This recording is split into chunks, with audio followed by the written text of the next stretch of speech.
So I actually want to try to test out preventing some re-renderings. Like for example, if I check about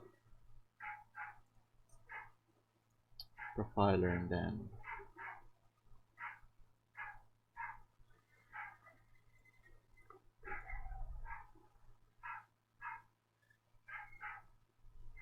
you can actually prevent some of that.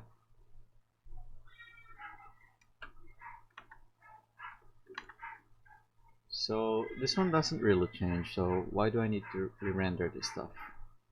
Right, that's why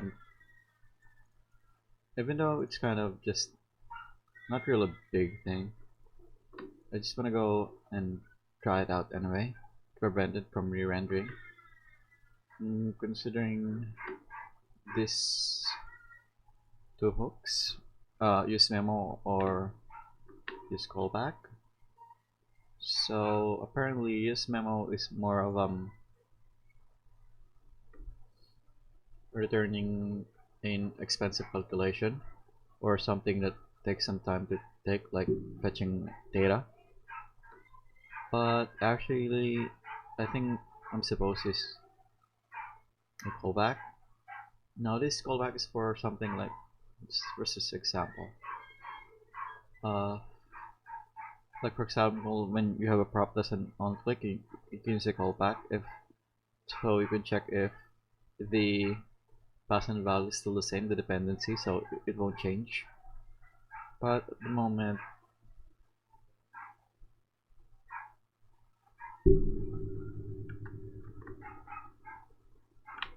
so let's actually uh, make it possible for us to see if it's. I don't want to keep on scrolling back and forth, so all we have to do is create an update. So when we click the container, it would update. So all of its child will also give us an update. Update.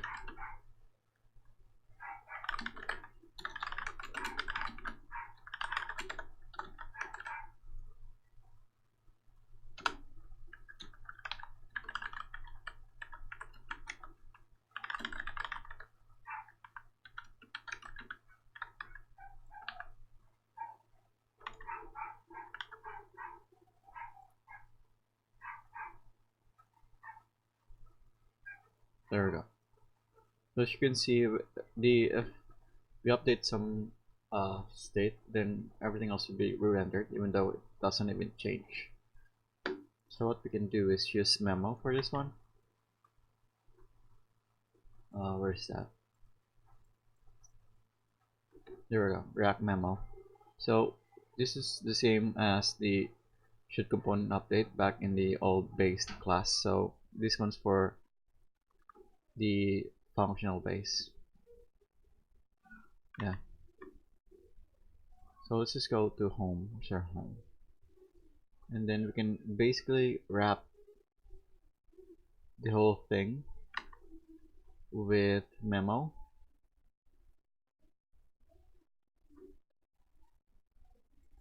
React memo equals movie. Now we're not gonna export a new stuff here that is wrapped in memo. Instead, we're gonna wrap the whole thing right from here. So I guess this okay from memo.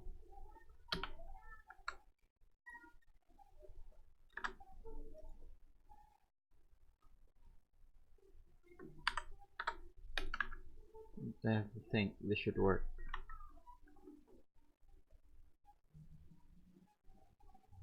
Okay, as you can see, when I click, it doesn't go showing the boxy stuff anymore. Yeah. Now that makes a bit sense because we're pressing home ref and refs do not cause re-render. Measures is not changing, but I think we would cause render when we. There we go. But that's fine. What we want is the unnecessary ones. Okay, so I think we're good with home. Now what I'm actually gonna do next is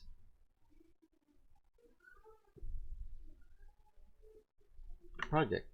No, it's actually skills technology stack. Now this one's a bit tricky because we have snap and active which are actually changing. So I think I might still benefit from using memo right from the get-go, but this isn't a completely this isn't a complete fix. Now this one, that's good, but as soon as I scroll, it does still re-render, as you can see, because the active prop is actually changing. Snap occasionally it will, and but active it will. So we need an active is actually only relying for the CSS to animate it, but it's not actually in one of these components that depends on state values. So we're only gonna use memo if something else change. Maybe measures. Let's do that. I think we can pass a dependency. I don't know if we can do that with React.memo or we have to use memo, the hooks version.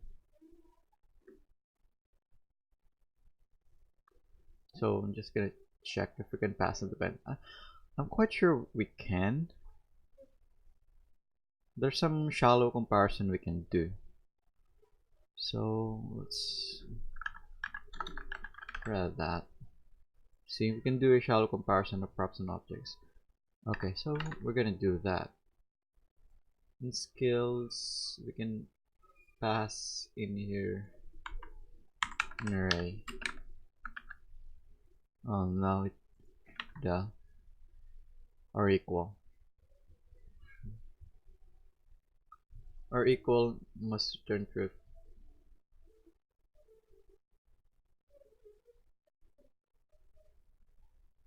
Movie props.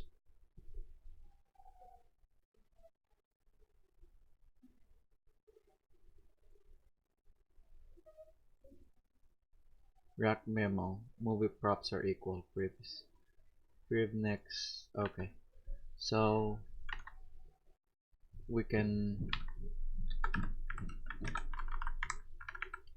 prev and next, and then what we actually want to do is previous dot active. No, not active.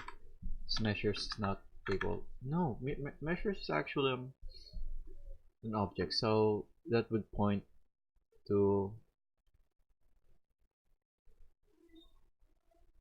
an address, and not can't use the raw object. We must use some. What can we use that would probably change? Or the width or the height.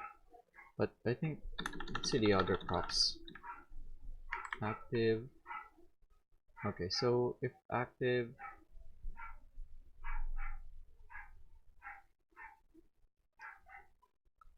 skills ref, no, snap, no, children.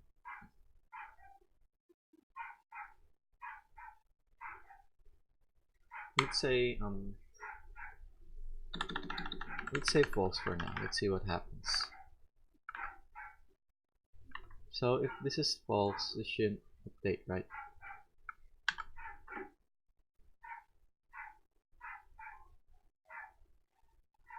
No, that's updating. Should be true?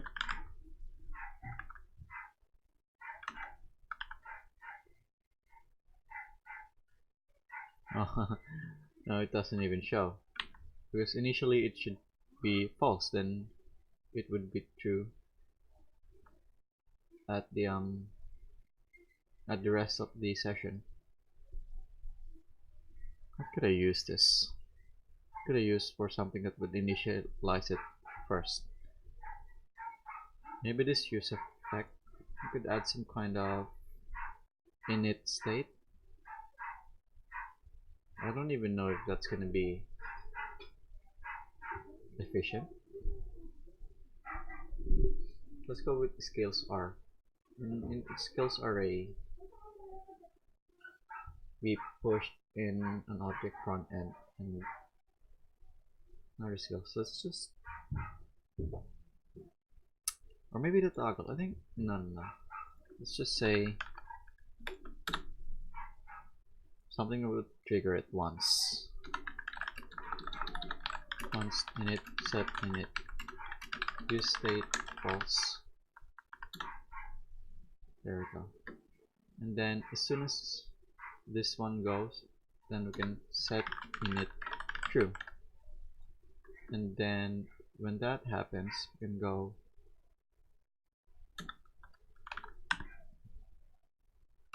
init. No, this is comparison. Why am I doing this? Was false. We didn't.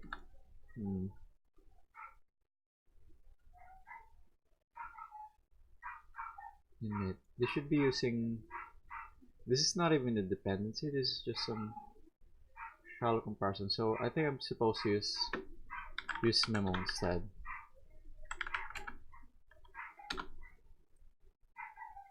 Then sound power type okay, props snap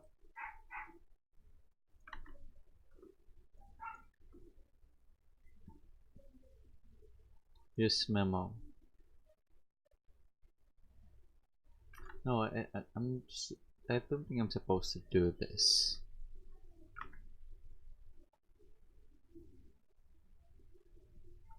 Yeah, I'm an idiot. Why would I use memo inside of this scope, declaring inside it and then gonna use it outside? It doesn't make sense.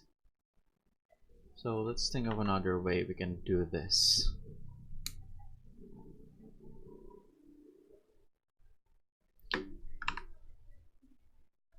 Okay, I'm recording.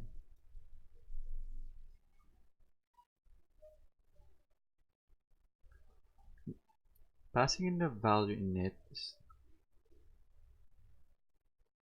pretty nice. Should I create a lot of init values that everyone that let's check if we can do that. An index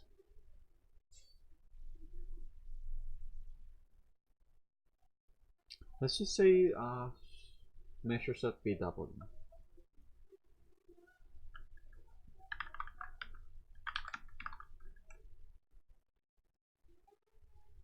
Or active. I don't know what to use.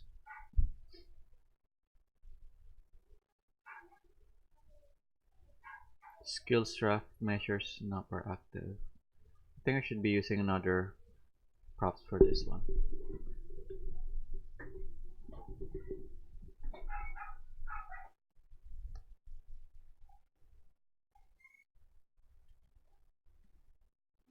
I mean, maybe I could definitely use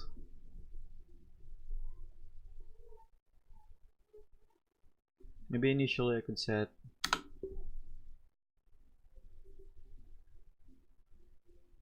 no.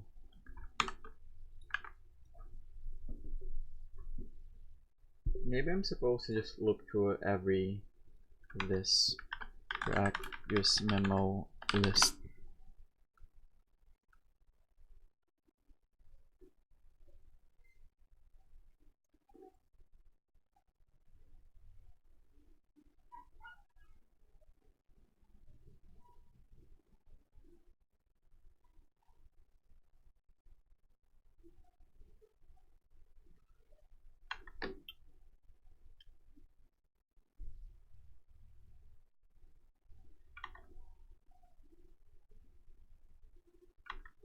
So I'm gonna remove the second argument. This would still cause some re-render, not on the on-click one. So I think it still has a use. What I'm gonna do now is add some use memo const cards would be use memo.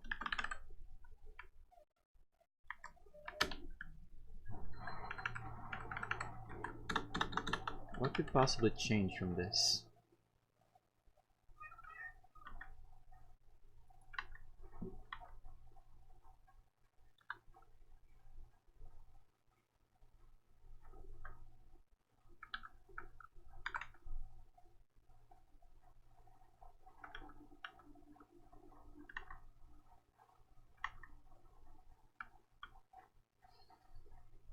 Alright, this is kind of bad.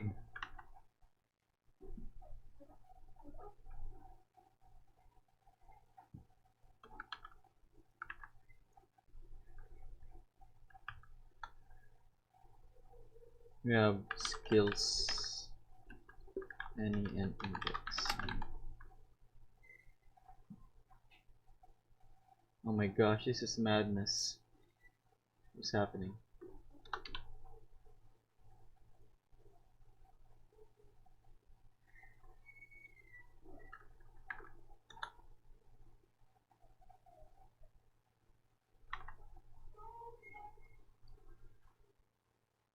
No, this is not even a list. This is just a single component.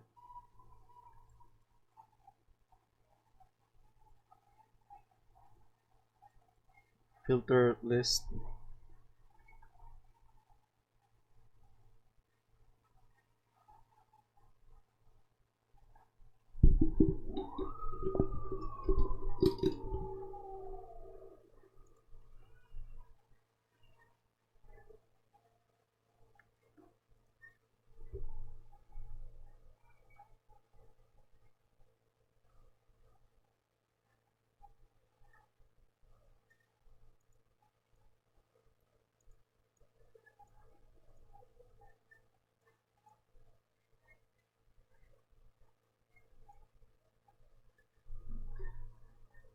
This looks so simple, even though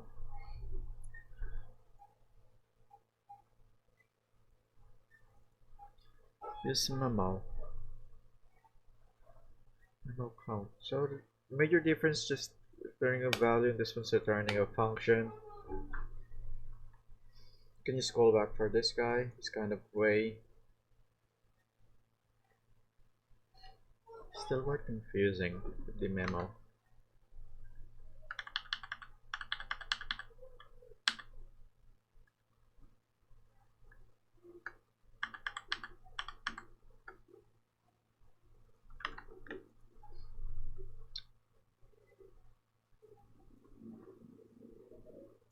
It's basically the same article.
So I can pass in some variables, like for the arguments.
Use callback. We didn't use effect, and then you're gonna use callback. Async const fetch user.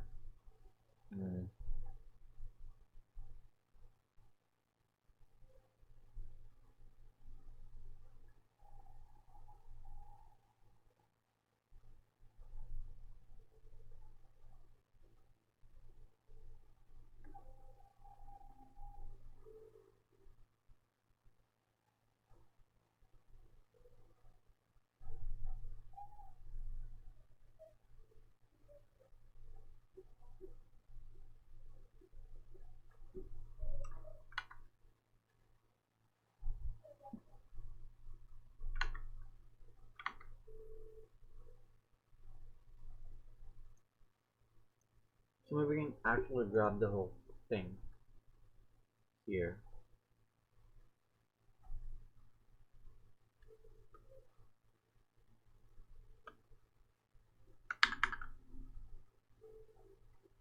Not with the turn an array. And then we're gonna go put in here the cards.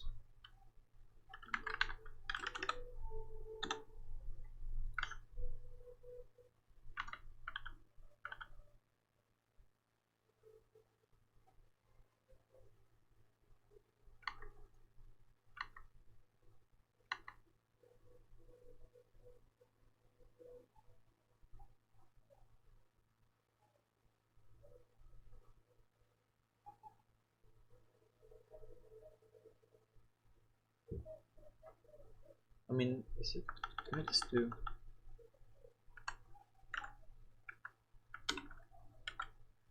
like cards?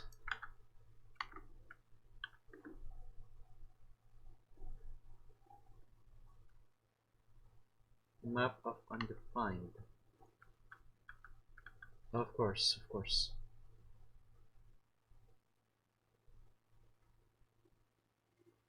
So we only actually want to do this same condition.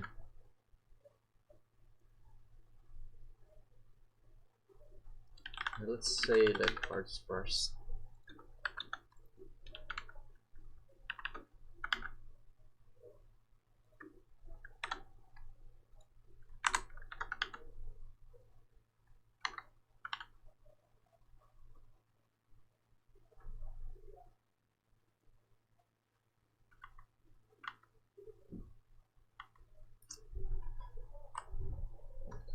Okay.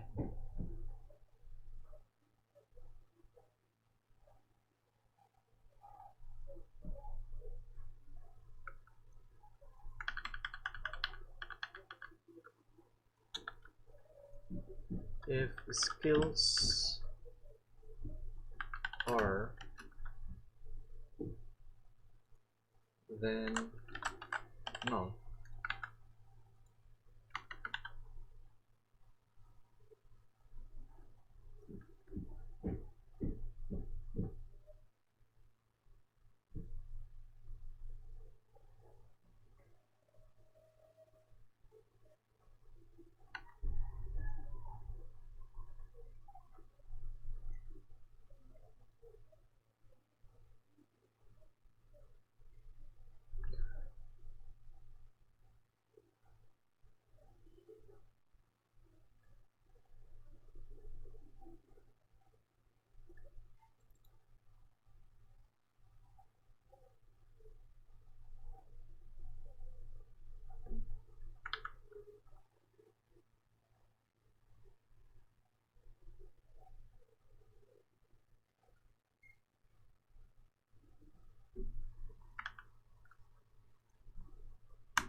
So it's rendering multiple times.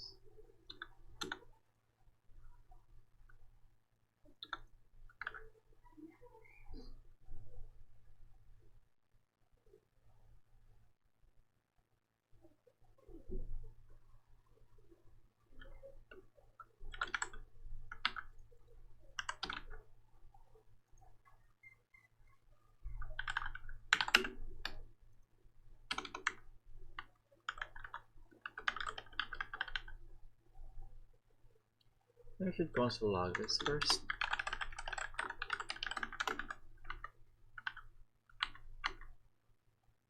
It's undefined. Why is this undefined? Oh, of course. Should only if init changes. So initially it would run once for now, and then second one it doesn't exist.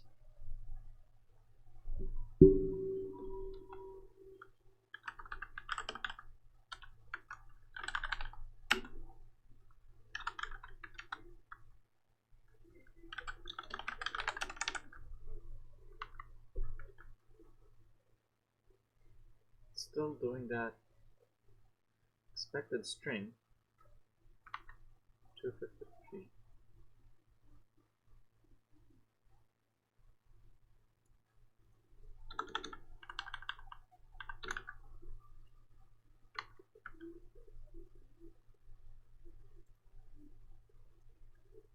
No, it doesn't even.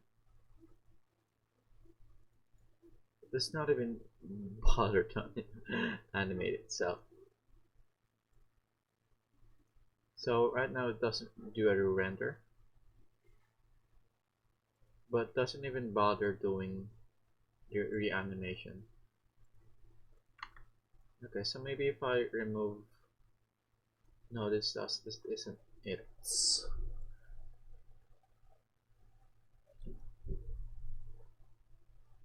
Gonna console log active.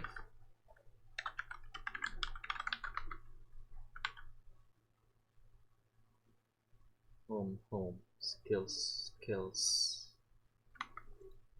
Let's try change the oh, I see, because the toggle is actually change the toggle.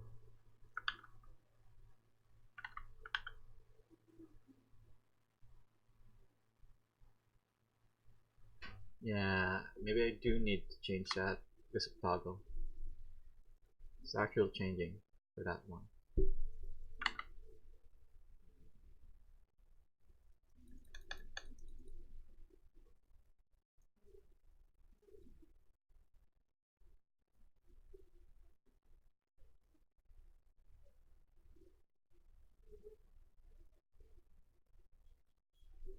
But the problem with that is it actually lagged at the initial one compared to if it was already moving at first. See, this one's real smooth already, but this one is not.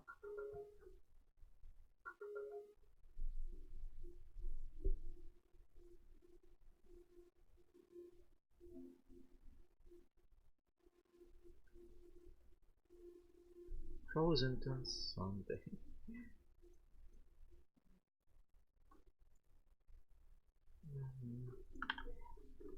So it would be so the first one would lag, but the second round it's good.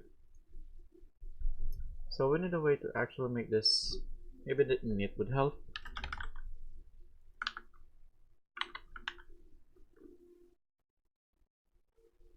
Yeah, it does help. So let's refresh that. That is looking nice, I guess. Go to the profiler and then see update. Now this one is not updating. This one is not updating as well. Only when we change the toggle. Alright, so this one re-renders everything. Actually the nav bar as well. it's rendering even though it's quite static. Let's do the nav bar first. Seems easy. Let's pass in memo. And then the only thing we want to be changing is when active change. Right now it still change. I hate that I have to click this every time, but okay. So let's pass in a condition. So we have prev and next, and then we're gonna compare prev and active. Prev next at active. So wait, if this is true, then okay, maybe it's the other way around. Wait, what?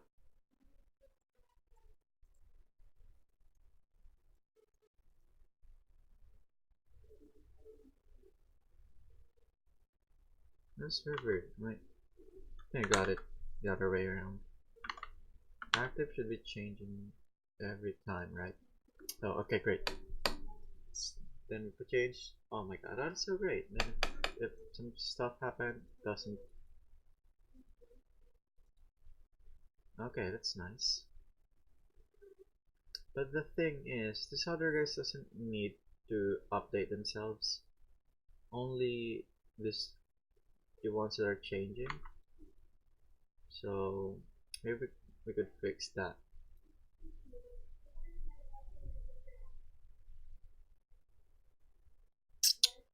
We can give them their own different active item equals active.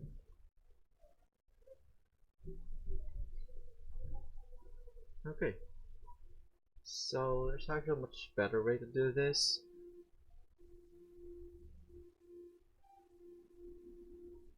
Let's use React memo.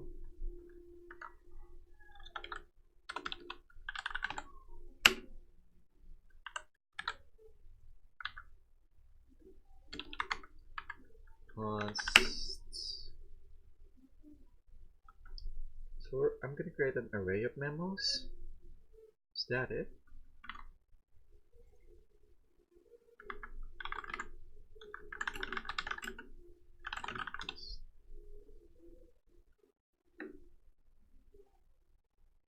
Read this already. This doesn't even create. Make list of. Can't see odds.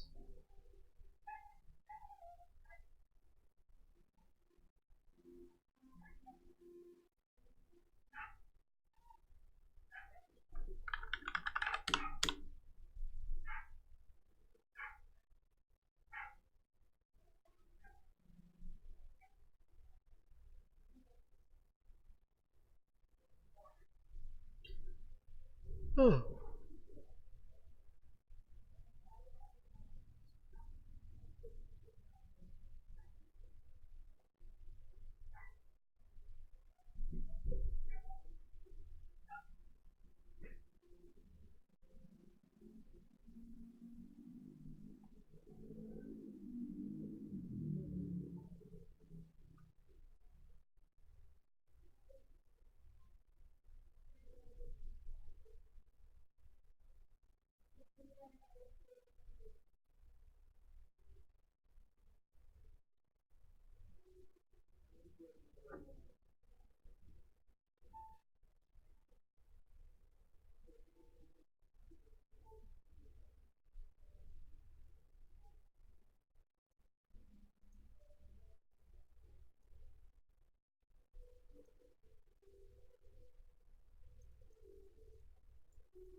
we want to change this. For each section we would have memo. So const menus, I guess.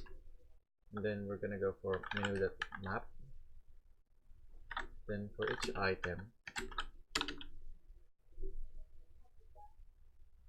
measures. Oh, okay. Gonna return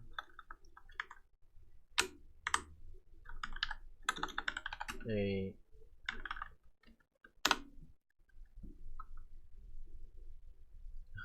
I'm creating a lot of instances of this. I'm not sure.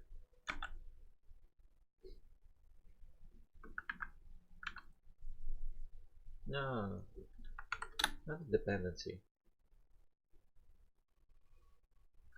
It's actually just saying true or false. So if you change to true, then that would actually update it.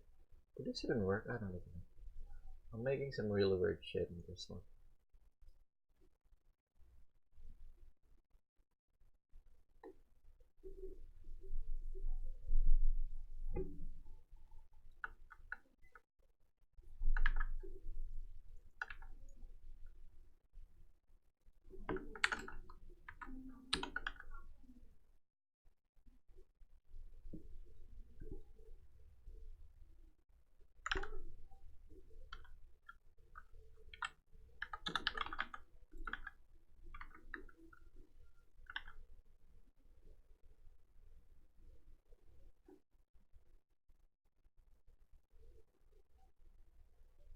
Okay, that's actually great.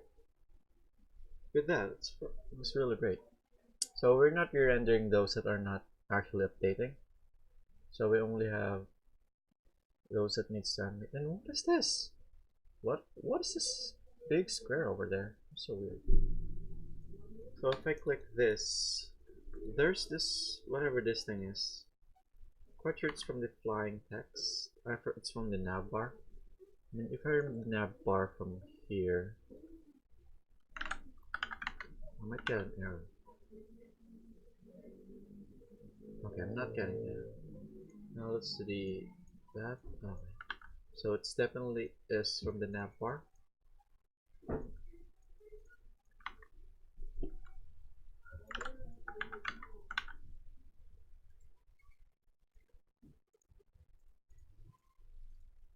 Okay. It's a real word square, but it's probably the container. So when I memo, it's probably this handle jump that's making some noise. So even though I set this to active with active, should be really weird.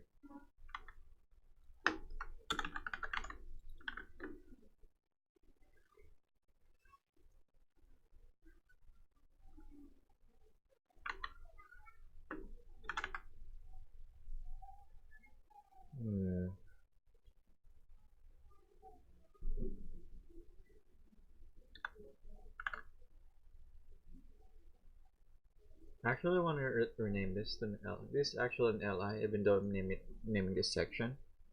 See, it's an LI, so it's a stream name. It's the nav LI.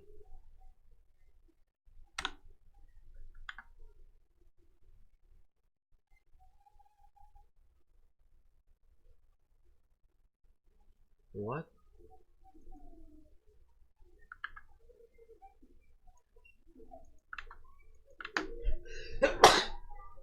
Sorry about that.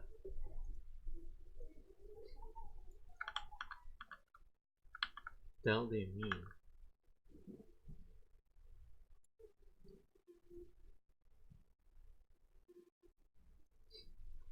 Oh, okay, so let's name this. That's very weird.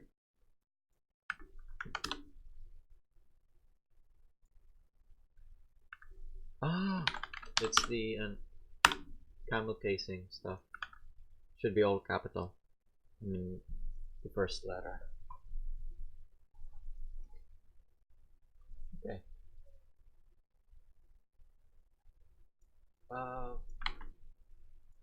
This is weird. What is this? I have no idea what that thing is that were happening on there.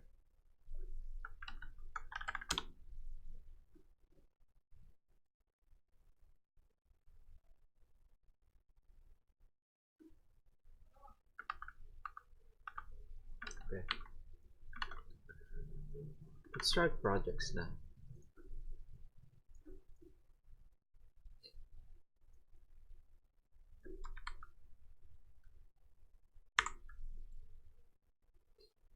So in the projects,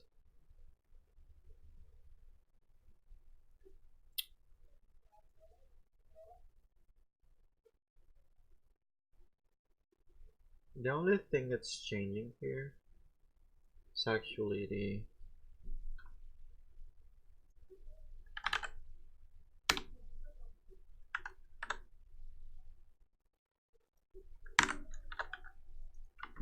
so this okay, so clicking here doesn't change. It would only change if I go to the other activation, but that is not enough, because the only thing we actually want to change from there is if we look up projects, project skills.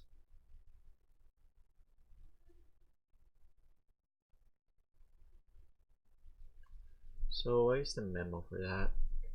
I think I shouldn't be using loading terminal.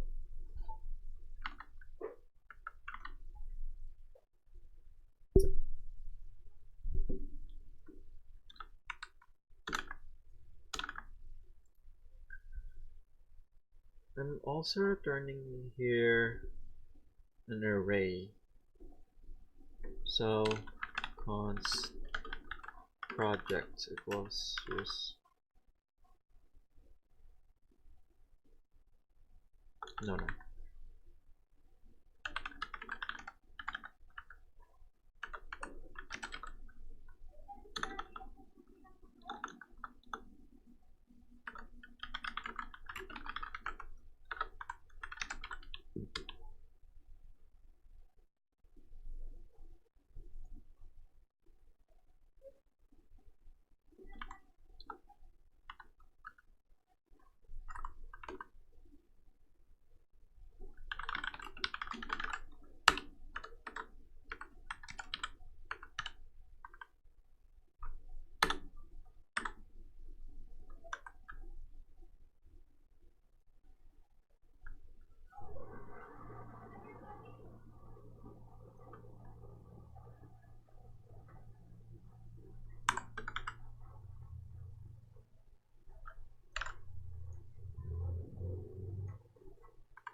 Wait, what? I'm swearing I'm gonna have two projects here. Project. What the frick? Did I just do that here?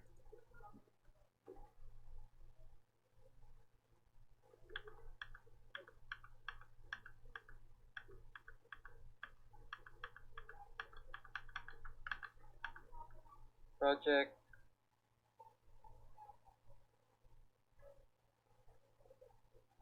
A div.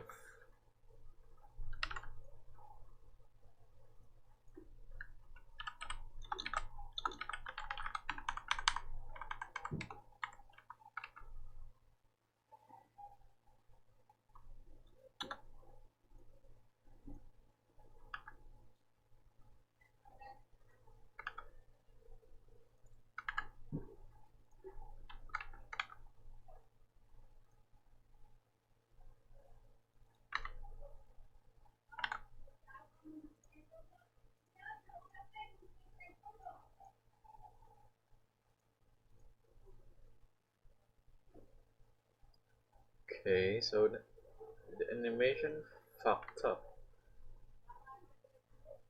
So what actually changed that we need is the toggle? Is that enough?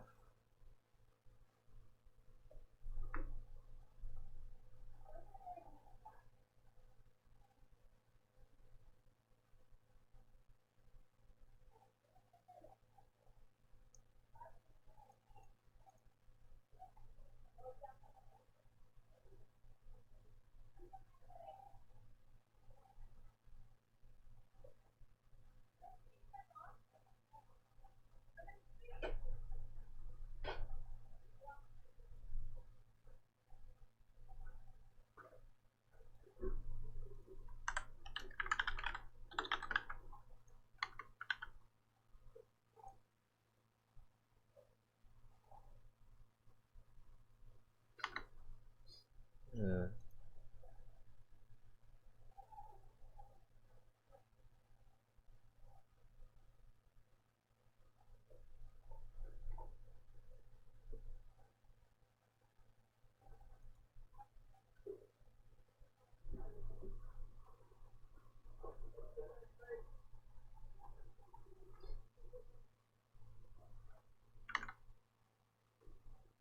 So this animation is actually going fine, but when it comes to projects, it fucks up. So the only thing I used this as dependency for the memo was toggle on init. Let's try to do an init as well here. Here's my init.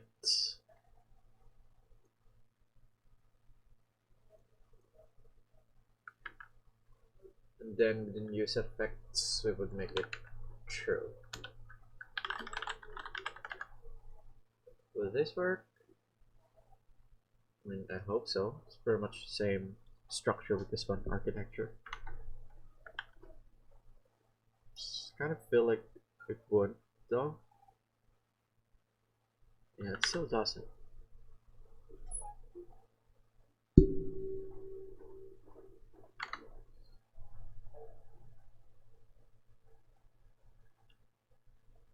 Could be because of the delay. I mean,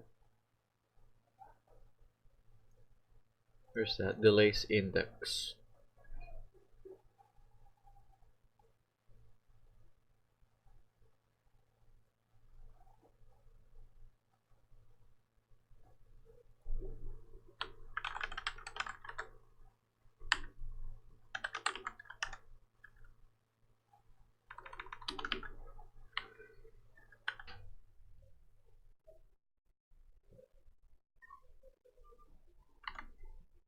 Well, that's interesting.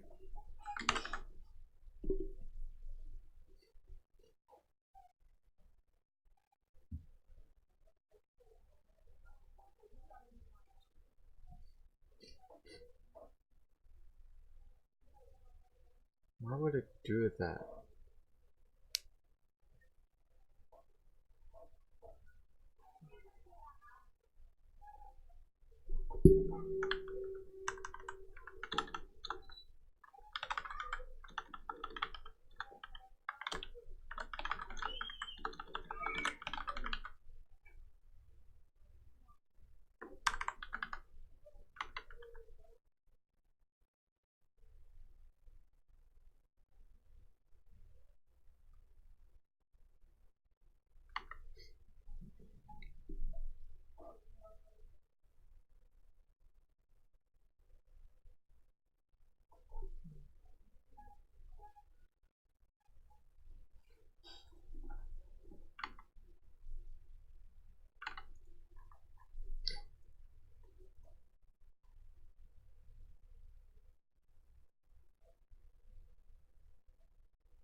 I mean, at this one, I didn't even use memo for every Map. Let's try the approach. I think that's the main difference from what I did. So I use memo from the other one first before the map. Once projects equals use memo.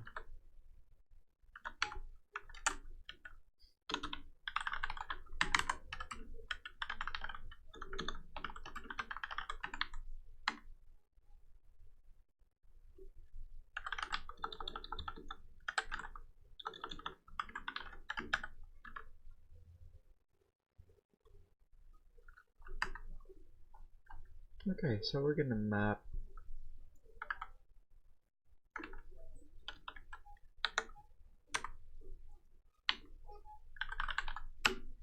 return this div.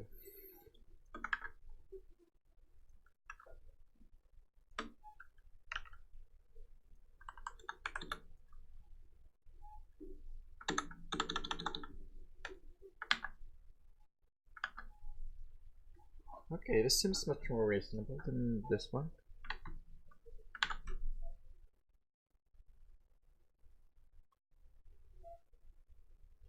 Although the animation still... What the hell? What if I remove the delay? Delay 0.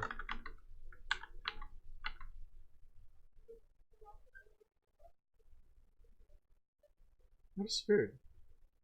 Not everything's animating. So I'm animating everything, so that's confusing.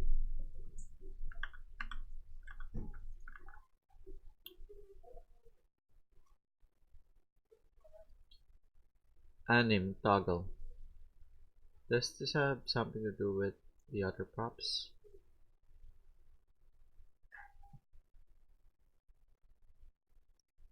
Anim. What props do I need to know from that?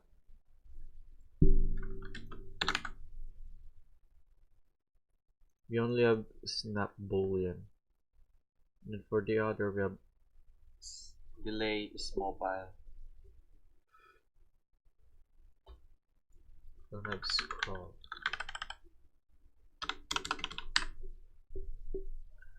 Scrolling is not passed.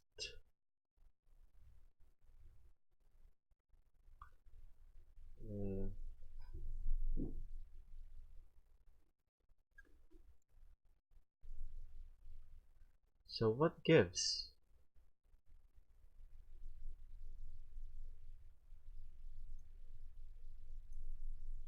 So every time I do the toggle, I mean, do I need to use memo for this?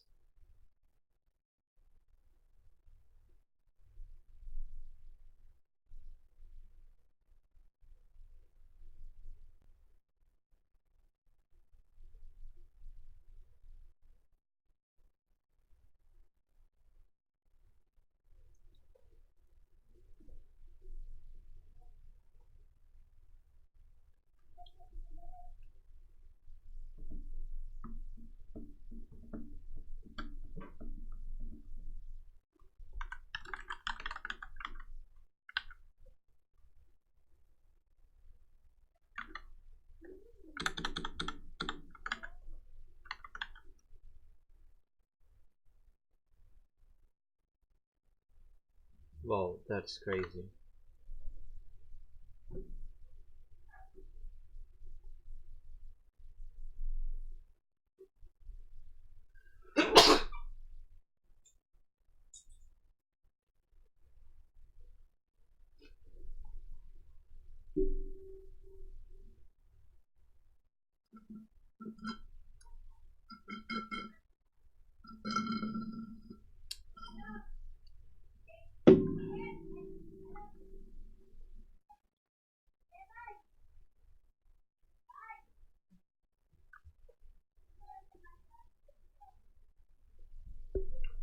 Why is this not working?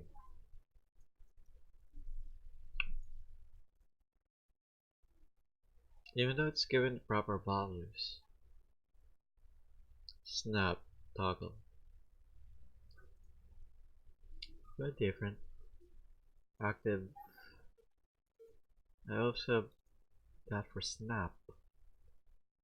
Snap false active. So this part's pretty much the same, but this one's actually just randomizing stuff.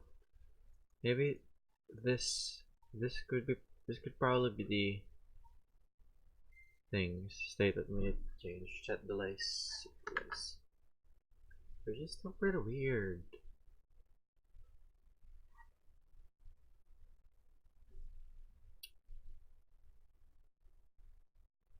So we should only toggle it if set delays changed. See what happens. No. Another one. This one, pretty much the delays is the last thing to change. Do I need it yet? No. It's not even shown.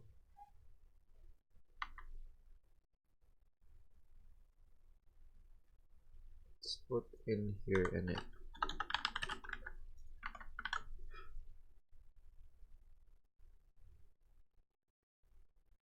Holy crap, they're there, but I'm just confused.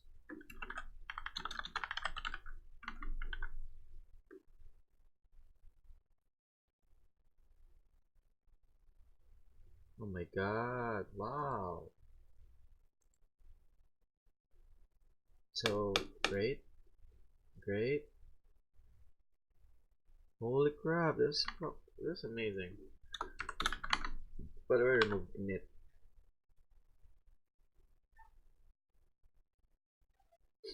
So it's not actual that needed. So amazing. It's not even the rendering. That's amazing.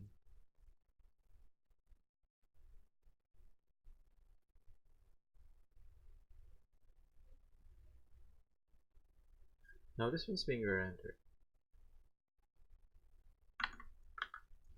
Projects, skills.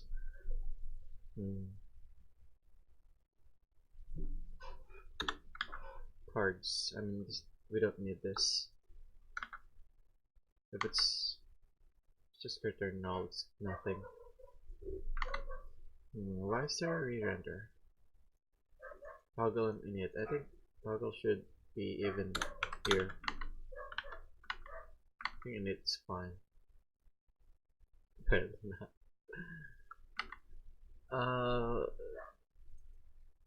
Yeah, do we need toggle for that?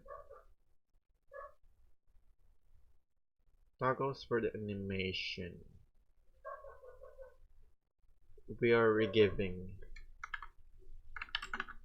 that part. So it's gonna work. But this one, what if I remove toggle again?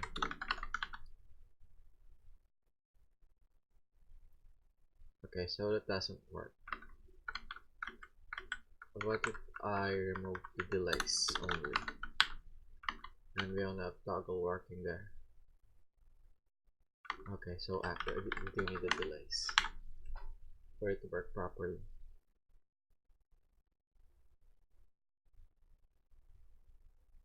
Okay, so far so good. Now we render. Okay, so this one, let's go to the about.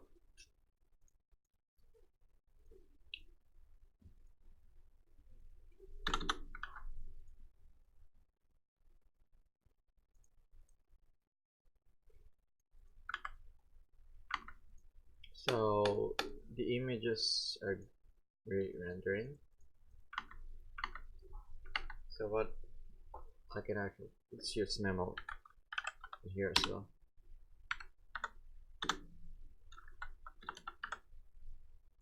Then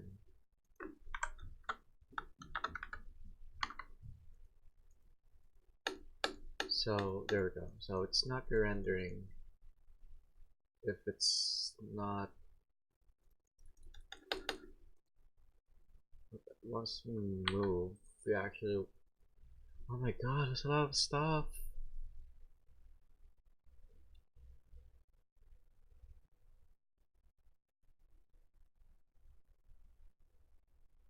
These two notepads should be in the memo.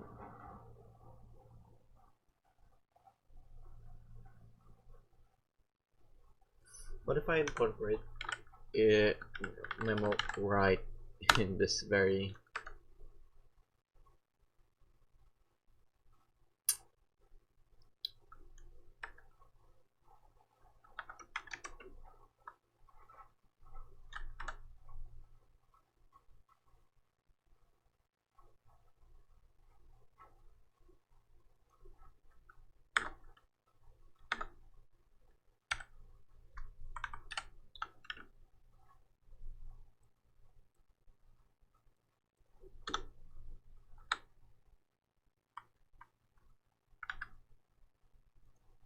then the dependency would probably the toggle and snap it.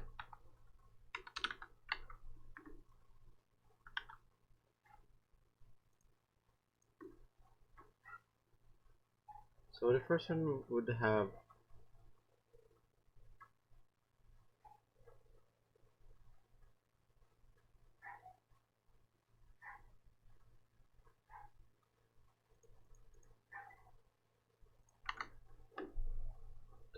maybe I do need to render it in every no, not really.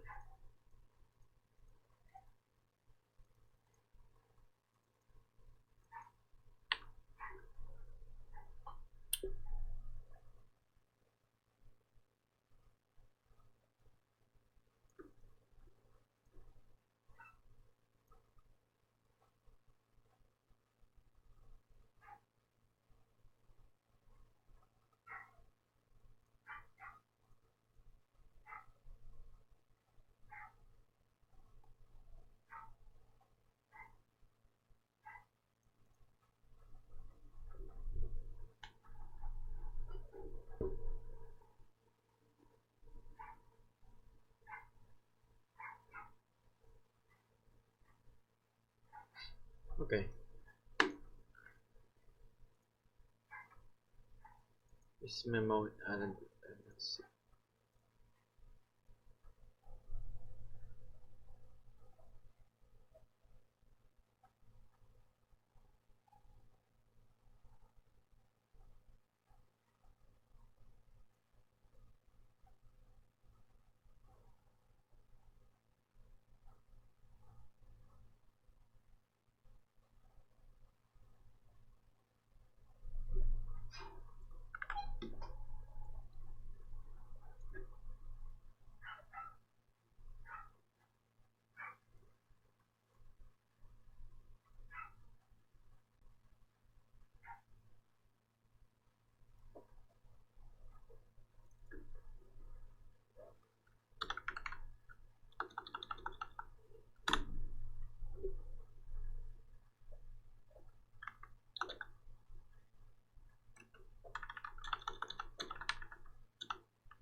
Okay.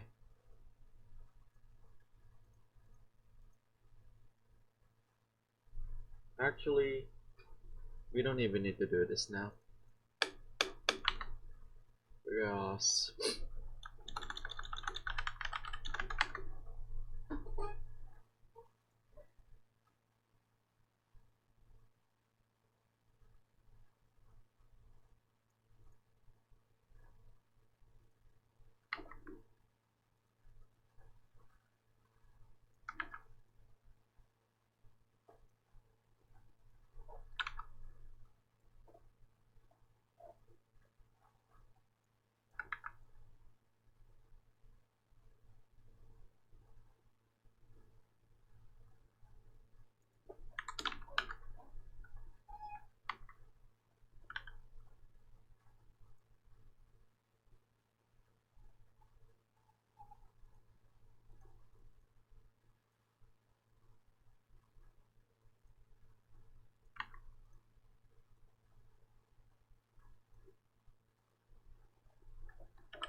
Great, we're gonna have only when we come in and when we come out.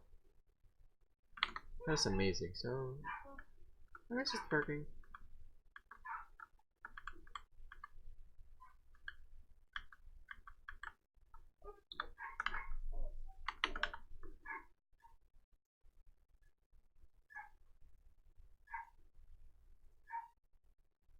Then, how about contact?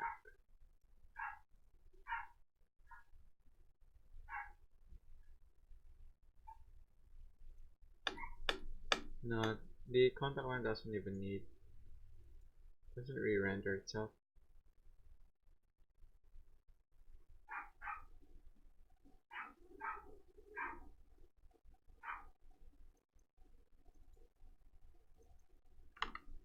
Let's see, contact.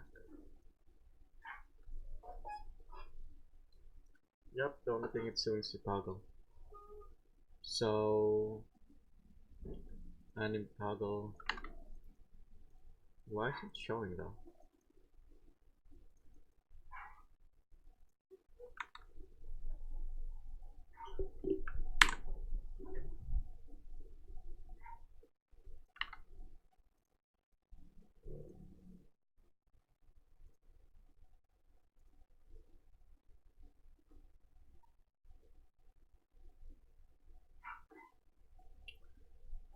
Maybe I should remove this.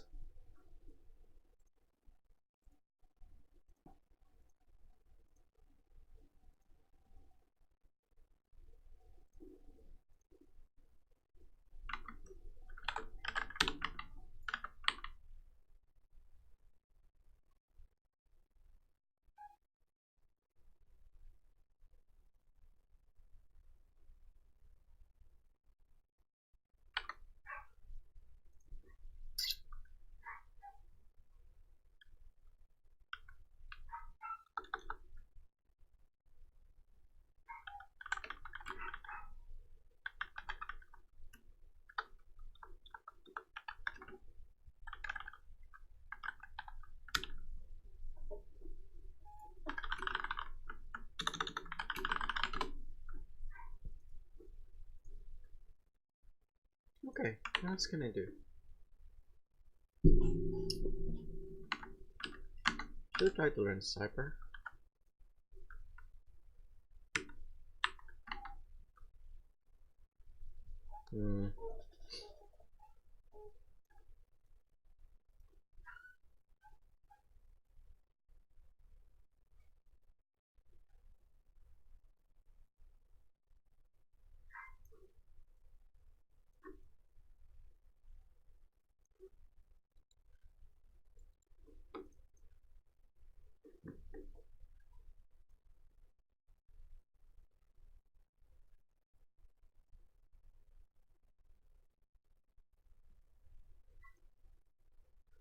Seems interesting.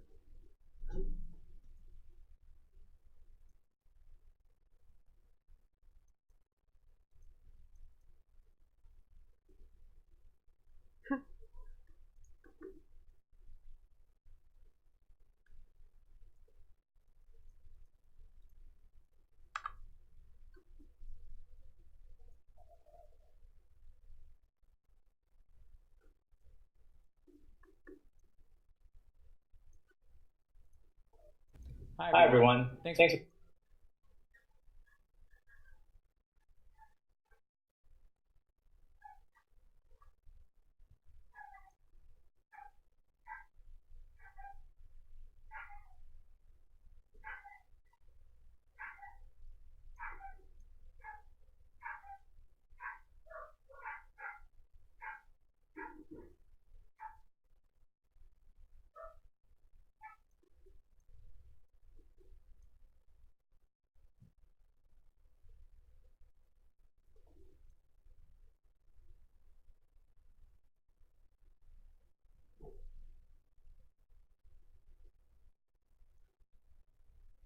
No, this is great.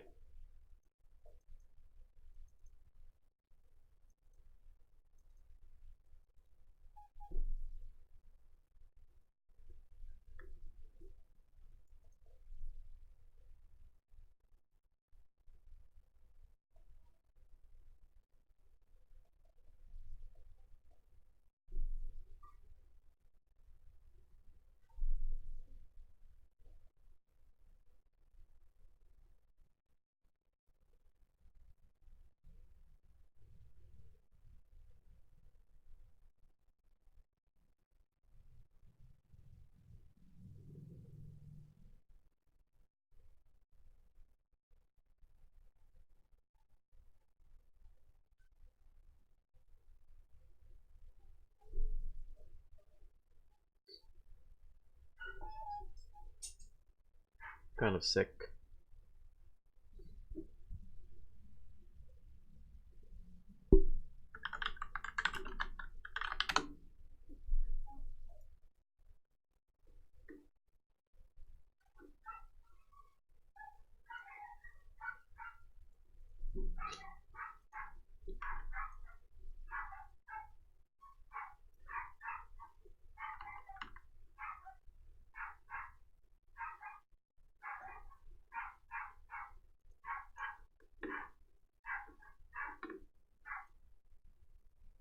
Is this the same thing I'm reading earlier?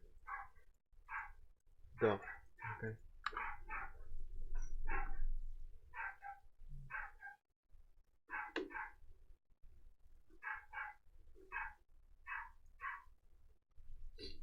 Where are you outside the browser?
This doesn't even.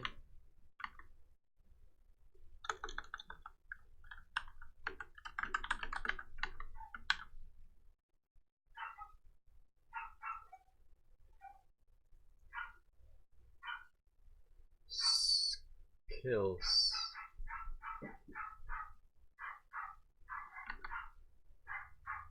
Oh my god, I'm in projects, I'm a fucking idiot.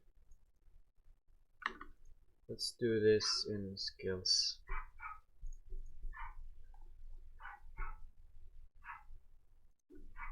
If active not equal to skills, then toggle false.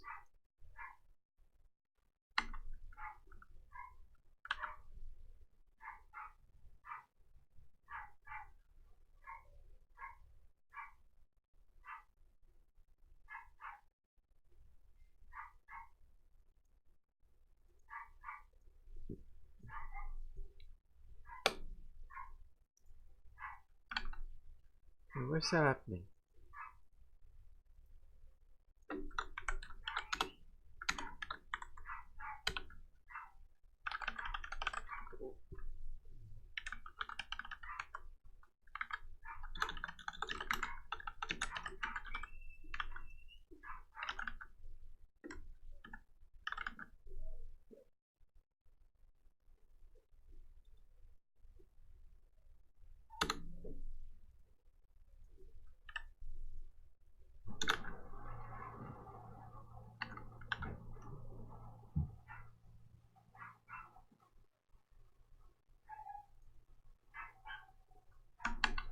Home. It's home, so why did this kill it?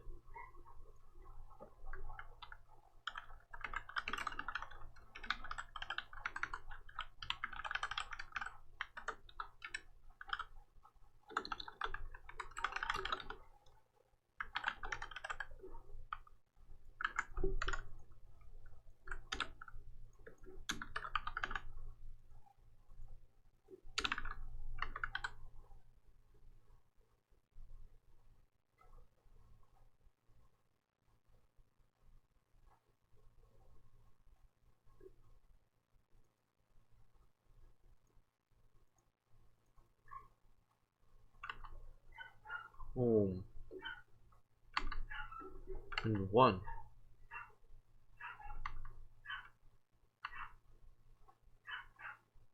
So, wait, what?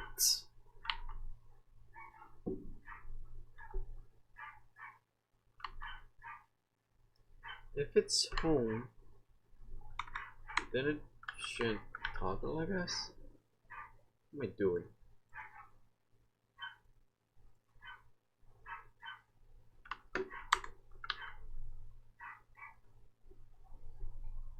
Okay. I'm getting confused a bit here. So, if it jumped in and out, then active would turn to skill. So if it's not skilled, it would toggle off. At the moment, it is skills.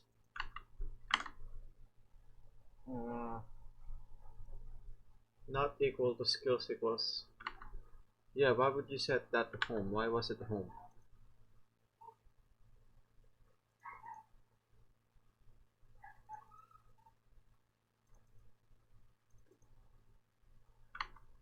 Home. So the current one is actual home. It's the one that's being passed in here. We want to grab the current one. I think we should be doing some kind of static checking in here.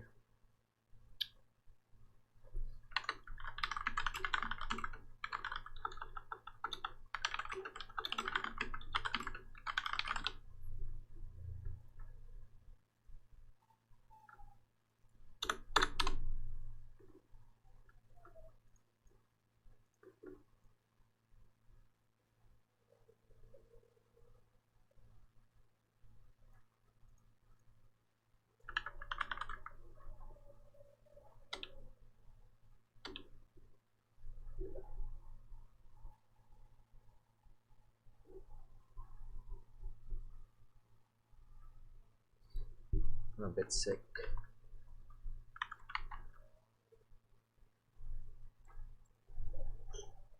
No, this won't work.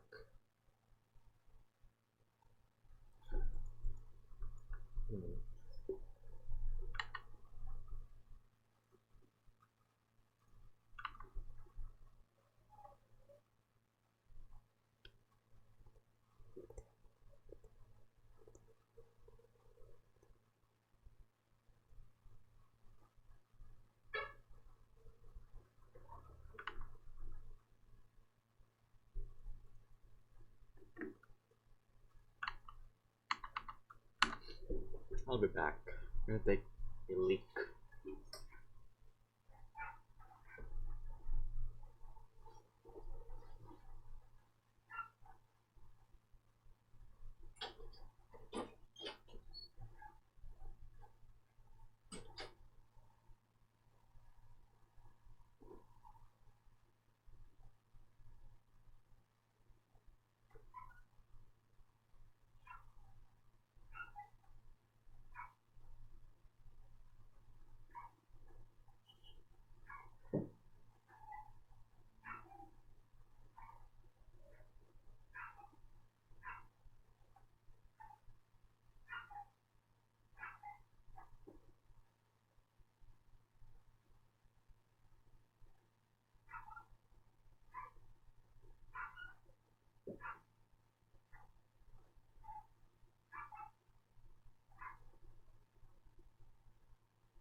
Yo.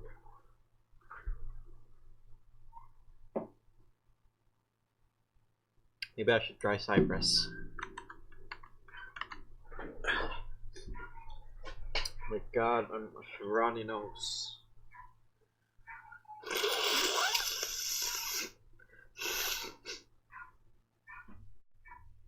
Definitely feeling that we were driving me nuts.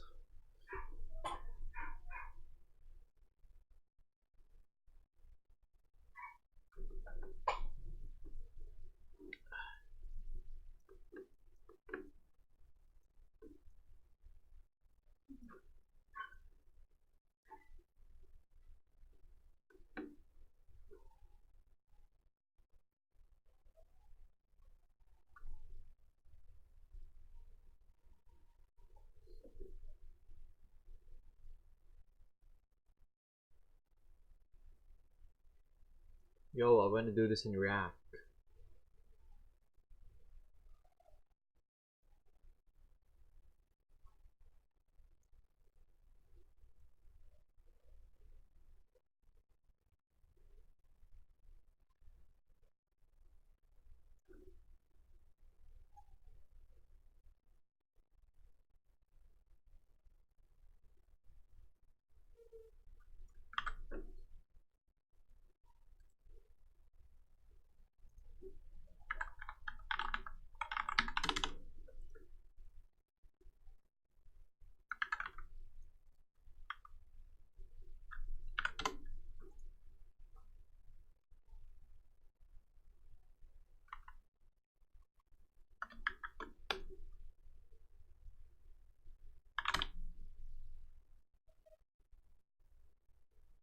What?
You know what? Why don't I just create my own?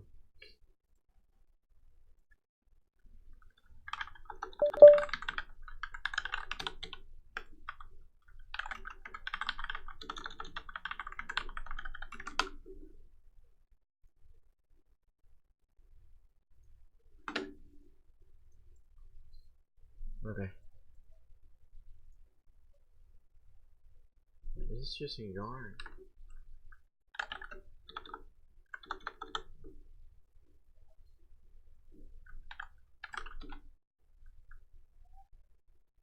Way too old.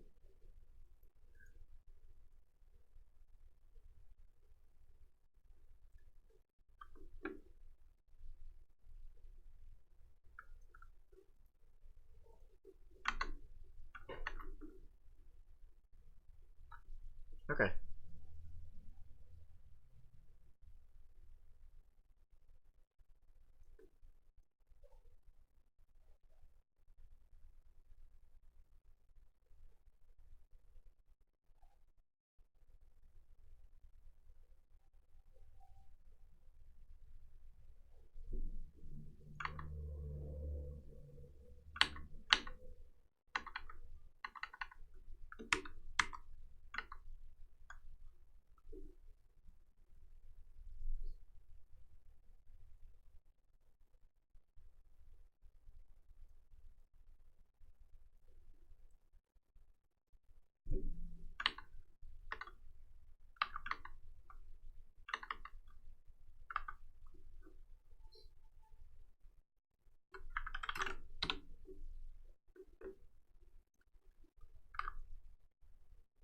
Yeah, let's npm install this.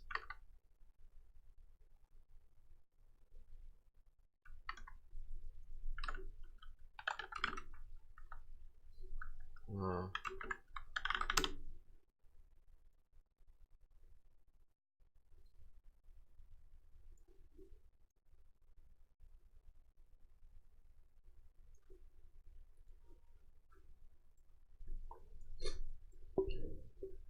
here modules.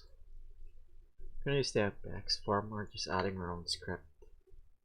npx site press open. Can I do that in React? Of course I can.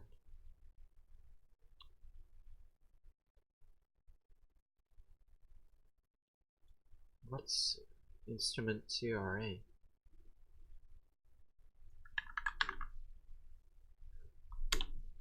React application. Okay. But I do need to add a kind of dependency.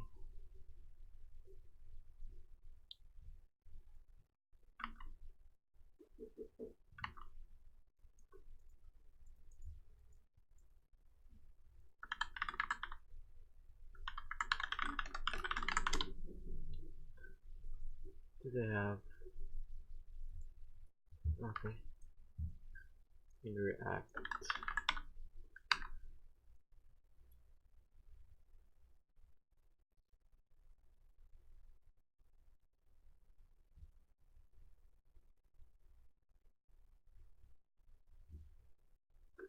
Project setup.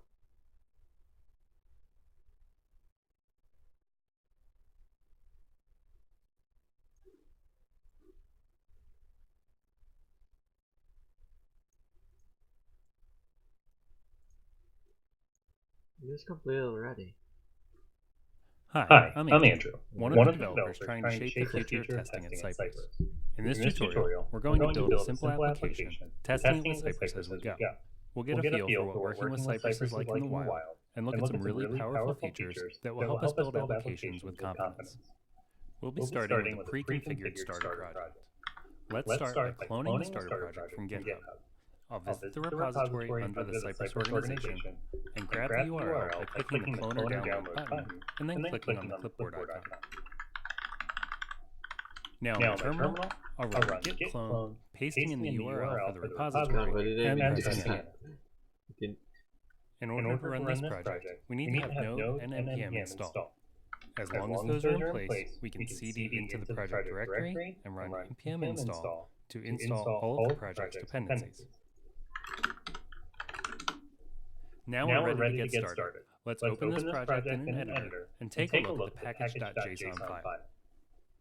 Our package.json file has a handful of scripts for building and running the application. We'll build and bundle our JavaScript using Webpack and serve both the application and our API using JSON Server. All the build configuration has been taken care of, so we can simply run an npm script and we'll be up and running. You'll also see that we have some dependencies for our application, as well as some dev dependencies, including Cypress. We'll run the application with npm run dev in a terminal. This will build our React components to the build directory and start our server, making the application available at localhost port 3030. When we open that address in a browser, we'll see that the application already contains some elements. The basic pieces of the UI have been marked up already, but none of the functionality has been wired up. We'll be making the application work, using Cypress along the way to make sure everything we build is well tested.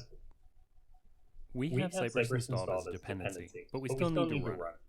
We could run it directly from the node module's bin directory, but to make life easier, we'll add an npm script to run Cypress for us. In the package.json file, we can add a new entry in script right after the dev script. We'll call this one Cypress and give it a value of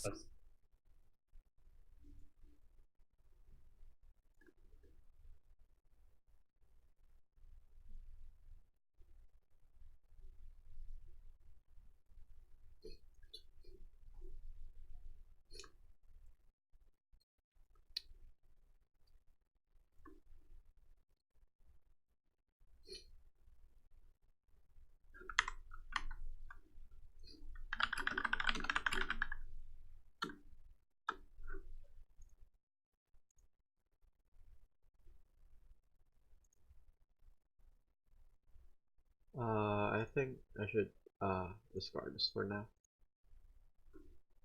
This doesn't seem to do stuff.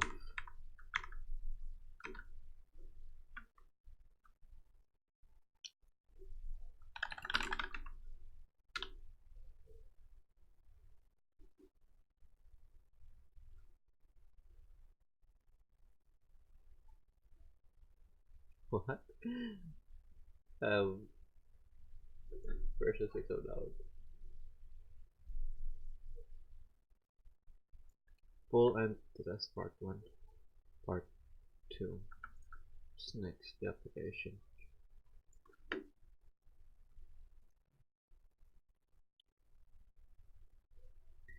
GMVC.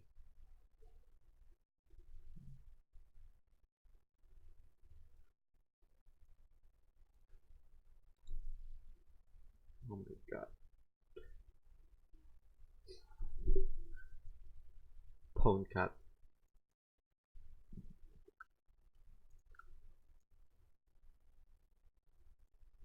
Okay.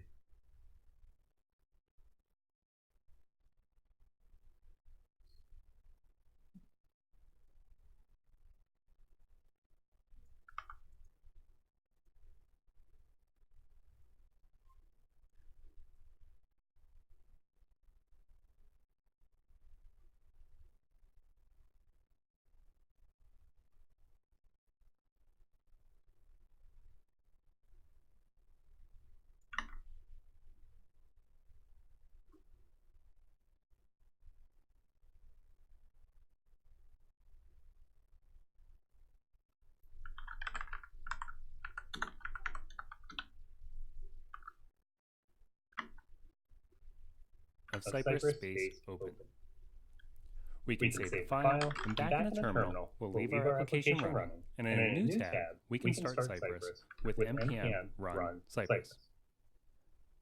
When Cypress runs for the first time, it will see a new tab, and back in the terminal, So we'll leave our application running, and in a new tab, we can start Cypress with npm run Cypress. When Cypress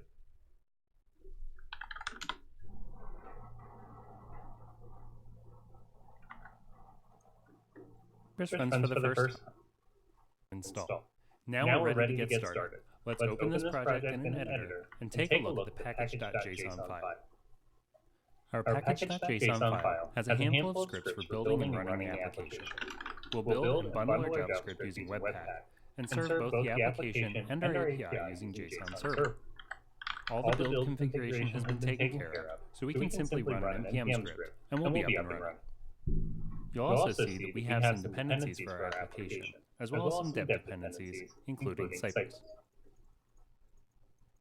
We'll run the application with npm run dev in a terminal. This will build our React components to the build directory and start our server, making the application available at localhost port 3030. When we open that address in a browser, we'll see that the application already contains some elements. The basic pieces of the UI have been marked up already, but none of the functionality has been wired up. We'll be making the application work using Cypress along the way to make sure everything we build is well tested. We have Cypress installed as a dependency, but we still need to run it. We could run it directly from the node module's bin directory, but to make life easier, we'll add an npm script to run Cypress for us.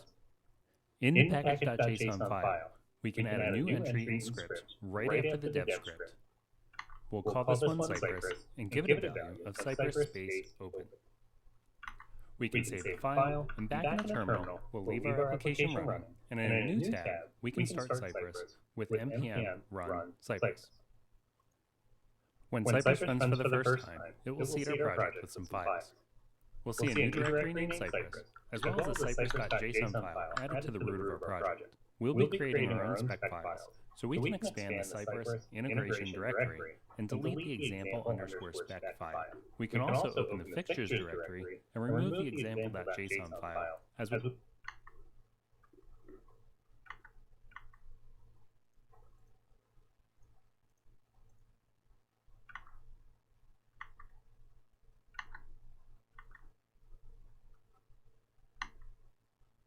as we want the example underscore spec file.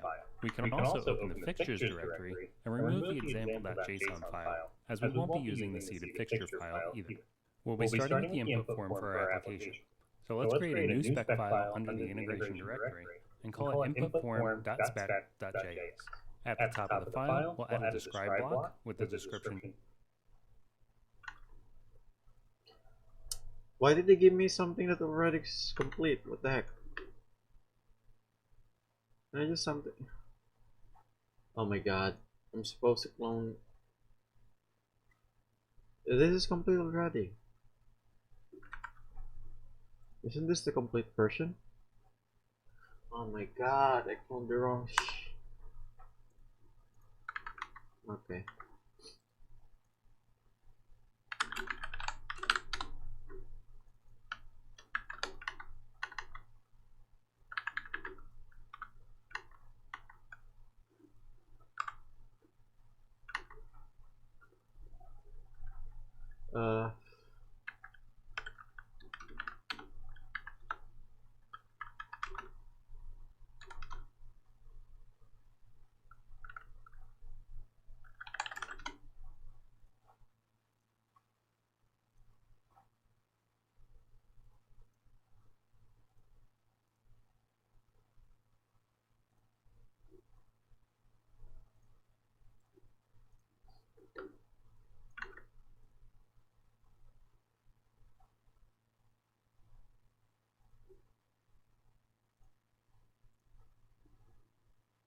Third.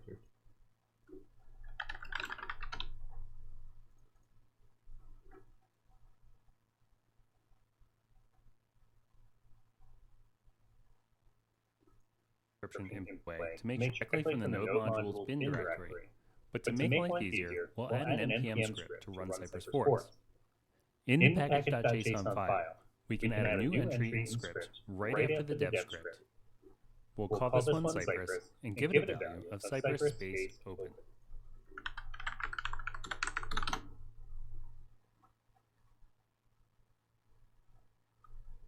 God, what's your problem? JSON server requires that it's version 4 of Node. I have version 12.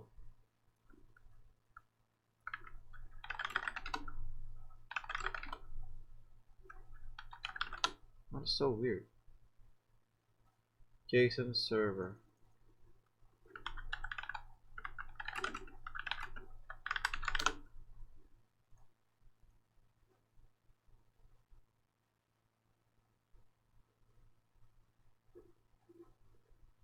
I don't want to downgrade. 115.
Oh, sure, JSON server didn't even update.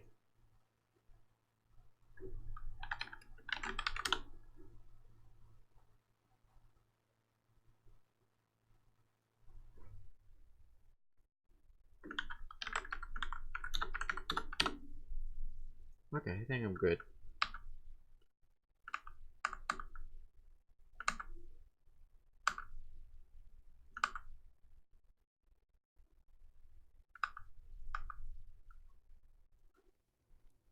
We can save the file, and back in the terminal, we'll leave our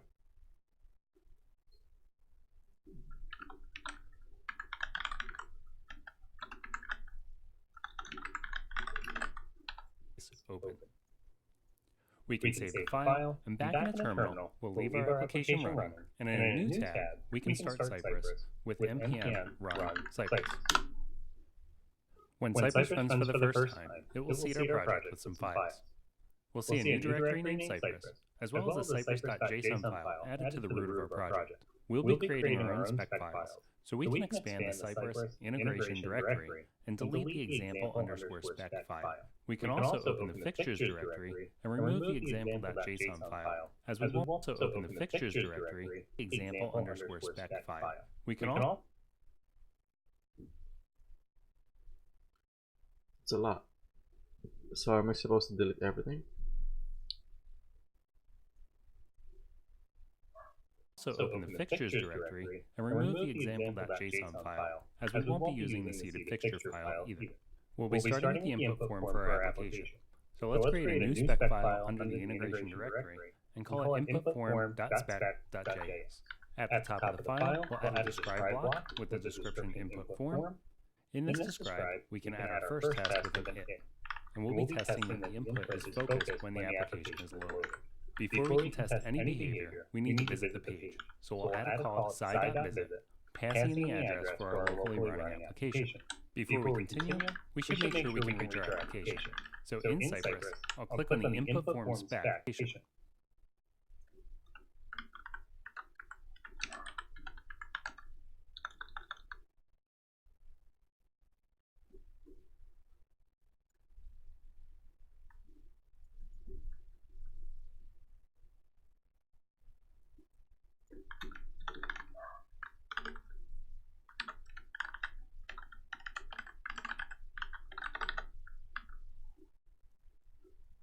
Before we continue, we should make sure we can reach our application. So in Cypress, I'll click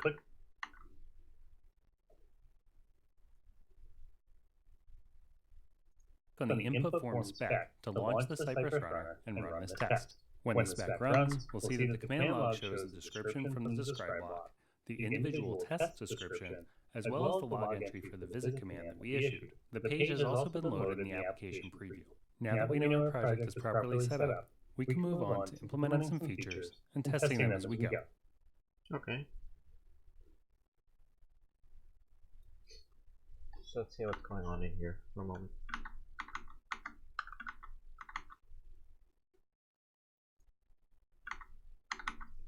Why is this example still showing?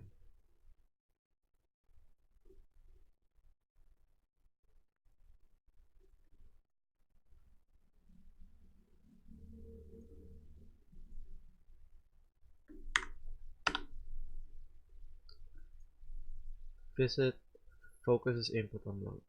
Input form. Side visit. Okay. So description and then describe it.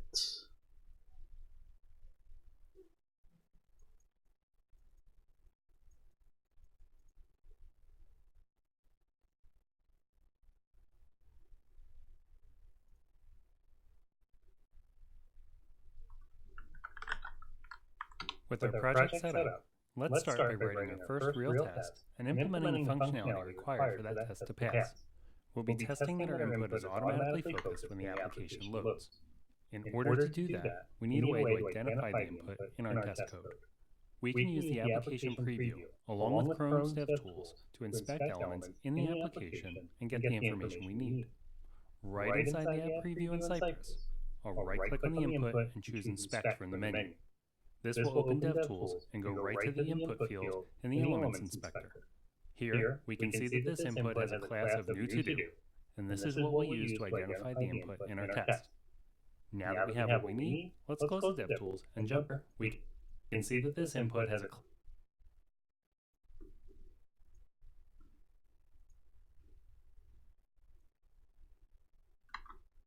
class of new to do, and this is what we'll use to identify the input in our test. Now that we have what we need, let's close the DevTools and jump back into our test code. After the visit command, we'll add a call to sci.focused. This will get whatever element has focus on our page. Once we have that, we can add an assertion to make sure that the element yielded by focused is our text input. by verifying that it has the class new-to-do. Once we save this, Cypress will detect our file changed and run our test for us again. This time, we can see a delay before the test ultimately fails. Two important things happened here. One, our test failed because Cypress couldn't find a focused element. We had an assertion about our class, but our failure is because we never got to the assertion in the first place. The error message provided in the command log is specific enough to let us know not only that our test failed, but exactly which step in the test it failed on. With this knowledge, we know that we need to change our app code to make sure something is focused when the page loads. Two, there was a delay because Cypress automatically retried that command until it timed out. When Cypress can't find an element, it will retry until it either finds the element or times out. This means if an element won't be immediately available, you won't need to guess at the timing and add code to wait for random periods of time. Since we know why our test is failing, let's update our app code to make it pass. The input field we're concerned about is in the to-do form component, so we'll find that under Source, Components, and open it up. We can set the focus on the input by adding the autofocus property to it. We'll save that, and back in the Cypress runner, rerun our test. This time our test passes, so we know that Cypress was able to find a focused element, and we verified that it's the element we wanted with our assertion. Let's create a second test. Here, we'll test that our text field accepts input. Rather than have each new test build up the number of tests we need to run in order to get results, we'll put a dot only on our it, ensuring that this test will run by itself. By doing this on each test as we work through the feature, our feedback loop stays fast. We can stay focused, and we won't unintentionally create dependencies between our tests. Once again, we need to visit our page before we do anything with its contents. Then we'll use the sci.get command to get our input. In our previous test, we got the input using sci.focus. We could use that again here, but that would unnecessarily couple this test to another feature. We want to test if the field accepts input, and it should do that even if the autofocus is no longer a requirement. In the long run, maintenance will be easier if we can keep our test isolated from unrelated features as much as possible. When we save, our test will run. Notice that the only made it so only this test ran. So far, everything is passing, so we know that our application can be reached and that the requested element is present. If the element were not present, a default assertion get would have failed our test.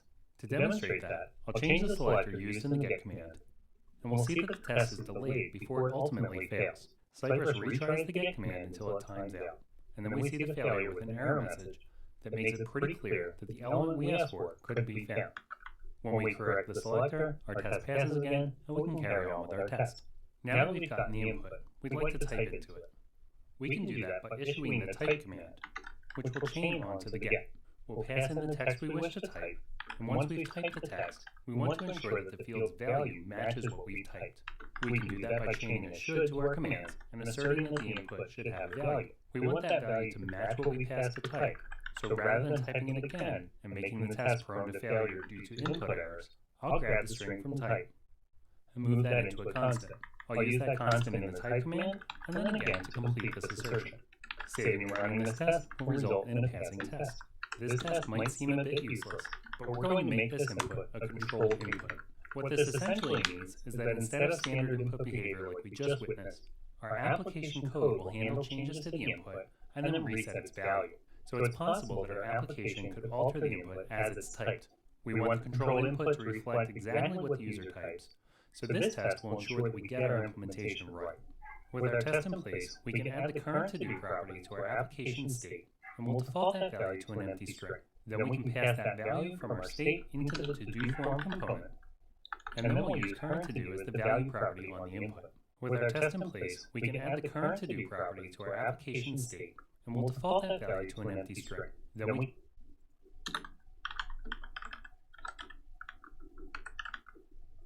can pass that value from our state into the to-do form component, and then we'll use current to-do as the value property on the input. Now, running the test again will result in a failing test. Our test is making it obvious that our controlled input implementation isn't complete. Let's write the rest of the code to get this test to pass. Back in the to-do app component, we'll add a method called test is making it up. Now, running the state into the to-do form component,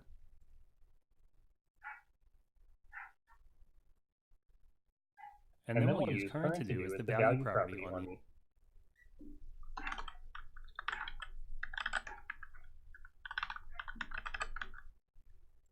input. Now, running the test again will result in a failing test. Our test is making it obvious that our controlled input implementation isn't complete. Let's write the rest of the code to get this test to pass. Back in the to-do app component, we'll add a method called handleNewToDoChange, and we'll use the past_in_event object to update the state by setting current_to_do to the value received from the event's target. We'll add a line to the component's constructor to make sure this method is called with the correct this context, and then back in our render method, we'll pass the new handler down to the to-do form component.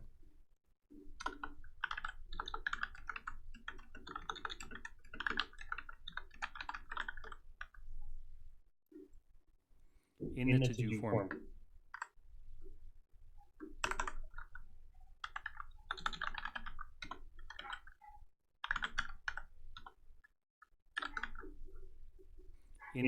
form, component, we'll use the handler for the onChange event of the input. With all of that wired up, we can save our changes and rerun the test, and this time, our test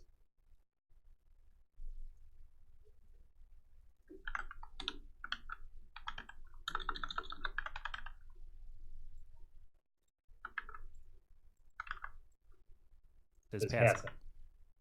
Back in our spec file, let's remove the only from the second test. When we look at these two tests together, you'll notice a bit of duplication. Each test is visiting our page before doing anything else. Rather than continuing to add a visit at the top of each test, we can refactor this code to remove the duplication while retaining the existing behavior. We'll do this by adding a before each at the top of the describe block. The before each, as the name implies, will run before each individual test. We'll put our visit call in this before each, and then we can remove the visit from each test. With that done, we'll run both tests, and we'll see that everything ran as expected. With that done, we'll run both tests, and we'll see that everything ran as expected. With that done, we'll run both tests, and we'll see that everything ran as expected. If we inspect the individual tests in the command log, we'll see that each test has a log entry for before each, with the visit command being logged out. We can take this refactoring one step further. We'll be creating multiple spec files, and they will all need to visit our application. We'll keep our visit call in the before each, but we can move this URL value into the Cypress configuration. In the root of the project, we'll find Cypress.json, which was created when Cypress first ran and seeded our project. We'll add the base URL property here, and give it our local host address as a value. With that in place, we can go back to our test code and update the visit to simply visit the root of our site. Let's run our spec file again, and we can verify that both tests still run and pass as intended. Let's run our simply visit the visit to simply visit the root of our site. Let's run our spec file again, and we can verify that both tests still run and pass as intended.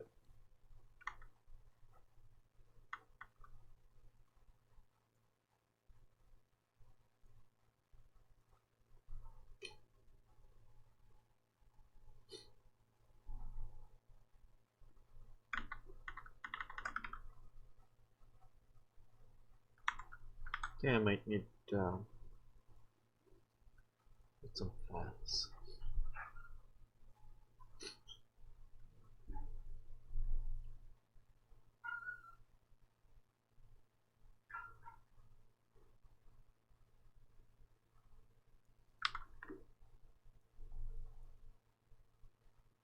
I need to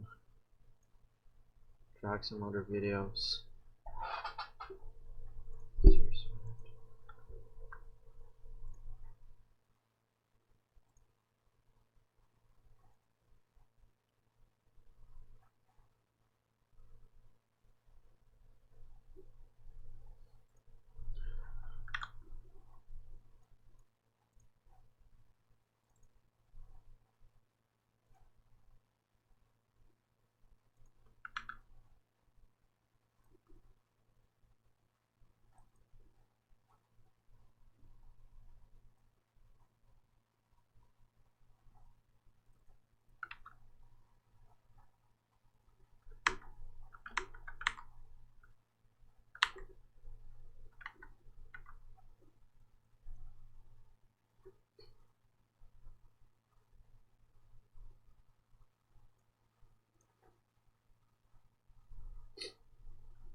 We've implemented and tested our input, so let's move on to submitting the form and storing the text from the input as a new to-do. We'll start by adding a new context in our existing describe. Context, like describe, is just a way for us to group and organize our test. Here, we'll group our form submission tests together. In the new context, we'll add a new it and throw an only on it so we can work with this test by itself. And we'll test that our form adds a new to-do when submitted. To do that, we'll use get to access the input form using its CSS class, type our to-do text using the type command, and we can also use the type command to press the enter key by passing in enter wrapped in curly brackets. When our test runs, we'll see our visit, get, and type commands as well as some additional. We can work with this test by itself, and we'll test that our form adds a new to-do when submitted. To do that, we'll use get to access the input form using its CSS class, type our to-do text using the type command, and we can also use the type command to press the enter key by passing in enter wrapped in curly brackets. When our test runs, we'll see our visit, get, and type commands as well as some additional and see our visit. When our test runs,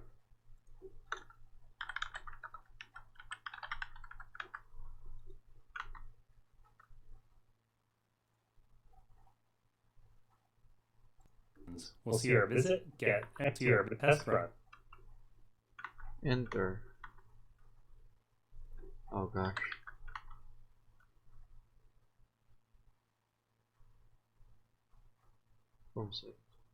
When our test runs, we'll see our visit, get, and type commands as well as some additional entries in the command line.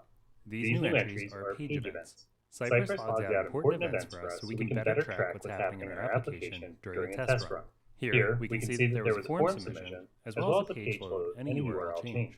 We expected the form submission, but the page load and the new URL may seem a little surprising. What's happening here is that since we don't have anything in place to handle this form submission, we're seeing the default form behavior. It's trying to submit via HTTP GET, so the form is causing the page to reload, and the URL has changed because it added a question mark to the URL.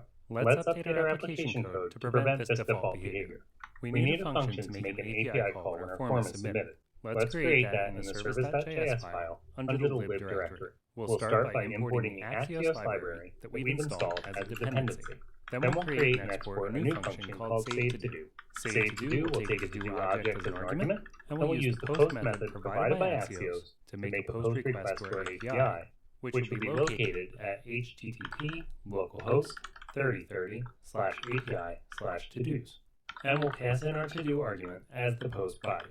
Since we're using an arrow function, we'll get an implicit return of the promise returned by Axios. Back in the to-do app component, we'll import our saveToDo function, and then we can add a submit handler method on the component. We'll take the passed in event argument and call prevent default on it. To avoid the form, prevent on and import our saveToDo function, and then we can add a submit handler method on the component. We'll take the passed in event argument and call prevent default on it. To avoid the form attempting to submit the submit handler method, and then we can add a submit handler method on the component.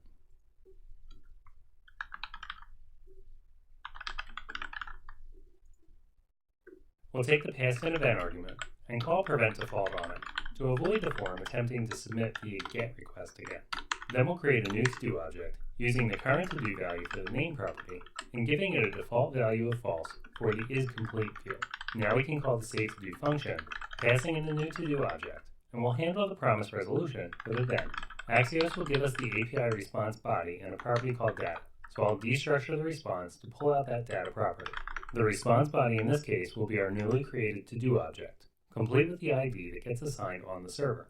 We'll add it to our state by calling setState and calling concat on the existing to-dos array with our new to-do. We'll take care of our this binding in the constructor, just like we did with our change handler, and then we can pass the submit handler down to the submit, and then we can work with our change handler, and then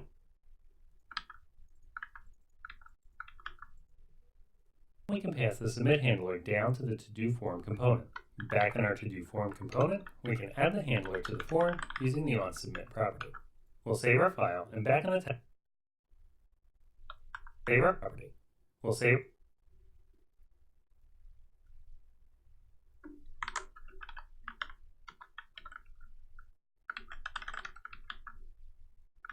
our file, and back in the test runner, we can run our test again. This time, we don't get the page events we got before. We've hijacked the form submission and prevented any default behavior, so we'll no longer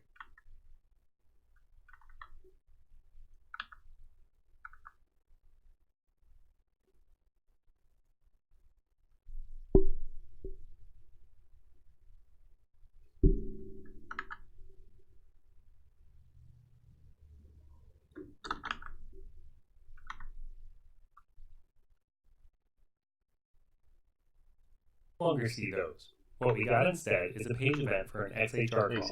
This is because we're making that API call with our save-to-do function. This XHR call is resulting in a 404. In our case, the 404 is expected because we don't have our API enabled yet. If this were unexpected, we could pin this event by clicking on it and open Chrome's DevTools to get more information about the event. Here, we can verify the method, URL, status, and could also drill into the request and response objects if we needed to. Our application is getting a 404 because we don't have an API available yet.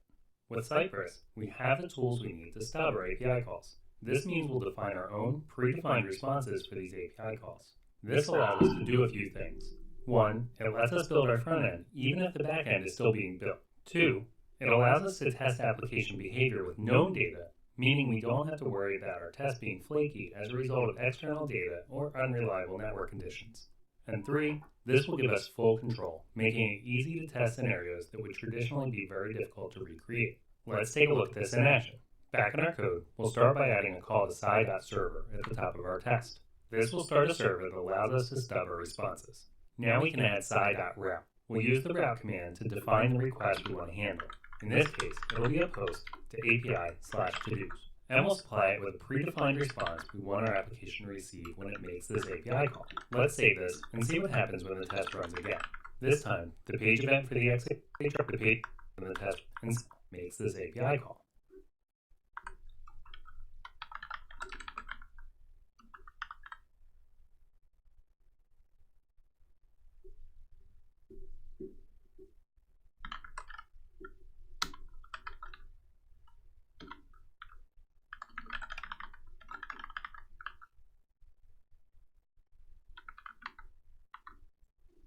Let's save this and see what happens when the test runs again.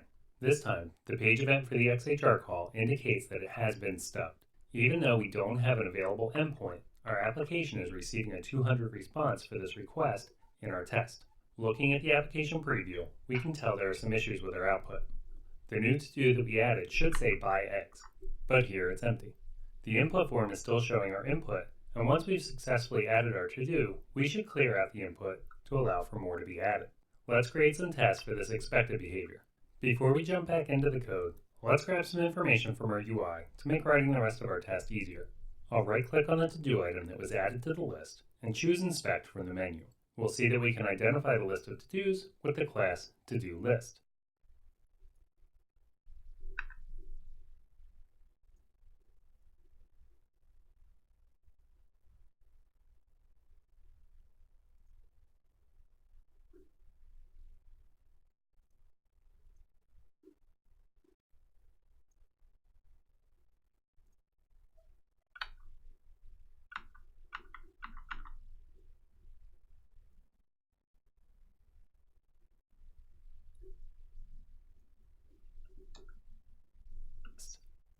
Back in the test code, I'll add another side.get and the ToDoList. ToDoList. Back in the ToDoList class ToDoList. Identify the list of to-dos, identify the list of to-dos with the class ToDoList. Back. Okay, why is it much like that?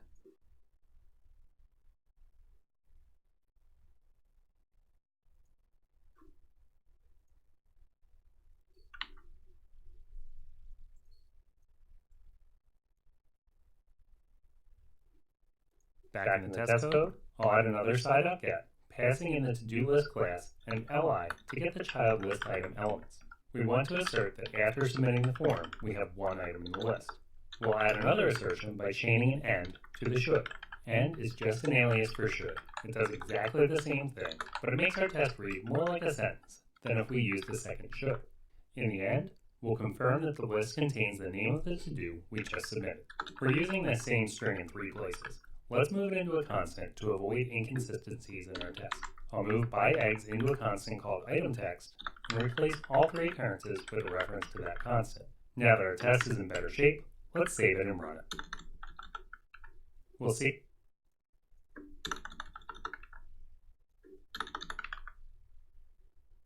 that our assertion on the list length passes, but the list doesn't contain the expected text. Let's update our app code so this works as expected. Back in our editor, we'll open up the to-do list component. We're mapping over the to-dos, but we're not passing in any to-do data. We'll start by passing in a key property, using the to-do item ID property for that. Then we'll spread the to-do object into the to-do item, so it will receive each property of the to-do on props. Now we can update the to-do item and replace the empty string with props.name. We'll save it and run our test again. Now the list is updated as expected. Our input still isn't being cleared out. Let's update our test to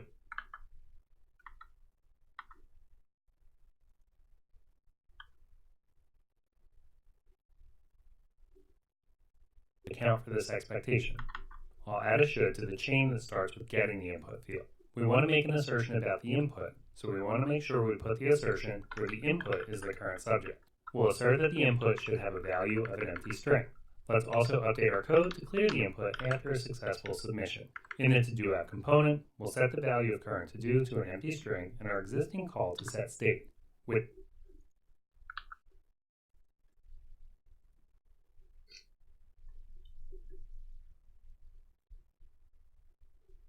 that done, we can save our updates and run.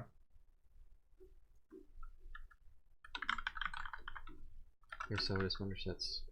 On our updated test, we can see that the to-do has been added to the list and the input has been cleared, and as expected, all of our assertions are passing.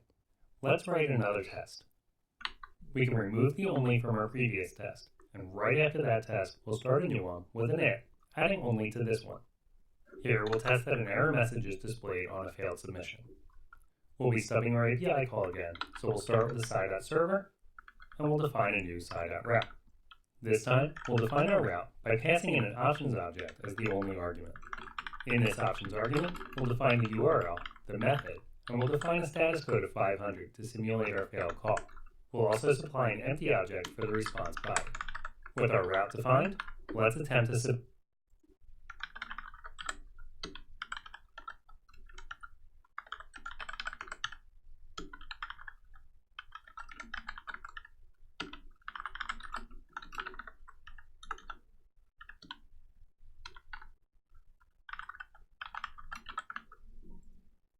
the form.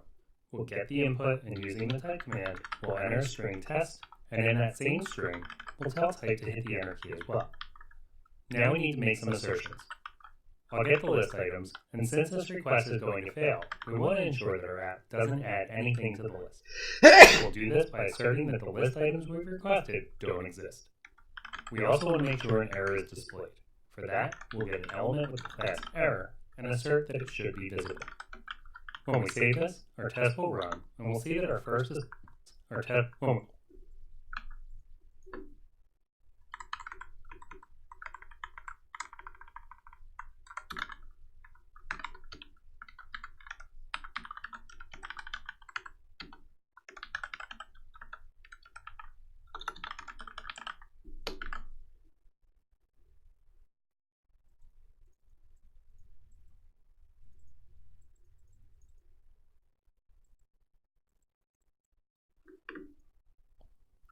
When we save this, our test will run, and we'll see that our first assertion passed, but Cypress times out trying to find the error element. Nothing is being added to the list because the failed response means our promise is rejected rather than resolved, and the underlying set state logic never runs. The error element isn't found because we haven't rendered it yet. Back in the to-do app component, we'll update the submit handler to deal with a rejected promise. We'll add a catch after event. We'll keep it simple and just show a generic error message. So we won't worry about any arguments, and we'll just set a value. Wait, where is that? Handle submit, and then we're gonna disable it and that.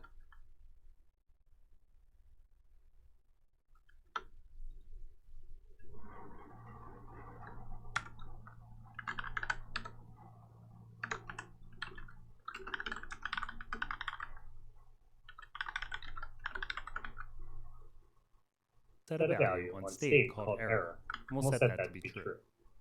Down in the render method, just below our to-dos heading, let's conditionally render an error message based on state.error. If it's true, we'll show a span with the error class, otherwise we'll just render null in its place. When we run the test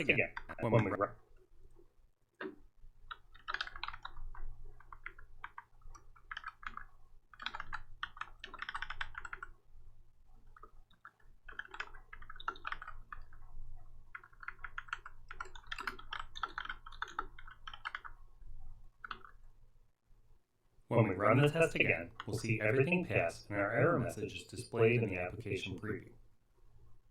Back in our test code, let's remove the only from this test and do a little refactoring. Each of these tests made a call to sci.server, so let's add a before each at the top of our context. We'll put a call to sci.server in the before each, and then we can delete it from the individual tests. Saving will run all of the tests in this file, and we can see that everything continues to work even after our refactor. We've tested and implemented code to handle both a successful and an unsuccessful API call. Because we stubbed our API calls, we were able to do this in a repeatable way, and as an added benefit, we were able to implement the front-end part of this without having an actual API available. Knowing the endpoints and the expected input and output for the call were all we needed to stub that functionality and implement features without being held up by that dependency. Wait, why is my...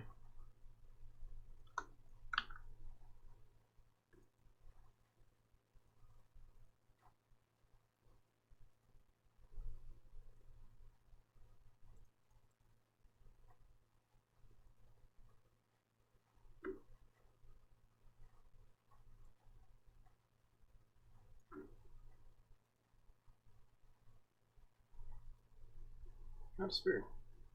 Why is my not using that?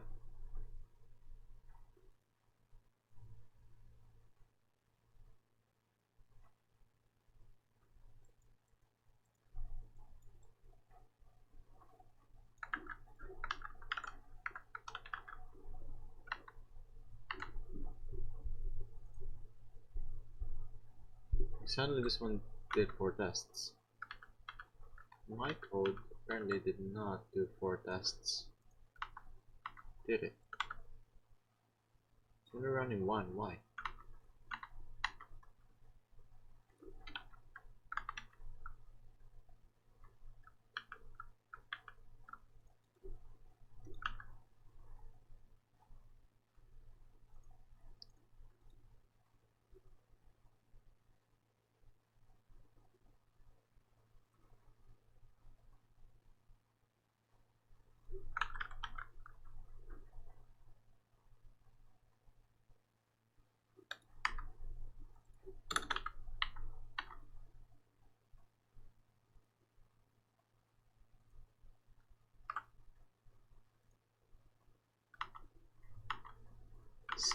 Silly goose.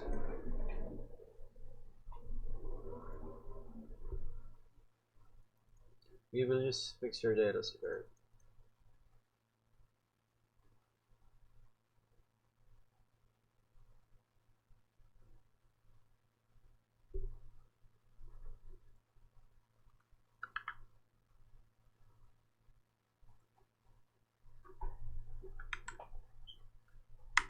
Our application allows us to add new items that will be persisted through our backend API. Let's work on loading persisted data when the application starts up. We'll create tests as we implement this functionality, so let's start with a new spec file.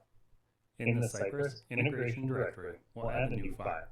We'll call this one app.init.spec.js. We'll start off with a describe block with the description app initialization. Inside the describe, we can add an it. This test will verify that our to-dos are loaded when the page is loaded. We'll stub our API calls here so we can control the responses and make our test consistent and reliable. We'll start with a sci.server, and then we'll add a route. When the application loads, we'll make a GET request to the to-dos endpoint. So we'll set up a route to respond to a GET at API/to-dos. The third argument for the route is the response body, and we want to respond with some to-dos. So let's define an array of to-dos in a constant. At the top of the file, we can add a constant called to-dos. We'll make that an array, and inside the array, I'm going to paste in some to-do objects that I've already prepared. There are 4 to-dos, and each has an ID, a name, and an is-complete field. With that array defined, I'll collapse the code to get it out of the way, and we can use our new constant in the route. Now that we've set up our route to stub the API call, we can visit the root of our application. It's important that we visit after configuring our route, otherwise the page would load and make the request before the stubbed route is in place. Now let's make an assertion about our page's behavior. We'll get the to-do list and assert that it should have 4 items, the same number that we configured our stub to respond with. We can save the file, and in the Cypress app, we'll run our new spec. When the test runs, we'll run our Cypress app file.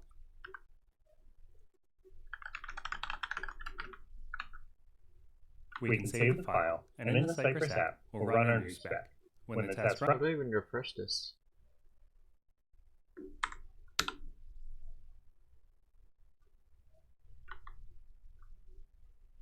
we'll see that our list doesn't have the expected length.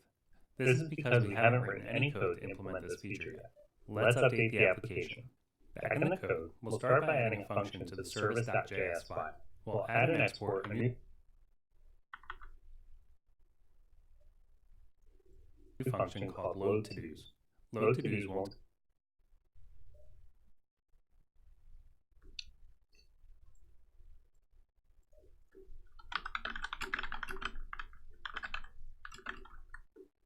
take any arguments, and it'll use axios.get to make a call to the to-dos endpoint, and a promise will be returned. In the to-do app component, we'll update our import to pull in the loadToDos function. Pull in the load our import component in the to-do.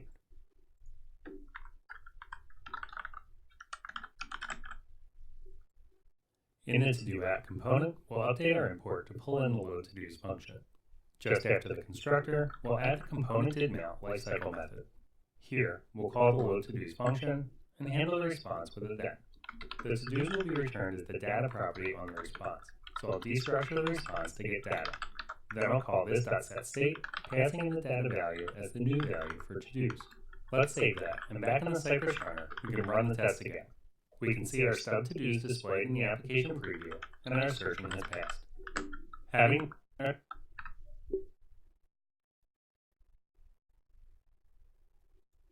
displayed again, we can back up for to-dos. To this data, of course.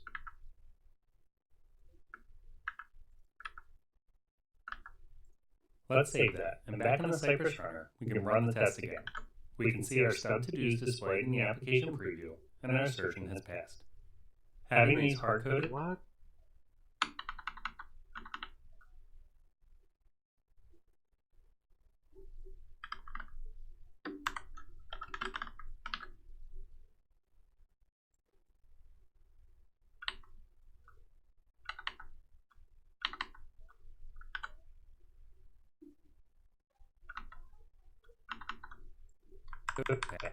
we can see our stub to-dos displayed in the to-dos.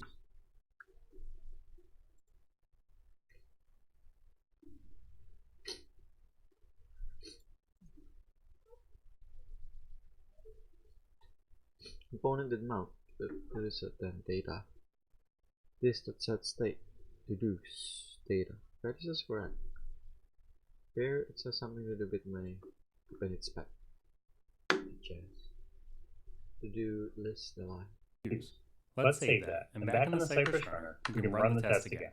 We can see our stub to-dos displayed in the application preview, and our assertion has passed. Having these hard-coded to-dos is quite passed. Assertion displayed in the application. We can see our back in the Cypress runner, we can run the test again. We can see our stub to-dos displayed in the application preview, and our assertion has passed. Having the Get API to-dos. these hard-coded to-dos is quite valuable. By using known data that we can control and manipulate, we avoid flaky tests by putting the application into a known state in a reliable and repeatable way. We will likely need this data in other tests, so it would be helpful to have it located out in other test data, but is quite hard and has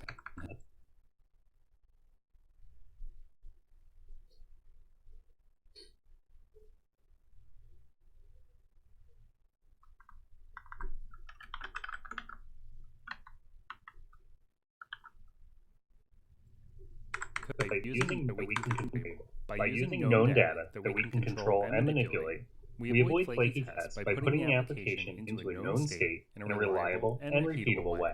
We will likely need this data in other tests, so it would be helpful to have it located outside of the spec file. Cypress makes it easy to store and retrieve data like this using fixtures. Let's move these to-dos into a fixture file and then pull them into our tests from there. We'll add a new file in the Cypress fixtures directory called todos.json. Then we can cut that array from the spec file to put it on our clipboard. And I'll delete the constant definition since we won't need that anymore. And now we can paste the array into the todos.json file. And now we have a file that contains just our array of to-dos. Back in our test, we'll replace the to-dos reference in the call to side.route with the string fixture::to-dos. Cypress will see the fixture keyword in that string and load the file matching the value after the colon. Now that we're using our fixture, let's save and run the test again to verify that we haven't broken anything. Our test still passes. We haven't.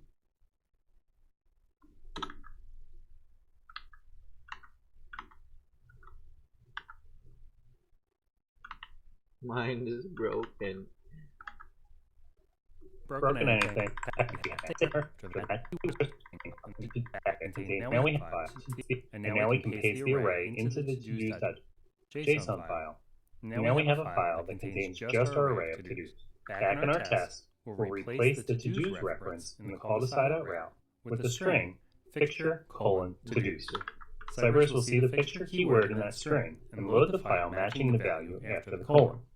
Now that we're using our fixture, let's save and run the test again to verify that we haven't broken anything. Our test still passes. We haven't broken anything, and our data is now in a fixture that we can pull in with Cypress wherever we need it. It's likely that we'll want to start more of our tests off with this known state, which means starting the server, setting up the route, and visiting the page. Rather than copy and paste this code throughout our specs, we can use Cypress's custom command API to package this setup code into a convenient command. To do this, we'll go into the Cypress support directory and open the command.js file. Command.js was pre-populated for us when Cypress seeded our project. It's loaded with helpful comments, but I'm going to remove those to make it easier to focus on our example code. We want our command to replace our setup steps from the app init spec, so we can copy the side.server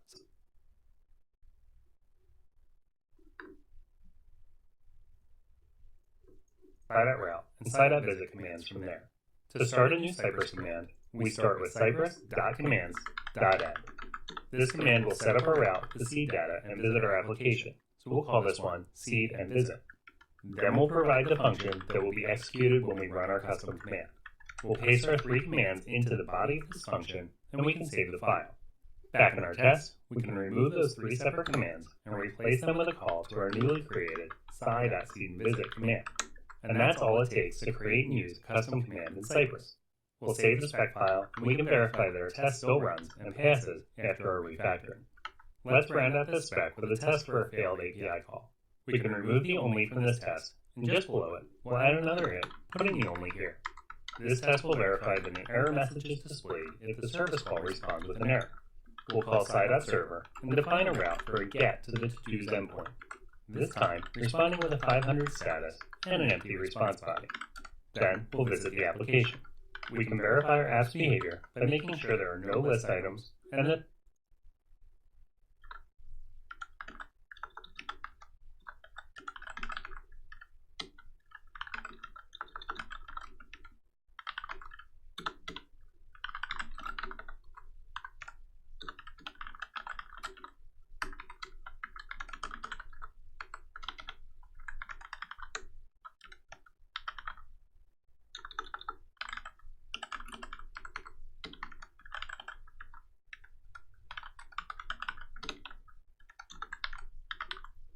and that the error element is visible.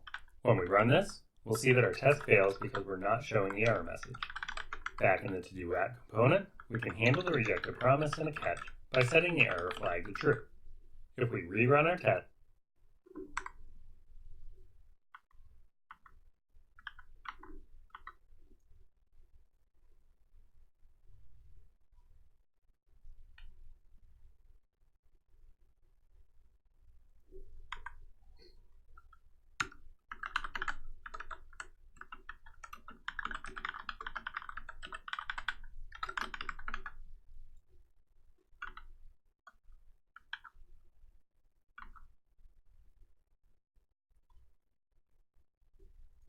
If we rerun our test, we'll see the error message is displayed in the application preview, and our test is now passing.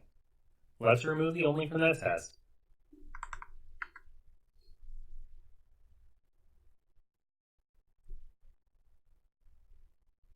Let's say error true.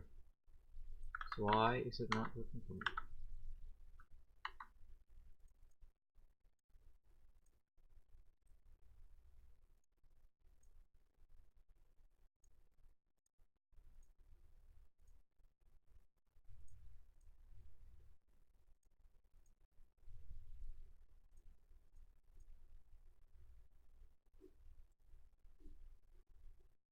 To remove the only from that test and see if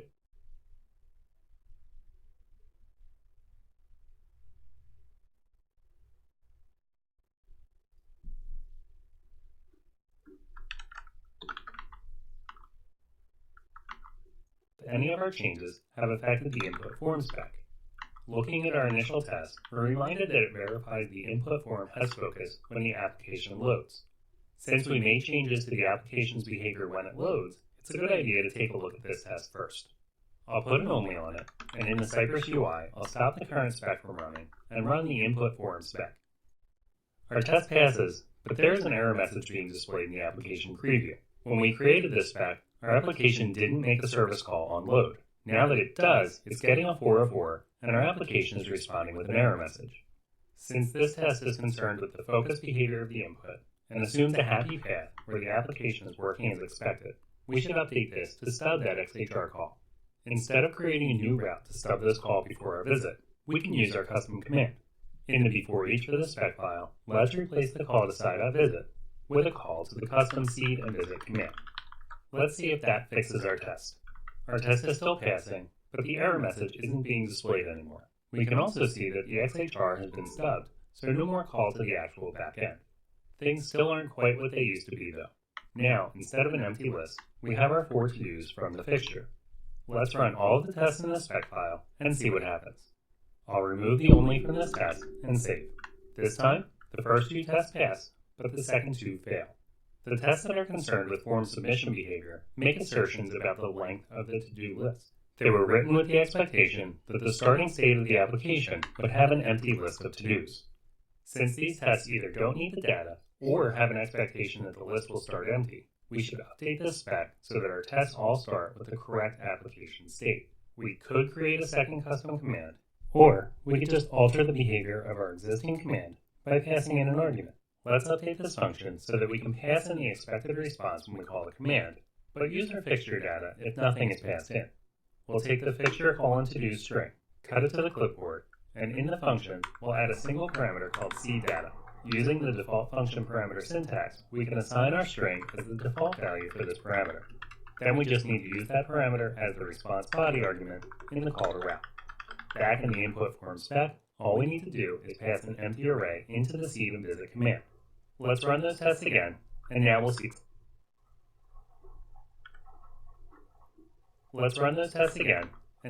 That everything passes. Since we've made changes to our custom command, we should also verify that the app init spec is still working. In the Cypress UI, I'll stop the currently running spec and click on the app init spec. These tests are still passing, and I can time travel through the command log just to verify that the seed data was loaded in that first test. We've not only implemented some new functionality in our application, but we've also tested that functionality and implemented some new functionality to verify that the seed data was and time travel through the command log just to verify that the seed data was loaded in that first test. We've not only implemented some new functionality in our application, but we've also tested that functionality and improved our test code in the process. We have a reusable source of known test data in our fixture, and we saved ourselves some code duplication by creating a custom command that we can use across spec files. We were even able to build some flexibility into that command in a clean way using modern JavaScript features.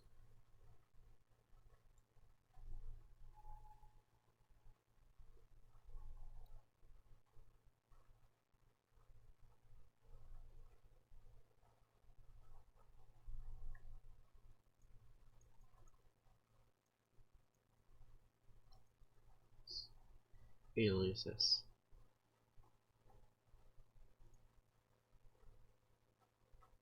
No, I didn't click that.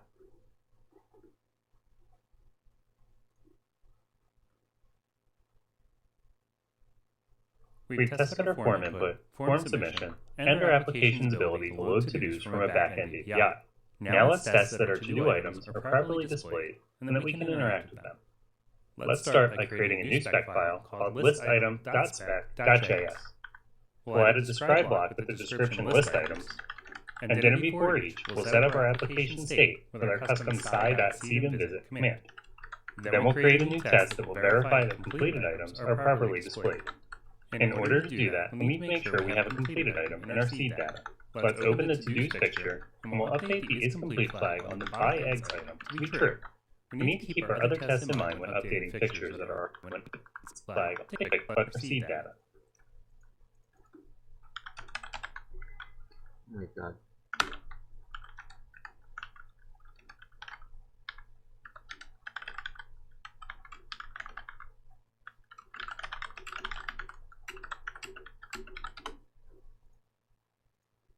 Let's open the to-dos picture, and we'll update the isComplete flag on the byEggs item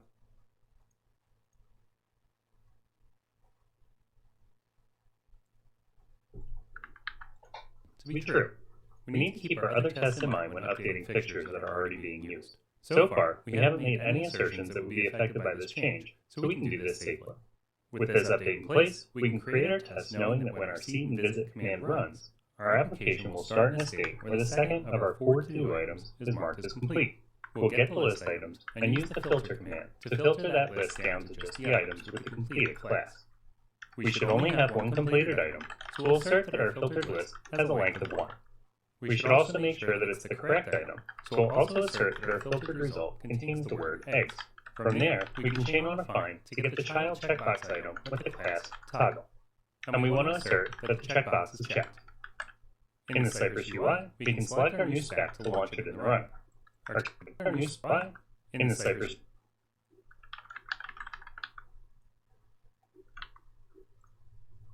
UI, we can select our new spec to launch it and run. Our test will fail, telling us that we don't have any items with the completed class in the list. Let's update the application to get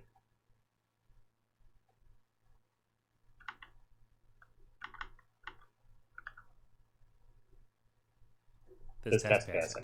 In the to-do list file, we'll conditionally add a class name value to the list item element. If the item is complete, we'll give it the class name complete. Otherwise, we'll just set it to null.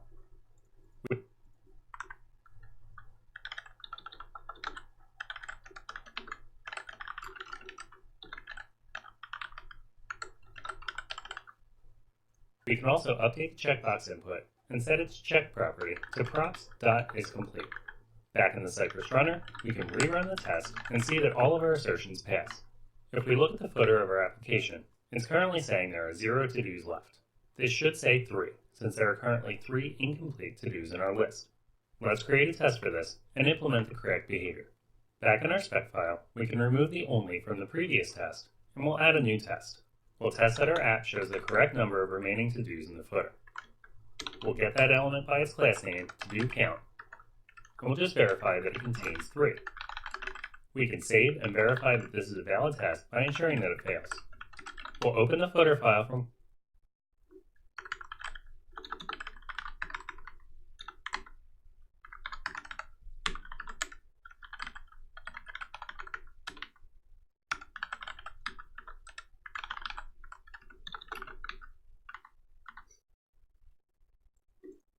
components, and we can see that the 0 is just a hard-coded value. Let's open up the to-do at component and add a new constant called remaining at the top, and add a new open up the value. Just to see the footer file from components, and we can see that the 0 is just a hard-coded value. Let's open up the to-do at component and add a new constant called remaining at the top of the render function. We'll get the number of remaining items by filtering state.todos to the incomplete items. Then we'll grab the length of the resulting array. Now we can pass that remaining value into the footer component as a prop, and back in the footer component, we'll replace the hard-coded 0 with props.remaining. Hard-coded or in the Footer.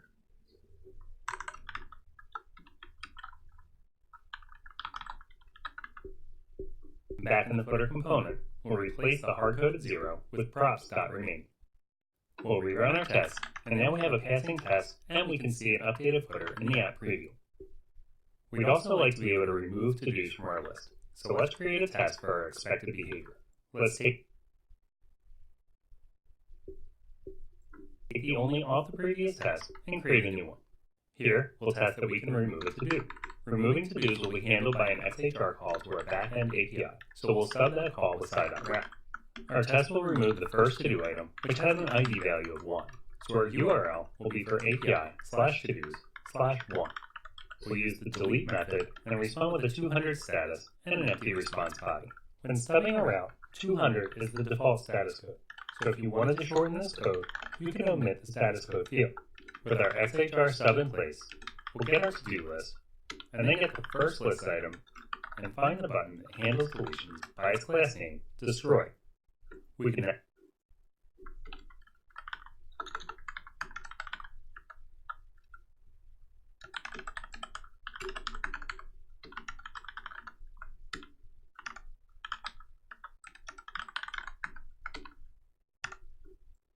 then click on that delete button. We'll save and run this test, and we'll see that the test is failing. The error message is letting us know that the click failed because the button element isn't visible. We can also see icons in the command log next to the find and click commands, indicating that our element isn't visible. We also get some details about why the element isn't visible, and that's because its CSS display property is set to none. The visibility for the delete button is controlled with the CSS hover pseudo selector. This means it won't be shown until the user hovers over the element with their mouse. The error message also gives us a workaround.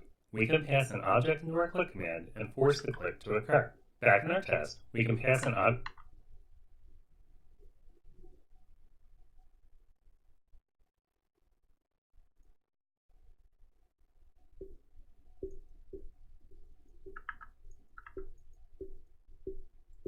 to click with the force property set to true.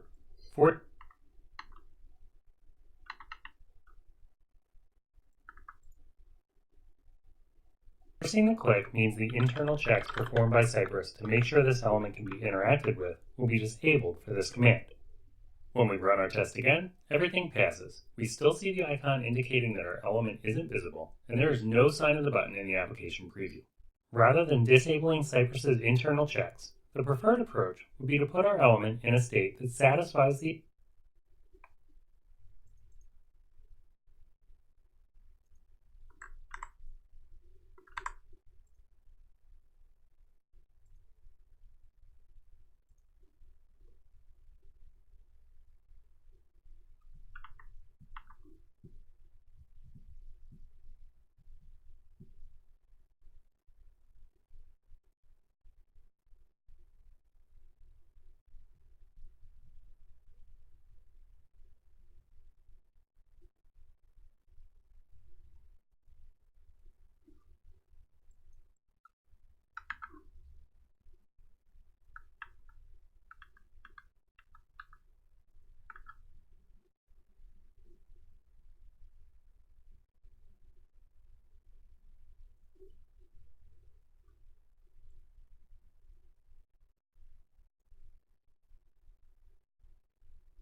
these checks before attempting an interaction. In this case, we can issue a command to show the button before we issue another command to interact with it. Let's update the test code by first removing the force true from the click command. Now, in between the find and click, let's add an invoke command, passing it the string show. We'll save our updated test, and everything is still passing, but we'll see that the invisibility icon is displayed next to find and invoke, but not next to click, meaning the click happened on a visible element. We can also now see the deletion button next to our item in the app preview. Now that we can click on our button, we need to make some assertions and implement our next to our item in the app preview. Now that we can click on our button, we need to make some assertions and implement the code to make it happen. Back in our test code, I want to make an assertion about the list items. By chaining a first and a find after our get, we've changed our subject from the list items to the destroy button of the first item. So we need to get back to looking at our list items to make our assertion. Your first instinct might be to do something like this, creating a constant called list and assigning the result of sci.get to it, then using that constant wherever you need a new chain that starts with the list items. This approach isn't going to work. Everything in Cypress is queued and then run asynchronously, so this synchronous approach won't behave the way you expect it to. Instead, what we can do is use an alias. We'll use the as command after a get to create an alias for the list items called list. Then we can use the alias in a get, prefixing the name with the @ symbol. Then, when we need to start with our list items again, we can use get with that alias again. If Cypress still has a reference to the DOM elements for this reference, it'll return that reference. If that part of the DOM has re-rendered and that reference has gone stale, Cypress will query for those elements again, ensuring that our list items are current and don't represent an outdated version of the DOM. With the list items as our subject again, we'll assert that the list has a length of 3 and that it no longer contains milk. When we run the test again, it fails on our first assertion because we still assert it failed to.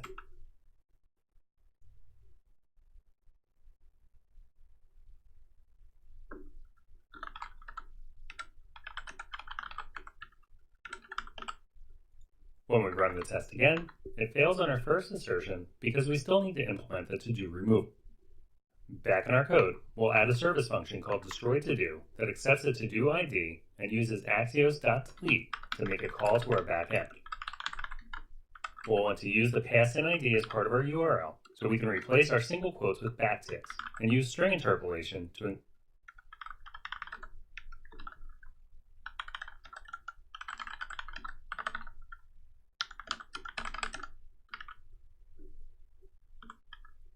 include the ID as the last segment in the URL.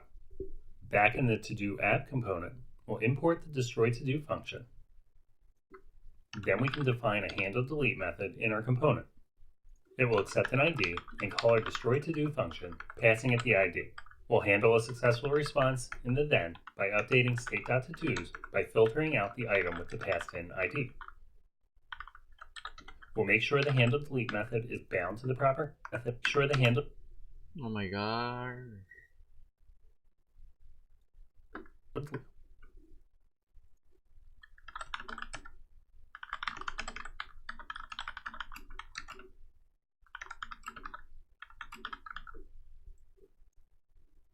We'll make sure the handleDelete method is bound to the proper context in the constructor, and then we'll pass handleDelete into the to-do list component as a prop. In the to-do list component, we'll pass handleDelete through to to-do item, and in to-do item, we'll add an onClick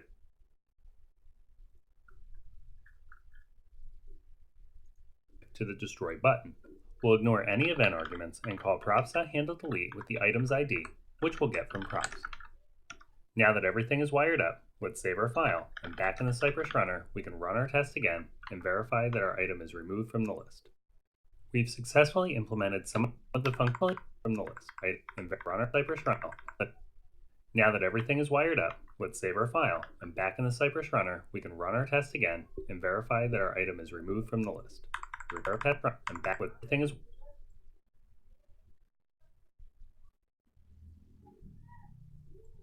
Mine onClick is fine. Maybe there's something to do with it to do that.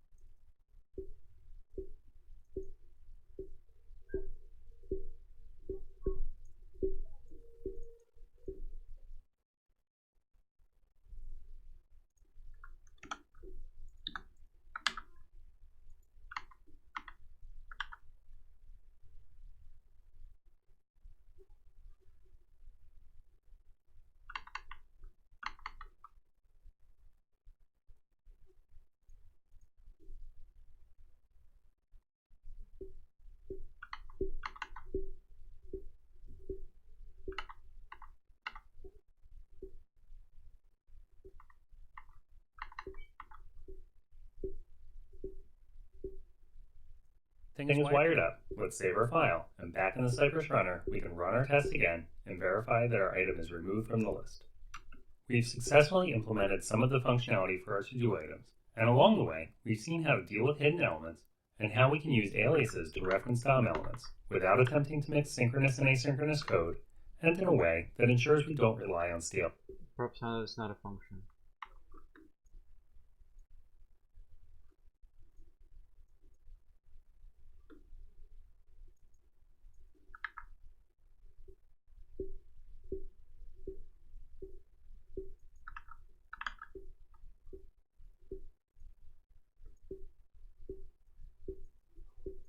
stale data. Items ID, which we'll get from props. Now that everything is wired up, let's save our file and back.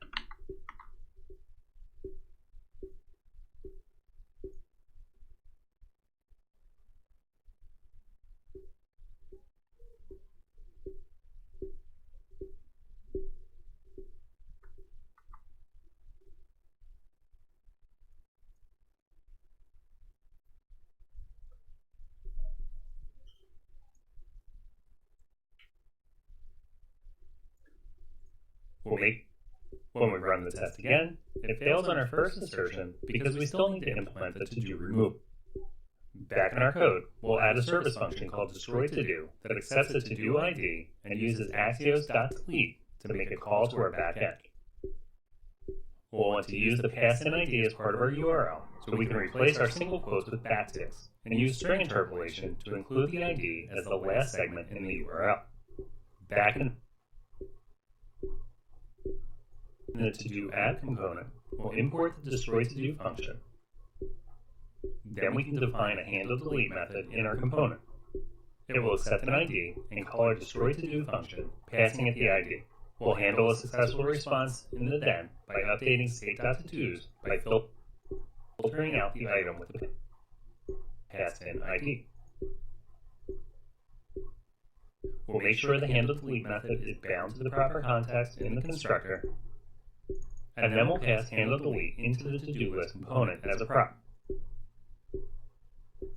In the to-do list component, we'll pass handleDelete through to to-do item, and in to-do item, we'll add an on-click.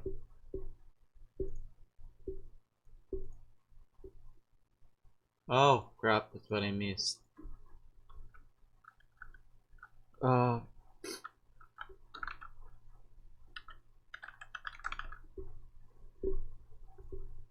Click to the destroy button.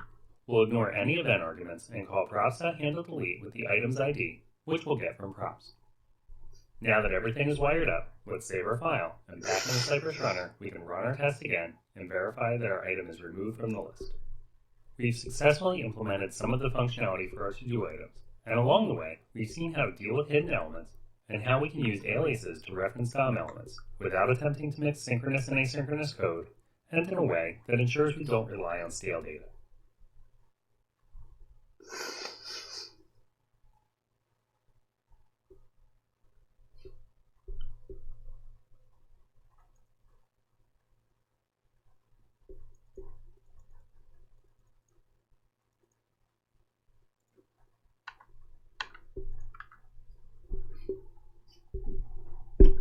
We have a few tests for our list items, but we still need the ability to toggle items to mark them complete.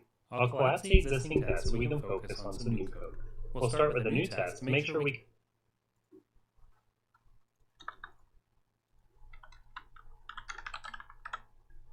can make an incomplete item complete. We'll need a route to stub the API call that updates our item. We could hardcode the data for our stub like we've done in previous tests, but let's see how we can access our fixture data and use a modified version of that to set up our route. We'll access the same fixture data that we're using to see our application state by using sci.fixture, passing it to do's to access the to-dos file. Now we can chain a then to fixture, and then accept a function that will receive our fixture data as an argument, allowing us to work with the data like we would any other. We'll use a modified version of the first item in the list to set up our route. Let's start by defining a constant called target. It's often helpful when manipulating data to have access to a utility library. Lucky for us, Cypress comes bundled with Lodash. Let's use it here to get the first item in the to-dos array. We can access Lodash through Cypress with an uppercase C _, and we'll use Lodash's head function here, passing in to-dos.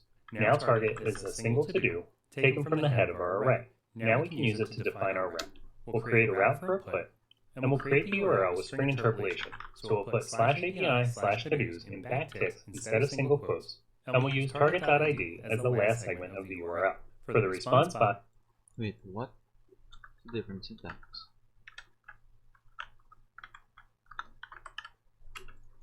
We want an updated version of the original to-do, so we can reach for Lodash again to help. We'll access Lodash from Cypress, again with an uppercase C, and we'll merge the original item with an object literal, with an isComplete property set to true. This gives us a route for the first item in the fixture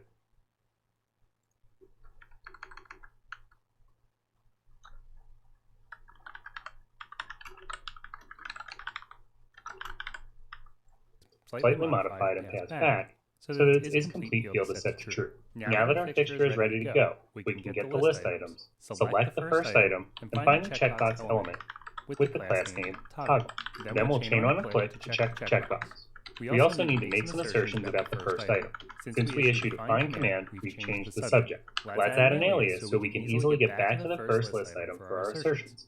After the first command, we'll add an as, and we'll call this alias first to do. We can break off the next part of the chain and start this new chain with a get using our alias. At the end of this chain, we'll add an assertion for the checkbox, asserting that it should be checked. And then we'll use a get again with our alias to assert that the first item has the class completed. Finally, we'll add another get, this time for the to-do count element in the footer, and verify that it contains a 2. When we run the test, we'll see it fail. When we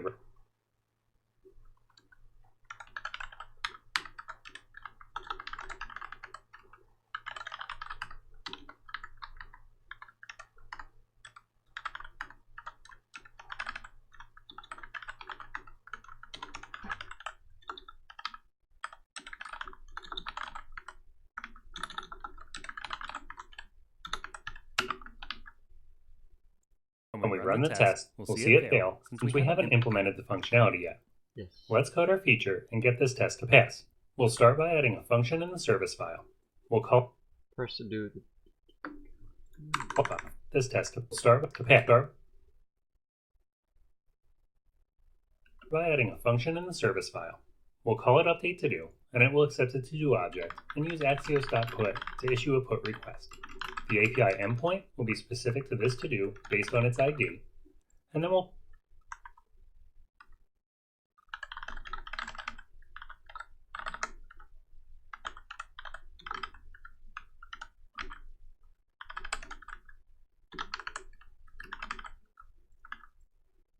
pass in the supplied to-do as the body of the request. In the to-do app component, we can update our service import to include the update to-do function. Then, in the body of the component class, we'll create a handle toggle method that accepts the to-do ID. We'll use the ID to find the to-do we wish to change from state.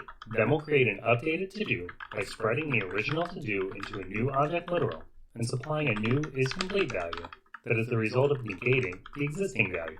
Now we can call update to-do, passing in our updated to-do object, and use it then to handle a successful result. We'll destructure the response to get the data value, which in this case is our new to-do. We want to replace the existing version of this to-do with the updated to-do obtained from our API response. We'll use the ID against the existing list of to-dos to figure out which item to replace by index. Now we'll create a new to-dos array. We'll spread the items from the existing array from the first item up to our target index. Then we'll insert our updated to-do by adding data as an array item. Then we'll spread out the remaining items from the source array. Now we'll use setState to replace the existing to-dos with this updated array. We'll ensure the proper context by binding. We'll ensure the proper updated array.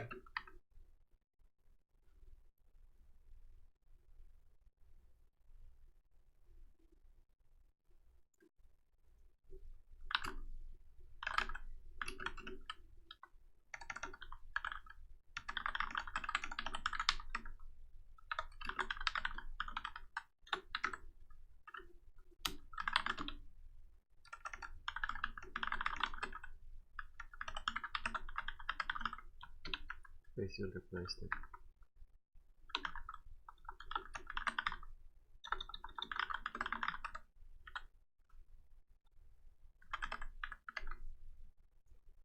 We'll ensure the proper context by binding our new method to this in the constructor. And in the render method, we'll pass handle toggle into to-do list. In the to-do list component, we'll pass this through to the to-do item component, and in to-do item, we'll wire this up by adding an onChange handler for the checkbox.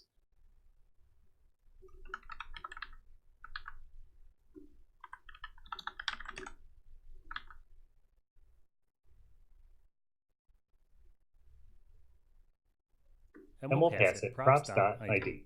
Now everything is connected, so we can run our test again to see if our implementation is solid. When the test runs, we see a delay, and we have a failed assertion.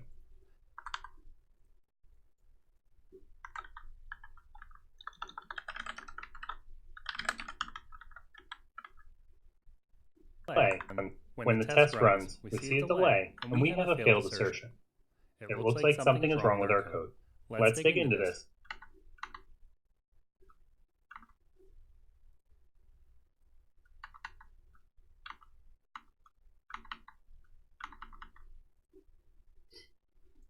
And see if we can debug the application. The obvious place to start is with the failed assertion.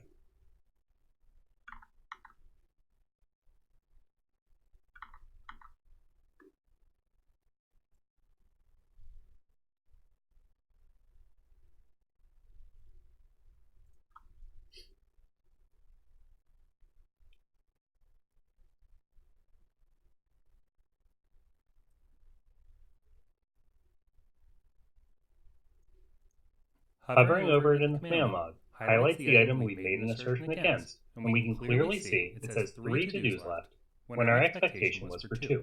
Working our way up the command log, we can verify that the passing assertions are reflected in the app preview, and when we hover over the XHR stub, we can see the app preview is changing.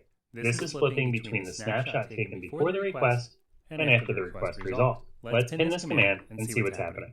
With this pinned, we can choose between request and response snapshots for the app preview.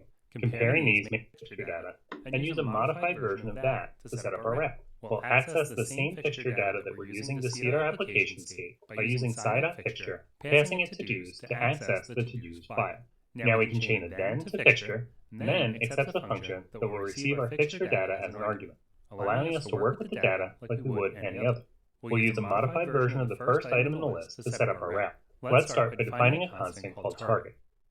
It's often helpful when manipulating data to have access to a utility library. Lucky for us, Cypress comes bundled with Lodash. Let's use it here to get the first item in the to-dos array. We can access Lodash through Cypress with an uppercase C _, and we'll use Lodash's head function here, passing in to-dos.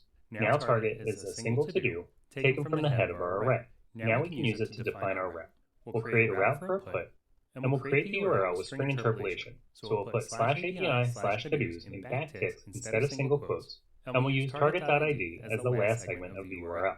For the response body, we want an updated version of the original to-do, so we can reach for Lodash again to help. We'll access Lodash from Cypress, again with an uppercase C, and we'll merge the original item with an object literal, with an isComplete property set to true. This gives us a route where the first item in the fixture is slightly modified and passed back, so that its isComplete field is set to true. Now that our fixture is ready to go, we can get the list items, select the first item, and find the checkbox element with the class name toggle. Then we'll chain on a click to check the checkbox. We also need to make some assertions about the first item. Since we issued a find command, we've changed the subject. Let's add an alias so we can easily get back to the first list item for our assertions. After the first command, we'll add an as, and we'll call this alias first to do. We can break off the next part of the chain and start this new chain with a get using our alias. At the end of the chain, we'll add an assertion for the checkbox, asserting that it should be checked. And then we'll use a get again with our alias to assert that the first item has the class completed. Finally, we'll add another get, this time for the to-do count element in the footer, and verify that it contains a 2. When we run the test, we'll see it fail since we haven't implemented the functionality yet. Let's code our feature and get this test to pass. We'll start by adding a function in the service file. We'll call it update_to_do, and it will accept the to-do object and use axios.put to issue a put request. The API endpoint will be specific to this to-do based on its ID, and then we'll pass in the supply to-do as the body of the request. In the to-do app component, we can update our service import to include the update_to_do function. Then, in the body of the component class, we'll create a handle toggle method that accepts the to-do ID.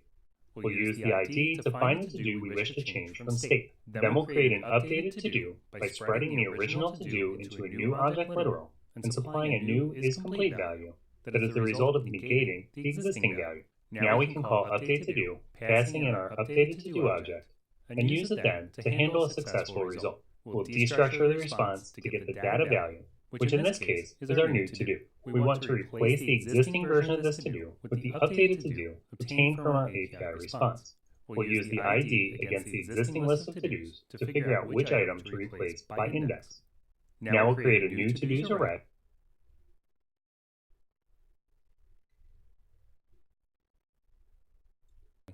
we'll spread the items from the existing array from the first item up to our target index. Then we'll insert our updated to-do by adding data as an array item. Then we'll spread out the remaining items from the source array. Now we'll use setState to replace the existing to-dos with this updated array. We'll ensure the proper context by binding our new method to this in the constructor. And in the render method, we'll pass handle toggle into to-do list. In the to-do list component, we'll pass this through to the to-do item component, and in to-do item, we'll wire this up by adding an onChange handler for the checkbox, and we'll pass it props.id. Now everything is connected, so we can run our test again to see if our implementation is solid. When the test runs, we see a delay, and we have a failed assertion. It looks like something is wrong with our code. Let's dig into this and see.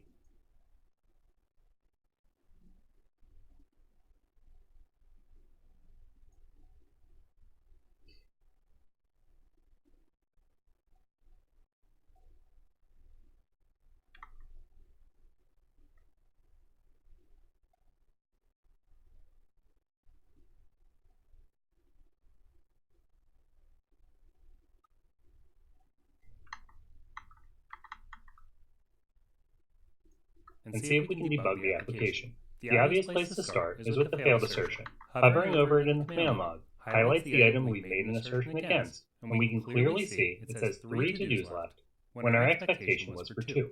Working our way up the command log, we can verify that the passing assertions are reflected in the app preview, and when we hover over the XHR stub, we can see the app preview is changing.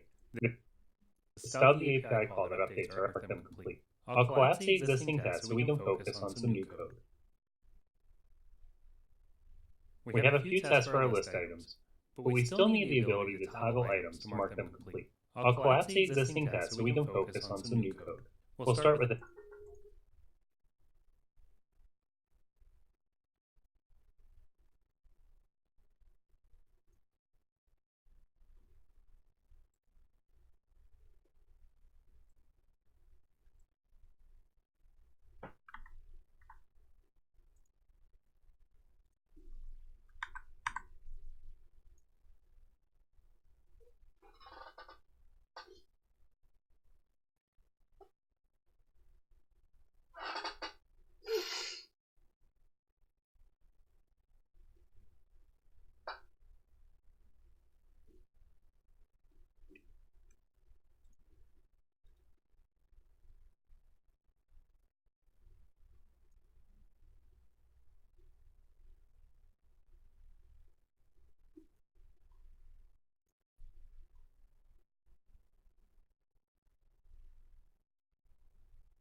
Why is my checkbox not even working?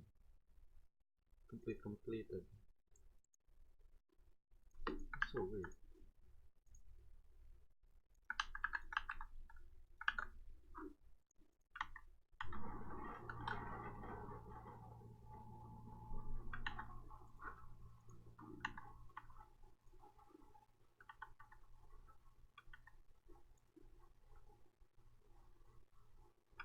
The toggle node's not even working.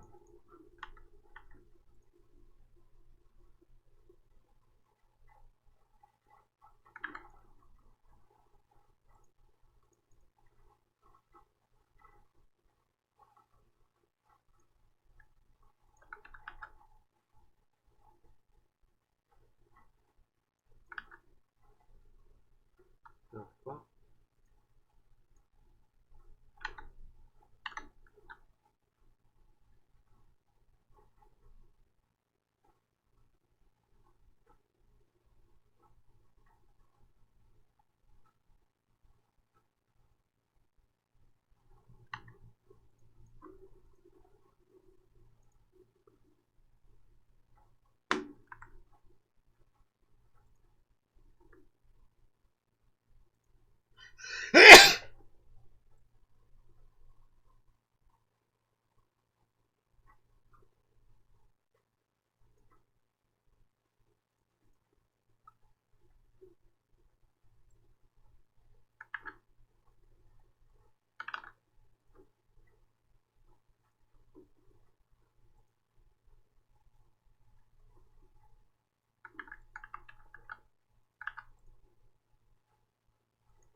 with a new tab for it in the command log, highlights the item we've made an assertion against, and we can clearly see it says 3 to-dos left, when our expectation was for 2.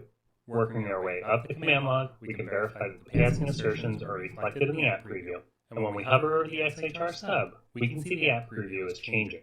This is flipping between the snapshot taken before the request and after the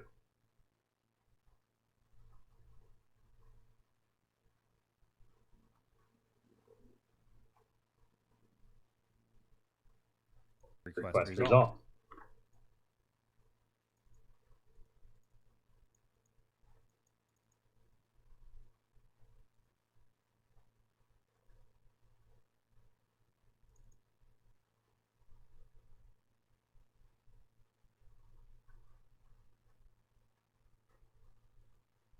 Let's pin this command and see what's happening.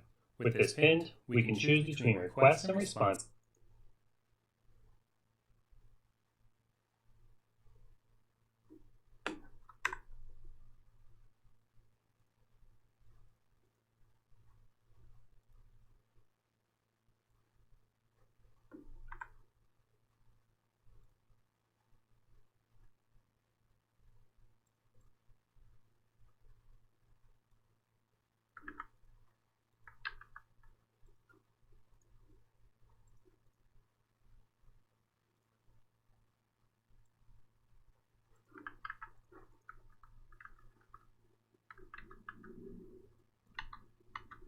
Still having that error. What the fuck? I can't click.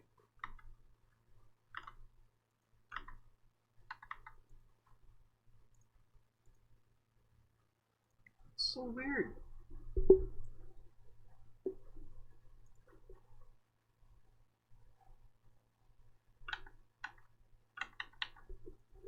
This has something to do with bullshit Odash. Oh my god, that was so weird. Let's try to get everything.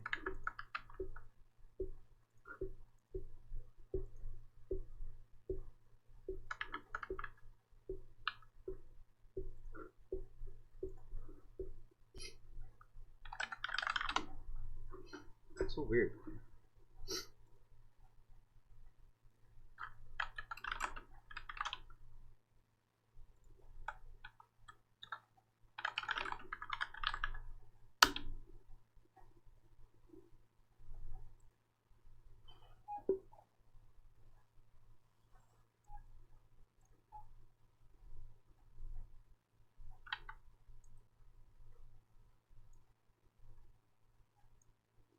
It's having some bullshit problem with the click.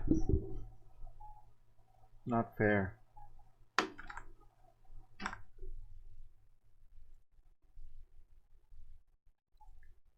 Something to do with the. It's pretty much the same. It's the same.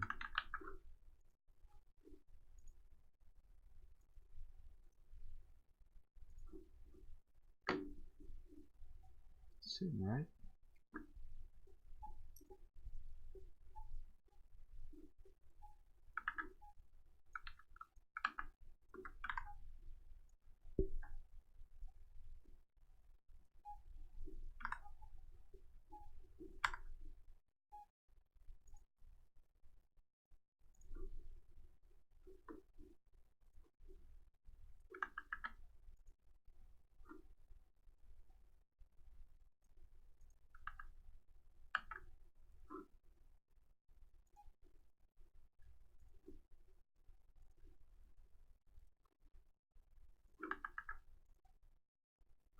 I think I know why I'm having an error. You know now why. Do I? I don't know. It's pretty weird.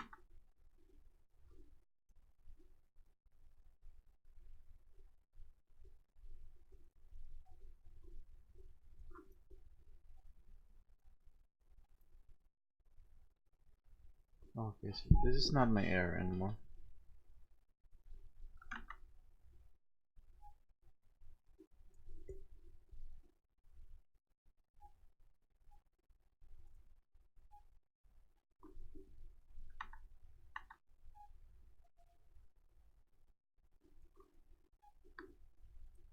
response now. We can expand the response and verify that our application got the response we expected.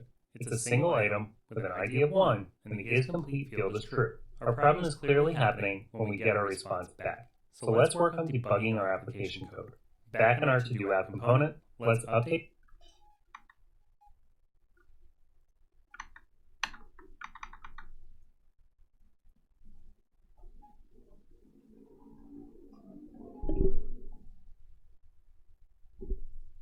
the then for our update to-do call so we can see what's happening with our response.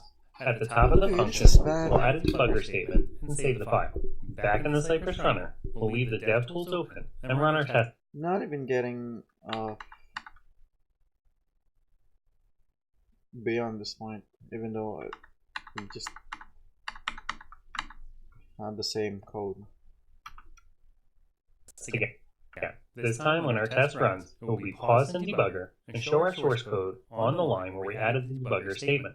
We can see the data value is still the object we're expecting, so let's see what's happening. We'll click to step over the next function call and we'll move forward in the code. We can hover over this.state.todos and see that it's the 4 items we expect it to be. When we step over again, we'll see that our target index value is 0, which is what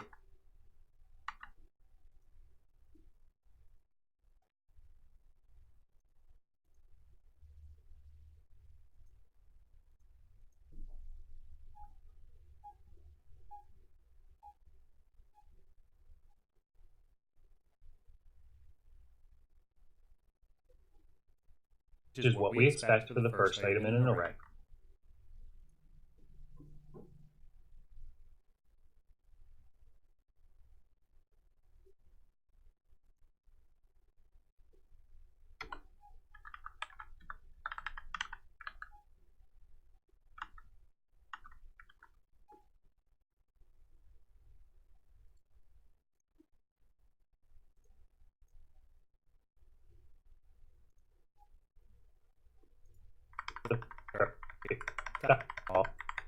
Expecting. So let's see what's happening. We'll click to step over the next function call and we'll move forward in the code. We can build the object. My God. Response. At the top of the function, we'll add a debugger statement and save the file. Back in the Cypress runner, we'll leave the DevTools open and run our test again. This time when our test runs, it will be paused in debugger and show our source code on the line where we added the debugger statement. We can see the data value is still the object we're expecting. I'm not even making this point with the click. That's why my debugger is not even kicking in. I think there's something to do with this. It's not one problem. I don't know.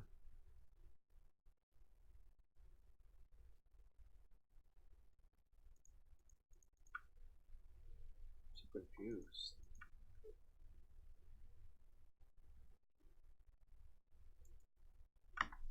What if I had it forced?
So let's see what's happening. We'll click to step over the next function call and we'll move forward in the code. We can hover over this.state.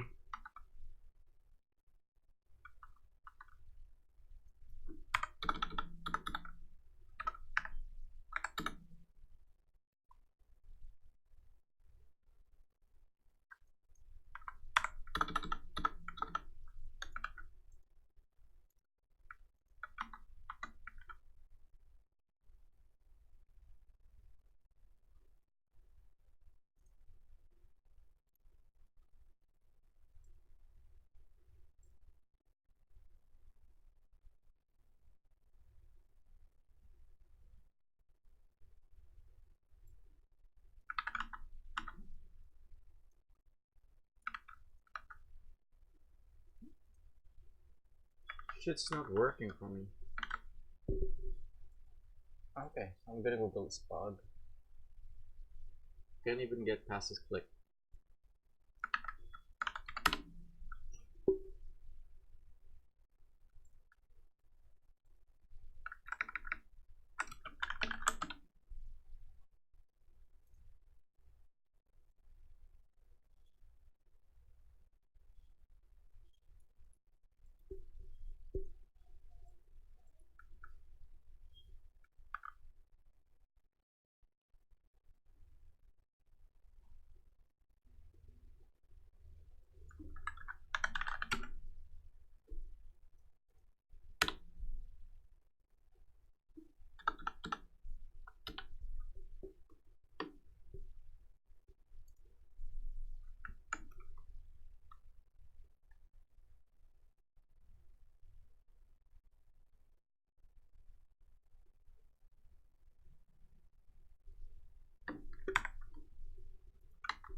Maybe it's the service? I don't know.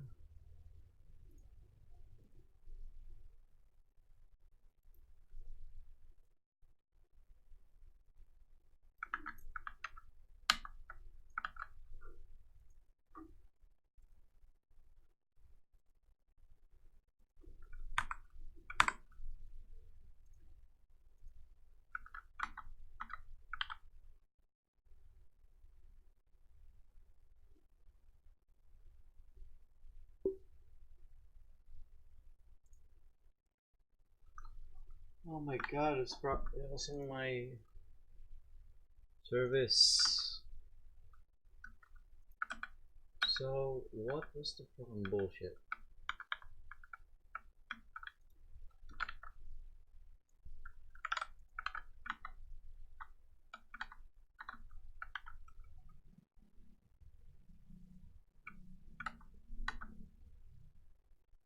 Did the update?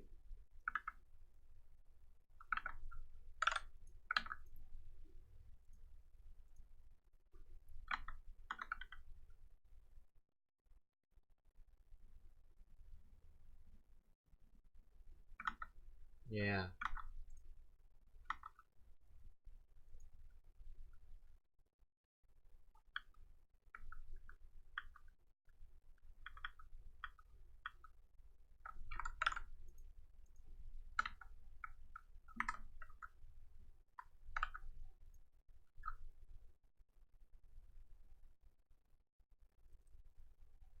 Oh my god, you an idiot.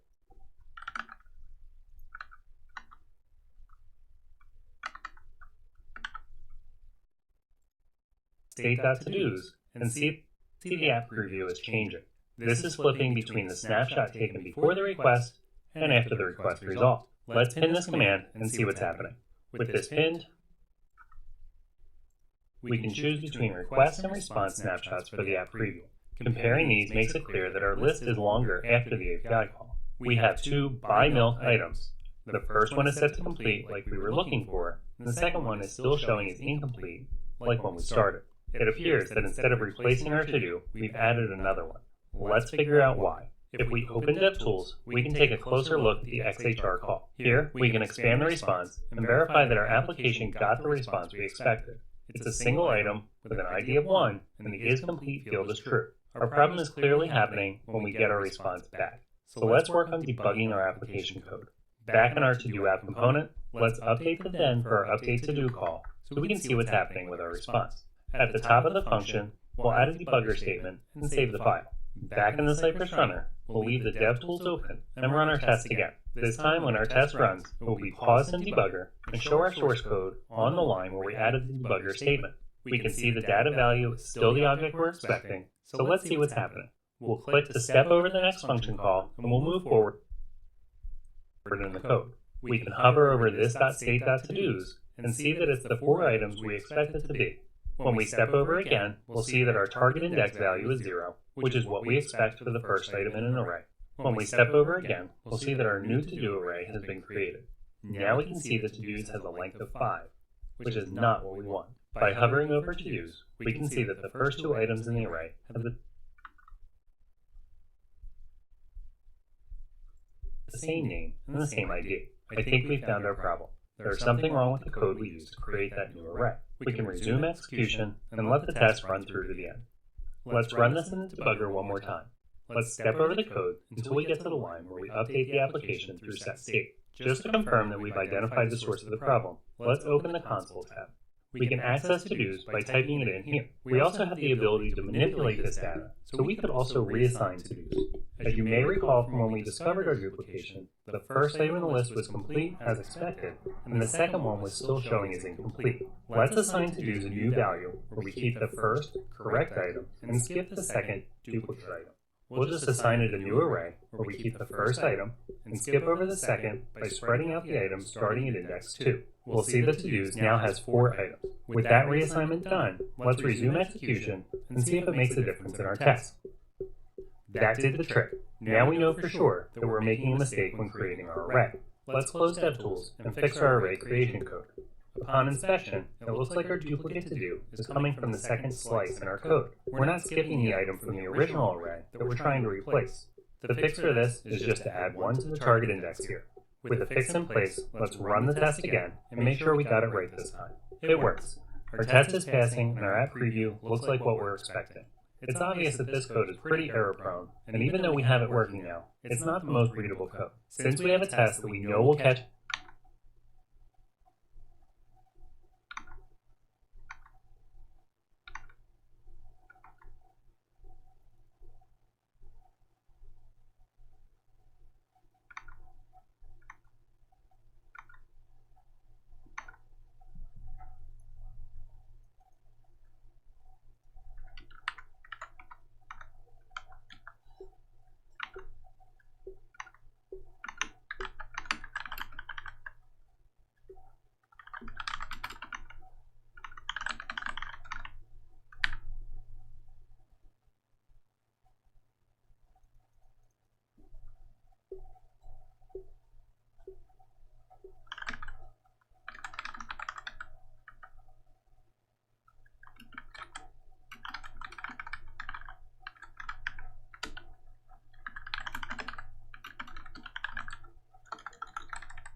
catch issues with our implementation, we can safely refactor this. Instead of manually creating a new array, let's use map to replace our item in a less error-prone way. We can remove this new array, and in its place, we'll call map on state.todos. In our mapping function, we'll compare the to-dos ID to the updated item's ID. If the IDs match, we'll return the updated item.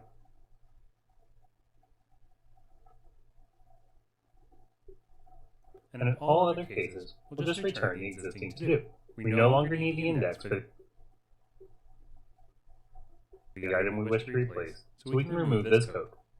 And we can also remove the debugger statement since we don't need that anymore. This code has fewer moving parts and should be easier to maintain. Let's just verify that it works by running our test again. Less error-prone way. We can remove this new array, and in its place, we'll call map on state.todos. In our mapping function, we'll compare the to-dos ID to the updated item's ID. If the IDs match, we'll return the updated item. And in all other cases, we'll just return the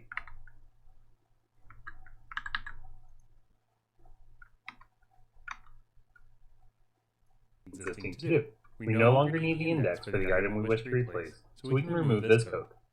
And we can also remove the debugger statement since we don't need that anymore. This code has fewer moving parts and should be easier to maintain. Let's just verify that it works by running our test again. And it looks like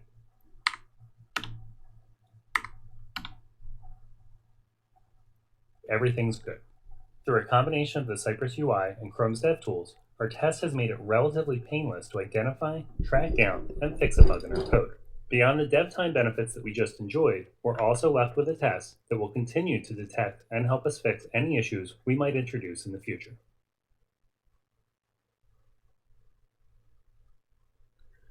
I'm gonna take a leak.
Oh, crap, I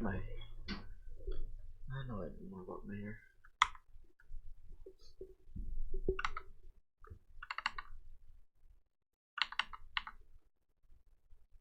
We will test the application's footer behavior.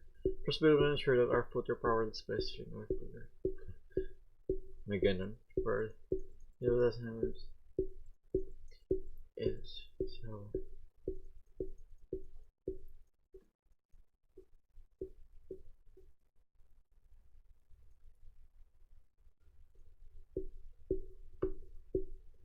We've tested and implemented most of the features for this to-do app. The remaining functionality that we're going to implement resides in the footer. We need to test that the to-do count displays the singular to-do when there is a single item remaining, and the plural to-dos in all other cases. We also need to test that the all, active, and completed links will show us a filtered version of the list. Let's create a new spec file for all of these tests. We'll add a new file under Cypress integration called footer.spec.js. With that file created, we can add our describe block, and we'll be testing the footer, so footer will work as our description. The first part of the footer we'll be testing is the remaining to-do count. We've already touched on displaying the correct number, but we also need to make sure we are properly displaying the singular or plural form of to-do based on the number of remaining items. In order to test this, we'll need to seed the application with different sets of to-dos. Let's use context to organize our tests by their initial state.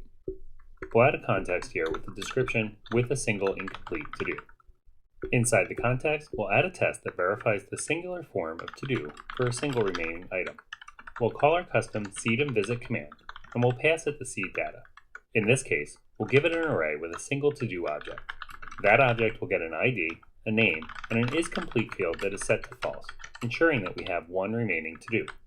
With that set up, we'll use the get command to get the to-do count element in the footer. Then we'll verify that it contains the text one to-do left. In the Cypress UI, we can run our new spec file by clicking on our new spec file. We can run our new spec file because typed.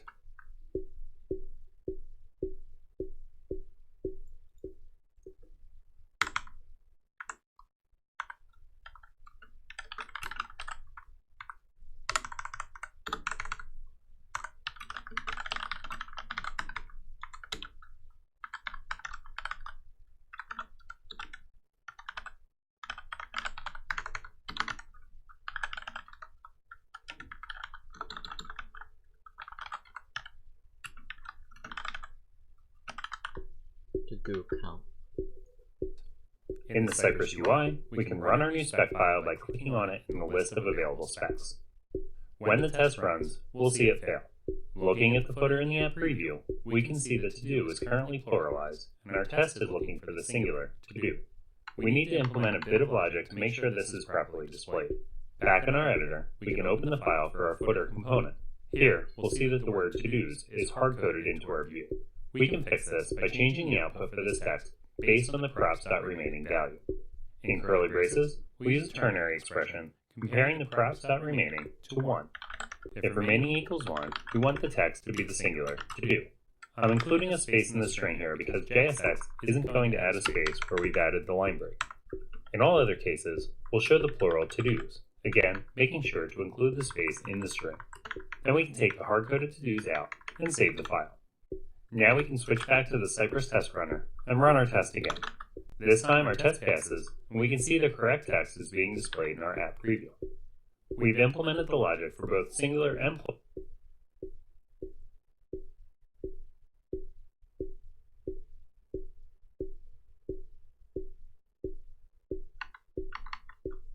Yeah.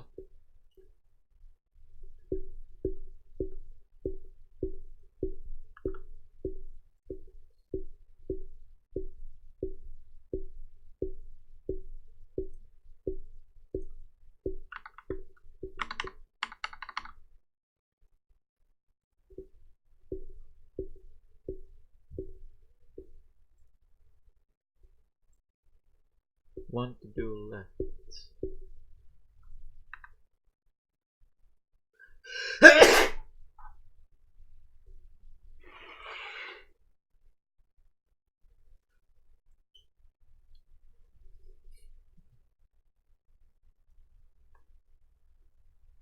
And plural, but we're only testing one of those. Let's add another test that will verify the correct display for multiple remaining to-dos. Back in our spec file, we can remove the only dot to do count, get dot to do count. Right, should contain one to do left. So why is mine not working? Didn't visit context. Maybe I didn't save it? No, it doesn't. That's the way. The only from our existing test. This is where we're going to want to see the application with multiple tests. So let's create our second context.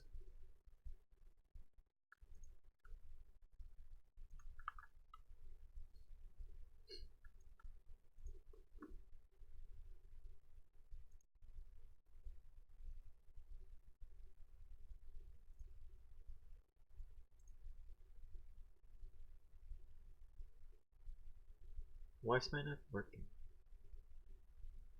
Footer.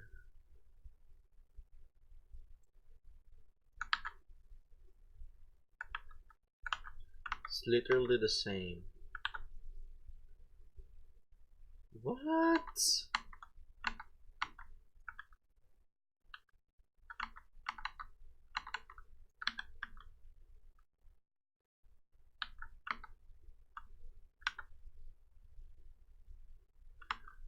Okay, so what gives? 111? I said 111.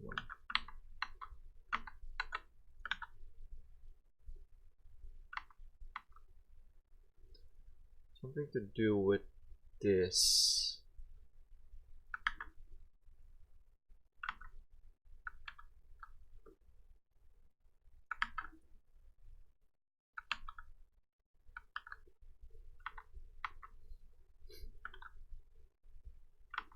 Or probably this guy over here.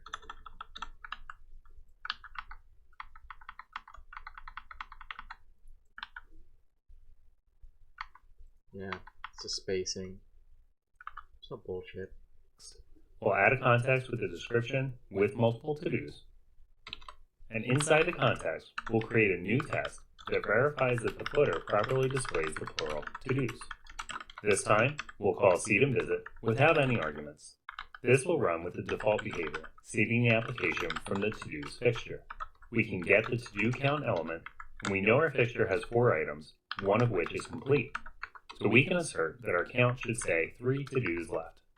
Let's save the test and see it run, and everything passes. Now if we refactor that code, our test will let us know if we've accidentally altered that behavior. Let's move on to testing the filter links. We have all active and completed links in the footer. When we click active, we should only see incomplete items in the list. For completed, we only want items that have been checked off, and of course all should show our entire list. Let's start by testing the active link. We'll remove the only from the previous test, and since we'll need multiple items to test this properly, we'll need to use the same default seed data as before. Let's add a before each to the with multiple to-dos context, and then we can move the seed and visit command out of the previous test and into the before each. Now every test in this context will start with the default seed data. With that minor refactoring out of the way, let's create our test. We'll add a new it with the description filters to active to-dos. We'll start by finding the link we want based on its content using sci.contains and passing it the text of the link, active. Then we'll issue a click command, and we expect clicking this link to update the list.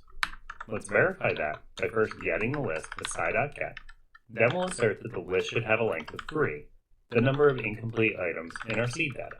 We can save this and see our test run in the Cypress test runner. Of course, our test fails because we haven't implemented this functionality yet. One important thing to notice is that our URL has changed. There is a page event in the command log letting us know the click led to a new URL. And in the app preview, we can see that we now have a /active appended to the end of our URL. The starter project includes React Router version 4 as a dependency. This gives us access to components that will allow us to use routes in the URL to control how our list is filtered. Back in the code, let's take a look at the footer component. We can see that the links in the footer are link components that have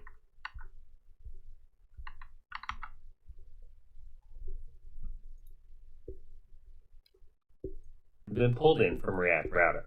They use push state, which is why we saw the URL update without the page reloading.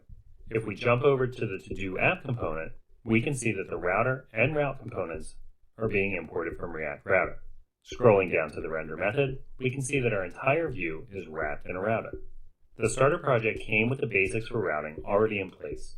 We just need to finish wiring everything up so route changes will update the items displayed in our list. Right above the to-do list component, let's add a route component. We'll give it a path property with the value /:filter, and we'll add a question mark to the end. This path is going to treat the segment following the route as a parameter called filter. The question mark makes this parameter optional, so this route will match the root URL as well as any URL with that additional segment. The second property we'll pass to route is a render function. This function will receive an argument that includes a property called match. That's the only thing we'll need here, so we'll destructure this to just get match. We'll close out the tag for the route component, then we can fill in the body of the render function. We want to render out our existing to-do list component, so we can select that and move it up into the render function. Now the return value for render is our to-do list component. Now that we have access to the filter parameter from the URL, we need a way to use that to filter our list. Let's create a utility function to handle this. Under the lib directory, we'll open the util.js file. Here, we'll export a constant called filter to-dos. Filter to-dos will be a function that accepts 2 arguments. Filter will be our parameter value from the URL, and to-dos will be our complete list with to-dos. Since the filter parameter in the URL is optional, we use a ternary expression to determine what to do depending on the filter being present or not. If the filter is defined, we'll call the filter method on the to-dos array. We'll check the to-dos is complete flag and compare that to whether the filter argument equals completed or not. If we pass completed here, we'll be left with a list of items where the is complete property is true. And if we pass something else, such as active, we'll be left with a list where the is complete property for each item is false. Then, if the filter argument isn't defined, we'll just want to return the entire list. Now, back in the to-do app component, we'll jump to the top of the file. Let's import our filter to-dos utility function. With that imported, we can scroll back down to the render method, and in our to-do list component, we can call filter to-do, passing in match.params.filter as the first argument, and this.state.todos will get passed in as the second argument. Now our to-do list should be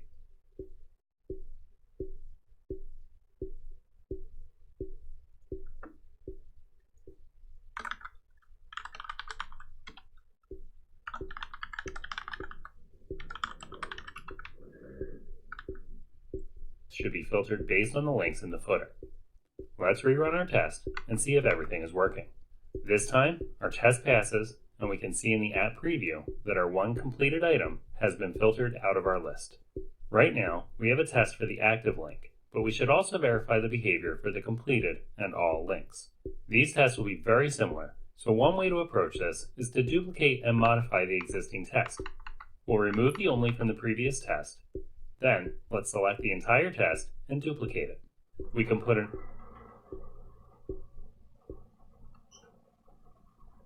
only on this new copy, and we'll update the description to reflect that we'll now be testing the completed filter. We can update the contains command to get the completed link, and then we need to update our assertion to assert that the list has a length of 1, since there is only one completed item in our fixture data. Let's save and run this new test to make sure everything works as expected. This works, but we have two tests with nearly identical code, and they are exercising the same behavior, just using different parameters. If we added another test for the all link, we'd end up with even more duplicate code.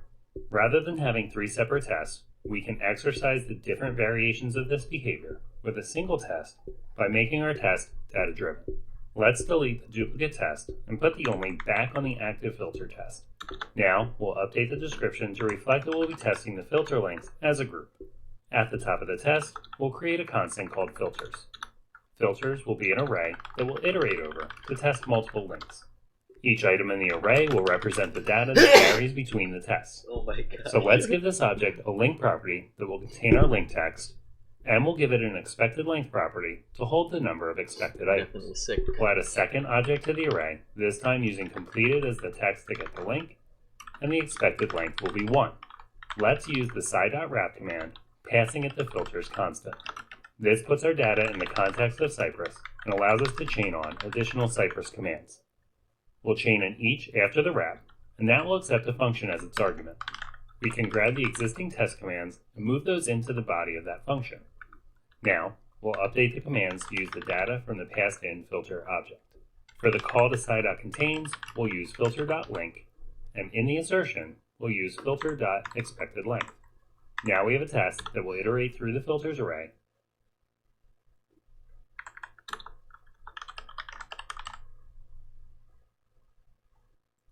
and for each item, it'll find the link, click on it, and make an assertion about the list length based on the data in the passed-in object. Let's save and run this test. Our test passes, and we can see from the command log that we have 2 passing assertions. The command log shows us that we have a wrapped array, a contains command was issued with active as its argument, then a click and a URL change, followed by an assertion that the list has 3 items. Immediately following, we see the second call to contains, this time with completed, and the same series of events leading to the assertion that there is a single item in the list. We still need to test that the all link shows the entire list. Back in the code, we can add this test by simply adding another record to our array. We'll duplicate the second object in the array, and in the new object, we'll update the link property to all and set the expected length to 4. Let's save the spec file, and when the test runs this time, we'll see we have 3 passing assertions. By using a simple array of object literals, we were able to create a single test that exercised multiple variations of the same feature. Nice. Cool end-to-end tests part 1.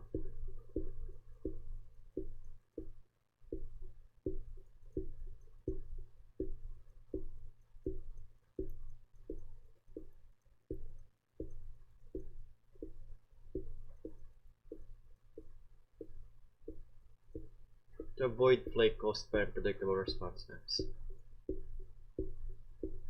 Until this point, all of our tests have stubbed out our API. If we run the application on its own, we'll see an error right away. Looking at Chrome's DevTools, we'll see that our initial API call to load to-dos is resulting in a 404. If we try to add a to-do by submitting the form, we'll see another 404, and our to-do isn't added to the list. In order to make this application work on its own, we're going to need to set up our API. To keep this example easy to set up and run locally, our API will be handled with the JSON server npm module.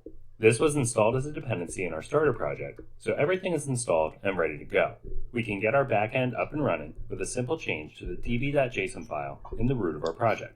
We'll open the file, and in the empty object, we'll add a to-dos property and set its value to an empty array.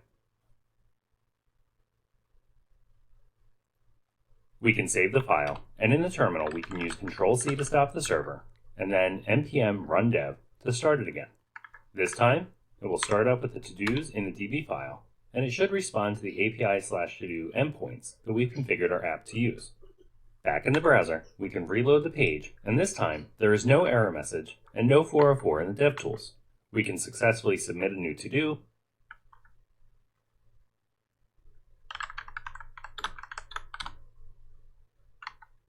Still an error. and a p.json file in the root of our project. We'll open the file, and in the empty object, we'll add a to-dos property and set its value to an empty array. We can save the file, and in the terminal we can use Ctrl-C to stop the server, and then npm run dev to start it again. This time, it will start up with the to-dos in the DB file, and it should respond to the API/to-do endpoints that we've configured our app to use. Back in the browser, we can reload the page, and this time, there is no error message and no 404 in the DevTools. We can successfully submit a new to-do, and if we look at the Network tab in DevTools, we can see XHR calls being made and receiving appropriate responses. Back in the db.json file, we will see our 2 new to-dos have been persisted to the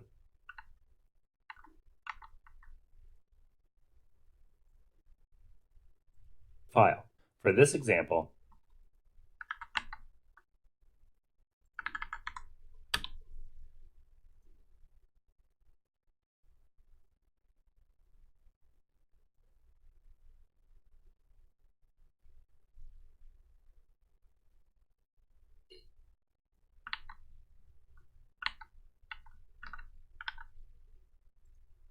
the db.json file is acting as our database. Now that our backend API is in a working state, let's create some full end-to-end tests. In the Cypress integration directory, we'll create a new file, and we'll call this one smoketest.spec.js. All of our previous tests have used stub network requests. This allowed us to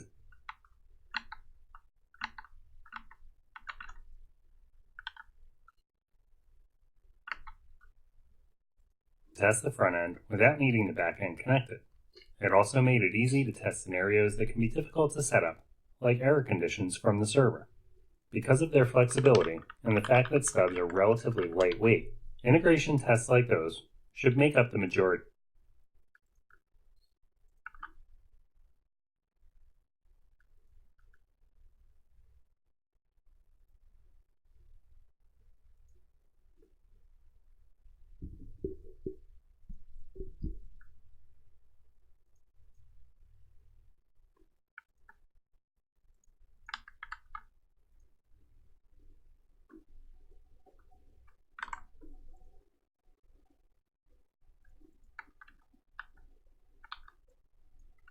It's so weird.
Just one.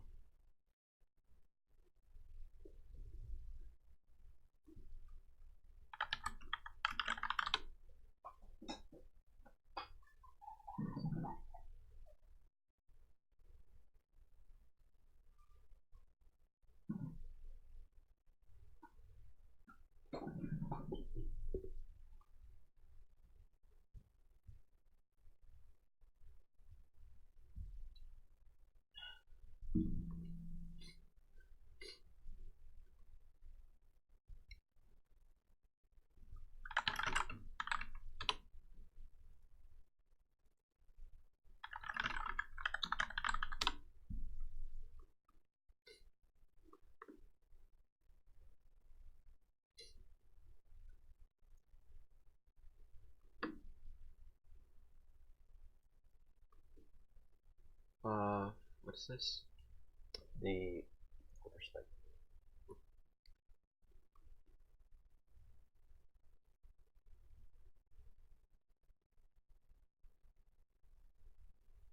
Okay.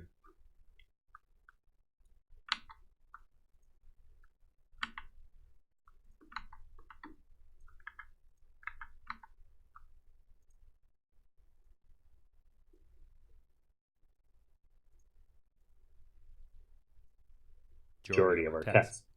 Now that we have our backend connected, it's a good idea to have a few full end-to-end tests to ensure that our application truly works through each layer. Since these tests interact with more components and can be a little trickier to set up, we'll keep them to a minimum. We'll write a few tests that focus on the happy. Wait, it doesn't make sense.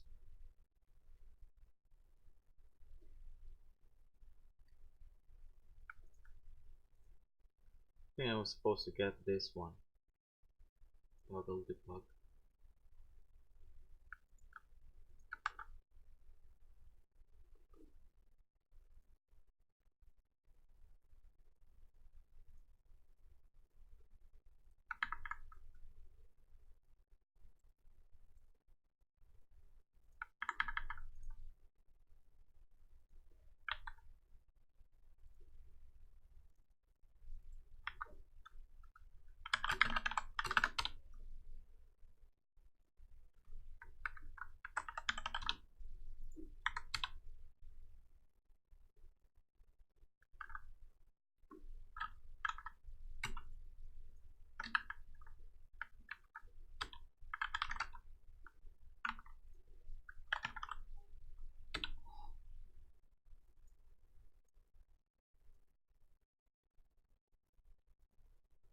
It does have that, it's so weird.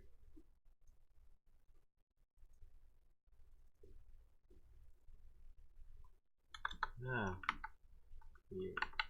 I think it's something to do with thing I opened.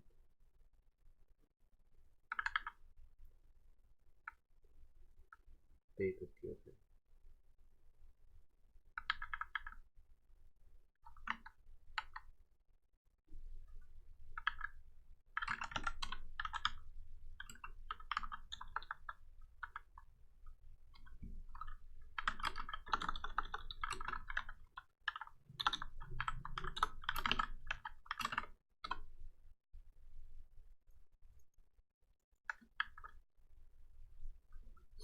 Uh,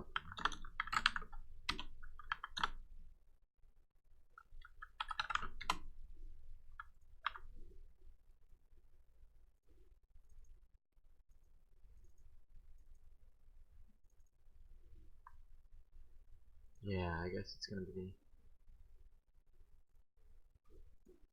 close that.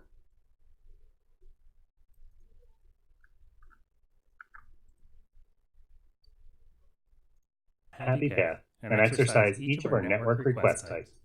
When this file is finished, we'll have one test each for our get, post, put, and delete requests.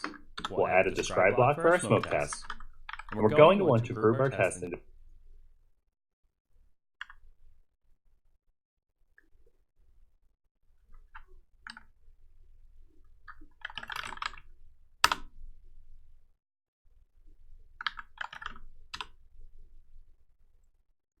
Delta mean.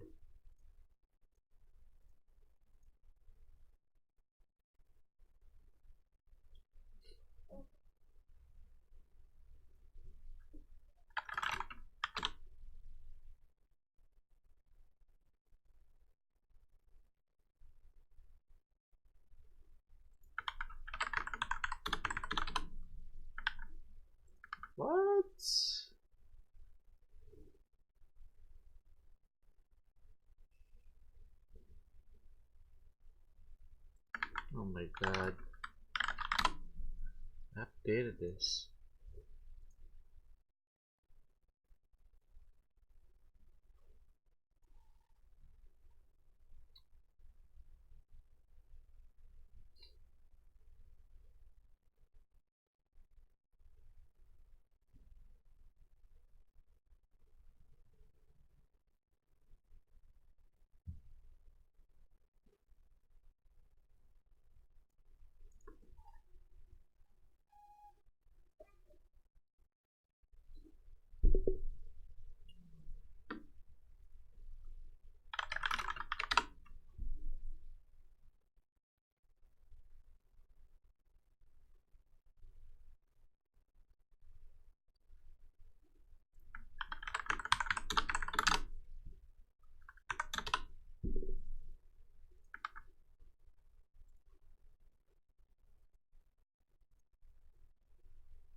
Into different contexts, so we'll add a context for tests that start with no to-dos.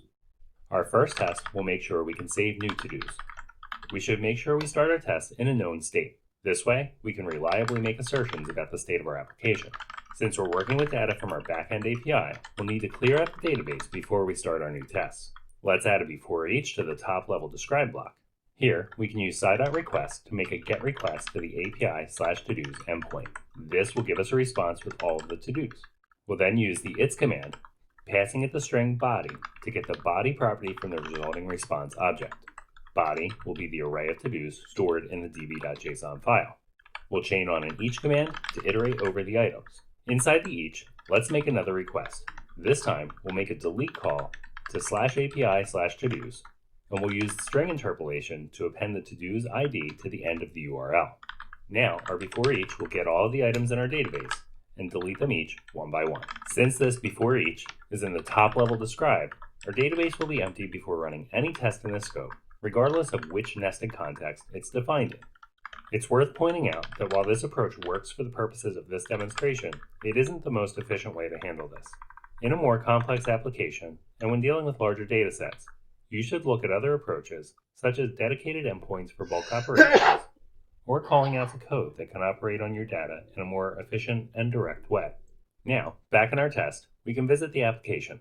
Then, we'll get the focused element, which we expect to be our text input. Then we'll issue a type command with the string by milk, and enter in curly braces to send the enter key. Then we can get the list and assert that it has a length of 1. We'll save the spec file, and in the Cypress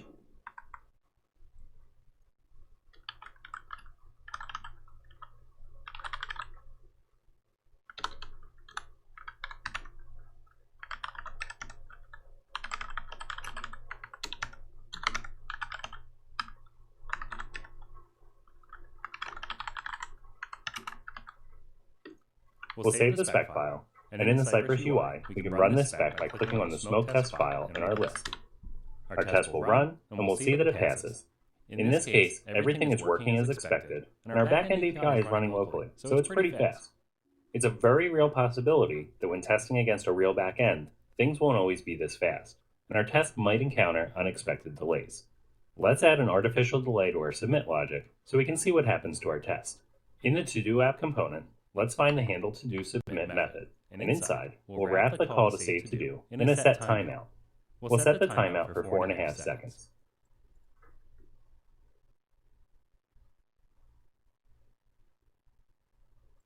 Let's save the component seconds. Let's save the component, and back in the Cypress test runner, let's run the test again. This time, we'll see the test fails after a delay. We'll also see that even though our assertion failed, the end state of the application contains our expected item. In this case, the application did reach the desired state.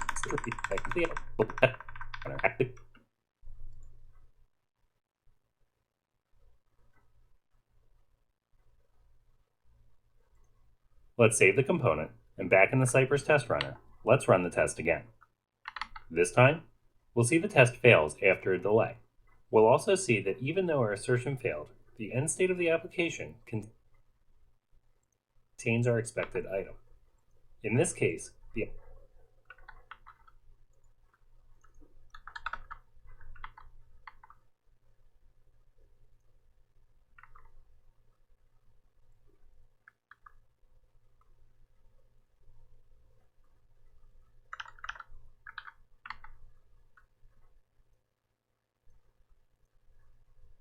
what?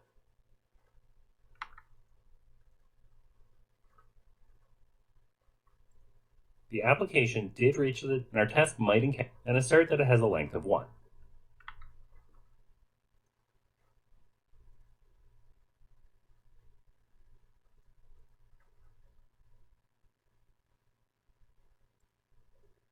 We'll save the spec file.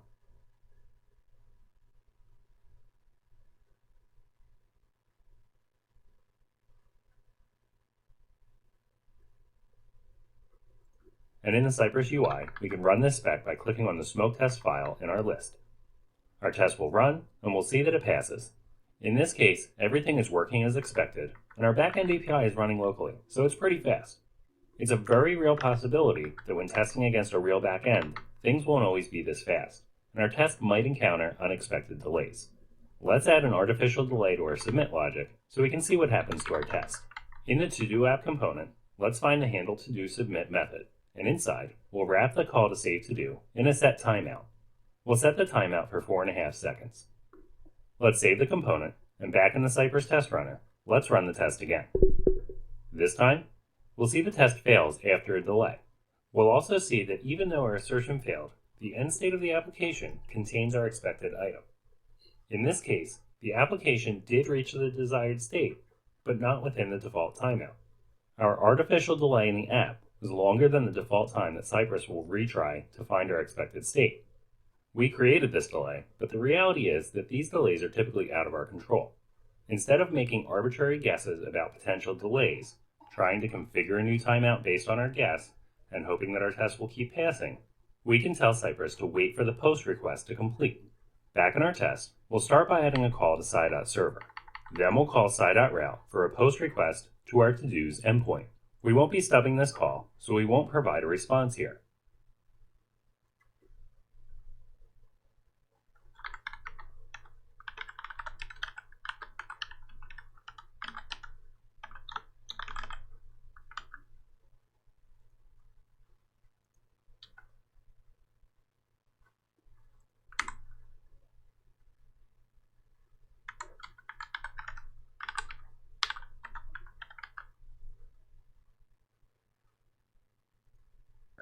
Instead, we're just going to listen to this request. We can use the as command to create an alias for this request, and we'll just call this one create. Now we can drop down after the type command and call sci.wait, passing in create prefixed with the @ symbol to mark it as our alias. We've told Cypress that we expect a post to the to-dos endpoint, and that after typing our to-do and pressing enter, it should wait for the response before moving on. Now our test won't be flaky due to unexpected network or server delays, and it more accurately describes our expectations. The test specifically calls out that we expect a network request, and that our assertion is based on the application state after that response. Let's save the file, and when the test runs again, we'll see the delay, but this time, we'll see the wait in our create alias, and our assertion passes. Cypress waited out our artificial delay as instructed, and then continued on to our assertion. Let's remove the delay from our code. Back in the to-do app component, we can just delete the set timeout wrapped around our save to-do call. If we run our test again, it will be noticeably faster. We are still waiting for the post response, but Cypress knows precisely when it resolves, so there is no additional delay. It's great that we can add a single to-do, but we should test that the app will handle having several to-dos entered, one after the other. Let's update our current test to handle multiple inputs. We'll start with a quick refactor. Let's break out the typed in text from the enter key. We'll just chain a second type command and put the enter in curly braces in the second one. Then we can remove it from the first type, leaving just the name of the to-do. Now at the top of the test, let's define a new array called items. We'll use the items array to drive our test, so it'll be an array of objects. Each object will have a text property, and this will be what we type into the input, and we'll also have an expected length property, which will represent the expected length of the to-dos list for that iteration. Let's duplicate this item twice, giving us 3 objects in the array. We'll update the second item to say buy eggs, and we'll set the expected length property to 2, and then the third item will be buy bread, and the expected length will be 3. Above the call to sci.focused, let's use sci.wrap to wrap our array. Then we'll use each to iterate over the array items. Each will take a function that receives to-do as an argument, and we'll move our existing test code into this function and then we can update our type command and assertion to use this applied to-do object.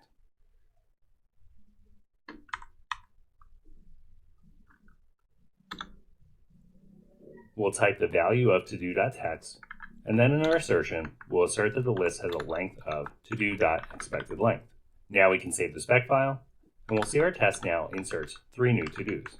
For each item, it waits for the post request to complete and asserts against the length of the list after that response. Now we have a test that doesn't rely on any stub network request. It exercises our application from the UI all the way down to the data persistence layer.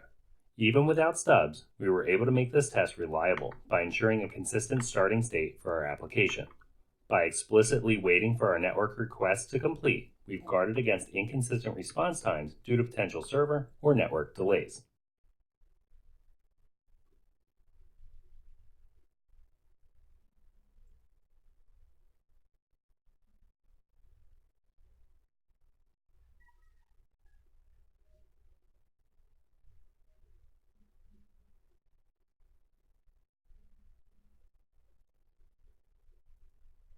We've added code to make sure our database is empty before each test, and we've tested our app's ability to add new items and save them with the backend API in place. Let's take our end-to-end test further by seeding the application with data and testing the application's behavior with a populated database. Let's add a second context, this time for a starting state that includes active to-dos. We'll start with a before each. In this before each, we want to load our database with active to-do records and then visit the application. Let's start by loading the data from our to-dos fixture, and this will give us back the array of to-dos contained in that JSON file. Then we can chain on an each to iterate over the to-dos. For each to-do, let's create a new to-do object called new-to-do. We'll access Lodash through the Cypress object and use its merge function to take the to-do from the fixture and merge it with an object literal with a false is complete property. This will ensure that each to-do is in an active or incomplete state. Then, for each new to-do, we'll use the backend API itself to create the to-do record in the database. After the data has been populated, we can visit our application with sci.visit. Let's create a small test that verifies the data we just created in the database is loaded by the app. We'll say that it should load existing data from the database, and then we'll get the to-do list, and we can assert that the list should have a length of 4. Let's save the test and run it.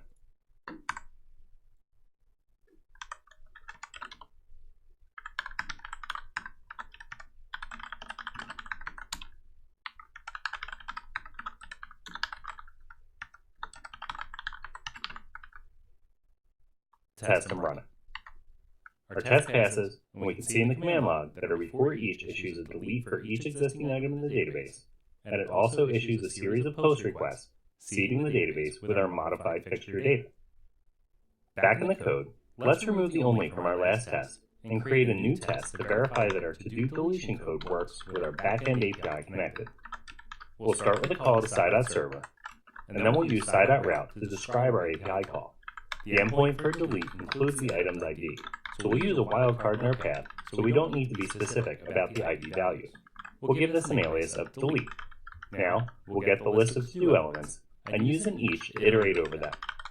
For each element, let's wrap it with a sci.wrap, and then use find to get the child button with the class destroy. Since this element is hidden by CSS until the user hovers over the list,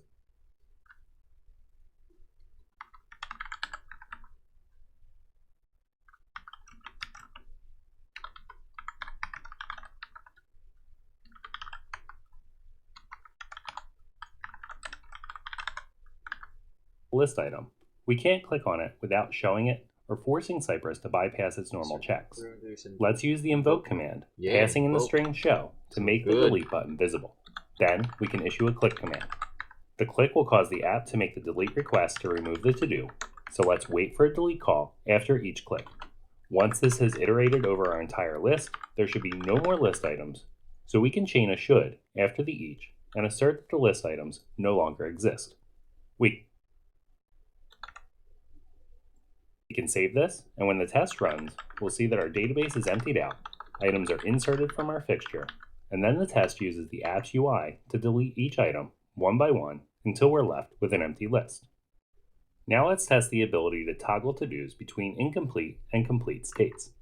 We'll remove the only from the current test. Then we can create a new test for toggling to-dos. We'll be making put requests to save the updates, and we'll want to wait on those. So let's add sci.server, and then we can add a route for a put to the API/todos endpoint using a wildcard for the ID segment in the URL. And we'll use as to create an alias called update.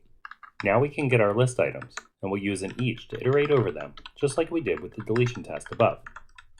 We'll wrap each element and use find to get the checkbox element using its class name, toggle. Then we'll issue a click command. The click will trigger the update to call our backend, so let's wait for the response for update before moving on. Once we get the response, we expect the completed class to be applied to the list item. The list item is no longer our subject, so we'll need to get it again to make our assertion. Let's add an alias.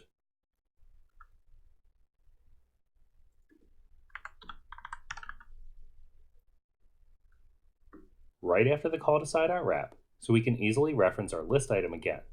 And we'll just call it item. Then we can use get with the item alias to assert that the list item has the completed class applied to it once the update has finished. If we save this and run it, we'll see our test pass.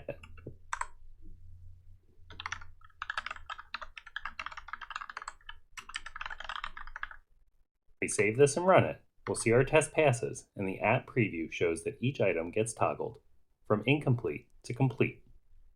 We should probably also test that toggle works properly in the other direction. The actions taken to toggle an item are the same, regardless of what state we're toggling from. So whether an item is currently complete or incomplete, we'll find the checkbox within the item, click it, and wait for the API call to resolve. Let's refactor our code so we can run through all the items and toggle them a second time without a bunch of duplicate code. At the top of the test, let's define a function called click and wait. Click and wait will take an element as its argument, and we want this function to perform all the actions we have in our each, except for the assertion. So let's cut that code from the each and move it into this function. Now, down in the each, we can call the click and wait function, passing in the element that gets passed into the each. Let's save this and verify that our refactoring hasn't broken our existing test. Everything still looks good. Now that we have this reusable function, let's verify that we can toggle complete.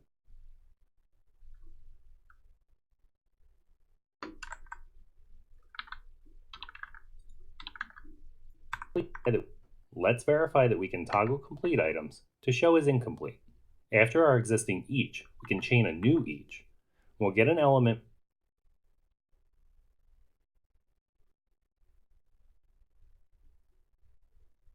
for each list item and pass that into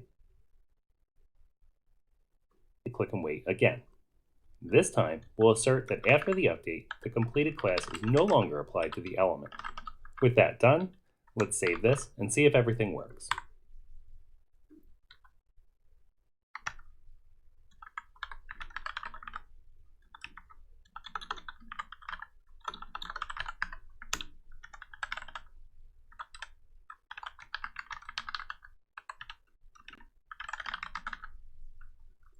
And see if everything works. Our test runs, and all of our assertions pass. Now that we've worked through testing our application with both integration and full end-to-end tests, it would be nice to be able to run these tests headlessly, so we could easily make them part of a continuous integration workflow. Cypress makes this nice and easy. Let's first remove the only from our previous test. Then, we can open up our package.json file, and in the script section, right after our existing Cypress script, let's add a new entry.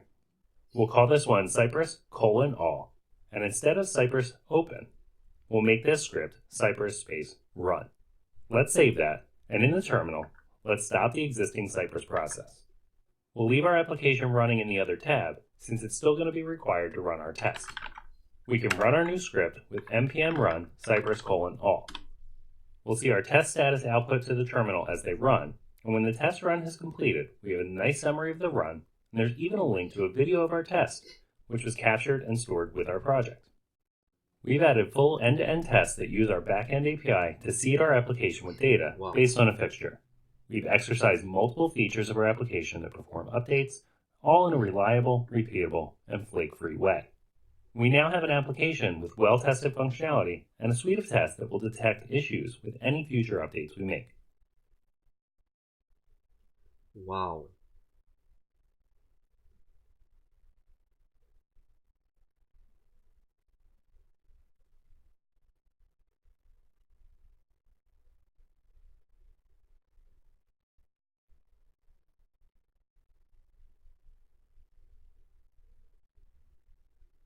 Cypress is fucking amazing.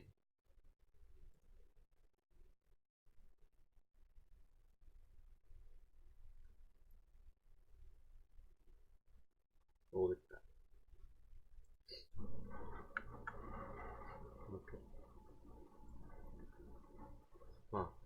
I did Mocha and ChaiJS for my unit testing, and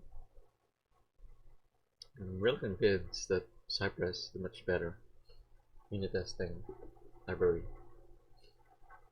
My god, I'm so sick and I have a fever right now. So I'm actually gonna give this unit testing to Cypress, of course, another second view, and gonna read everything again. So far, I like it. I do think this is better than the other unit testing Cypress I've tried before. So it does really love using these chain methods.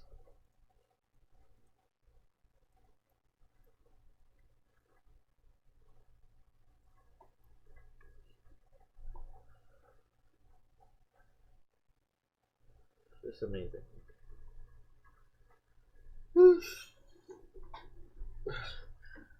For now,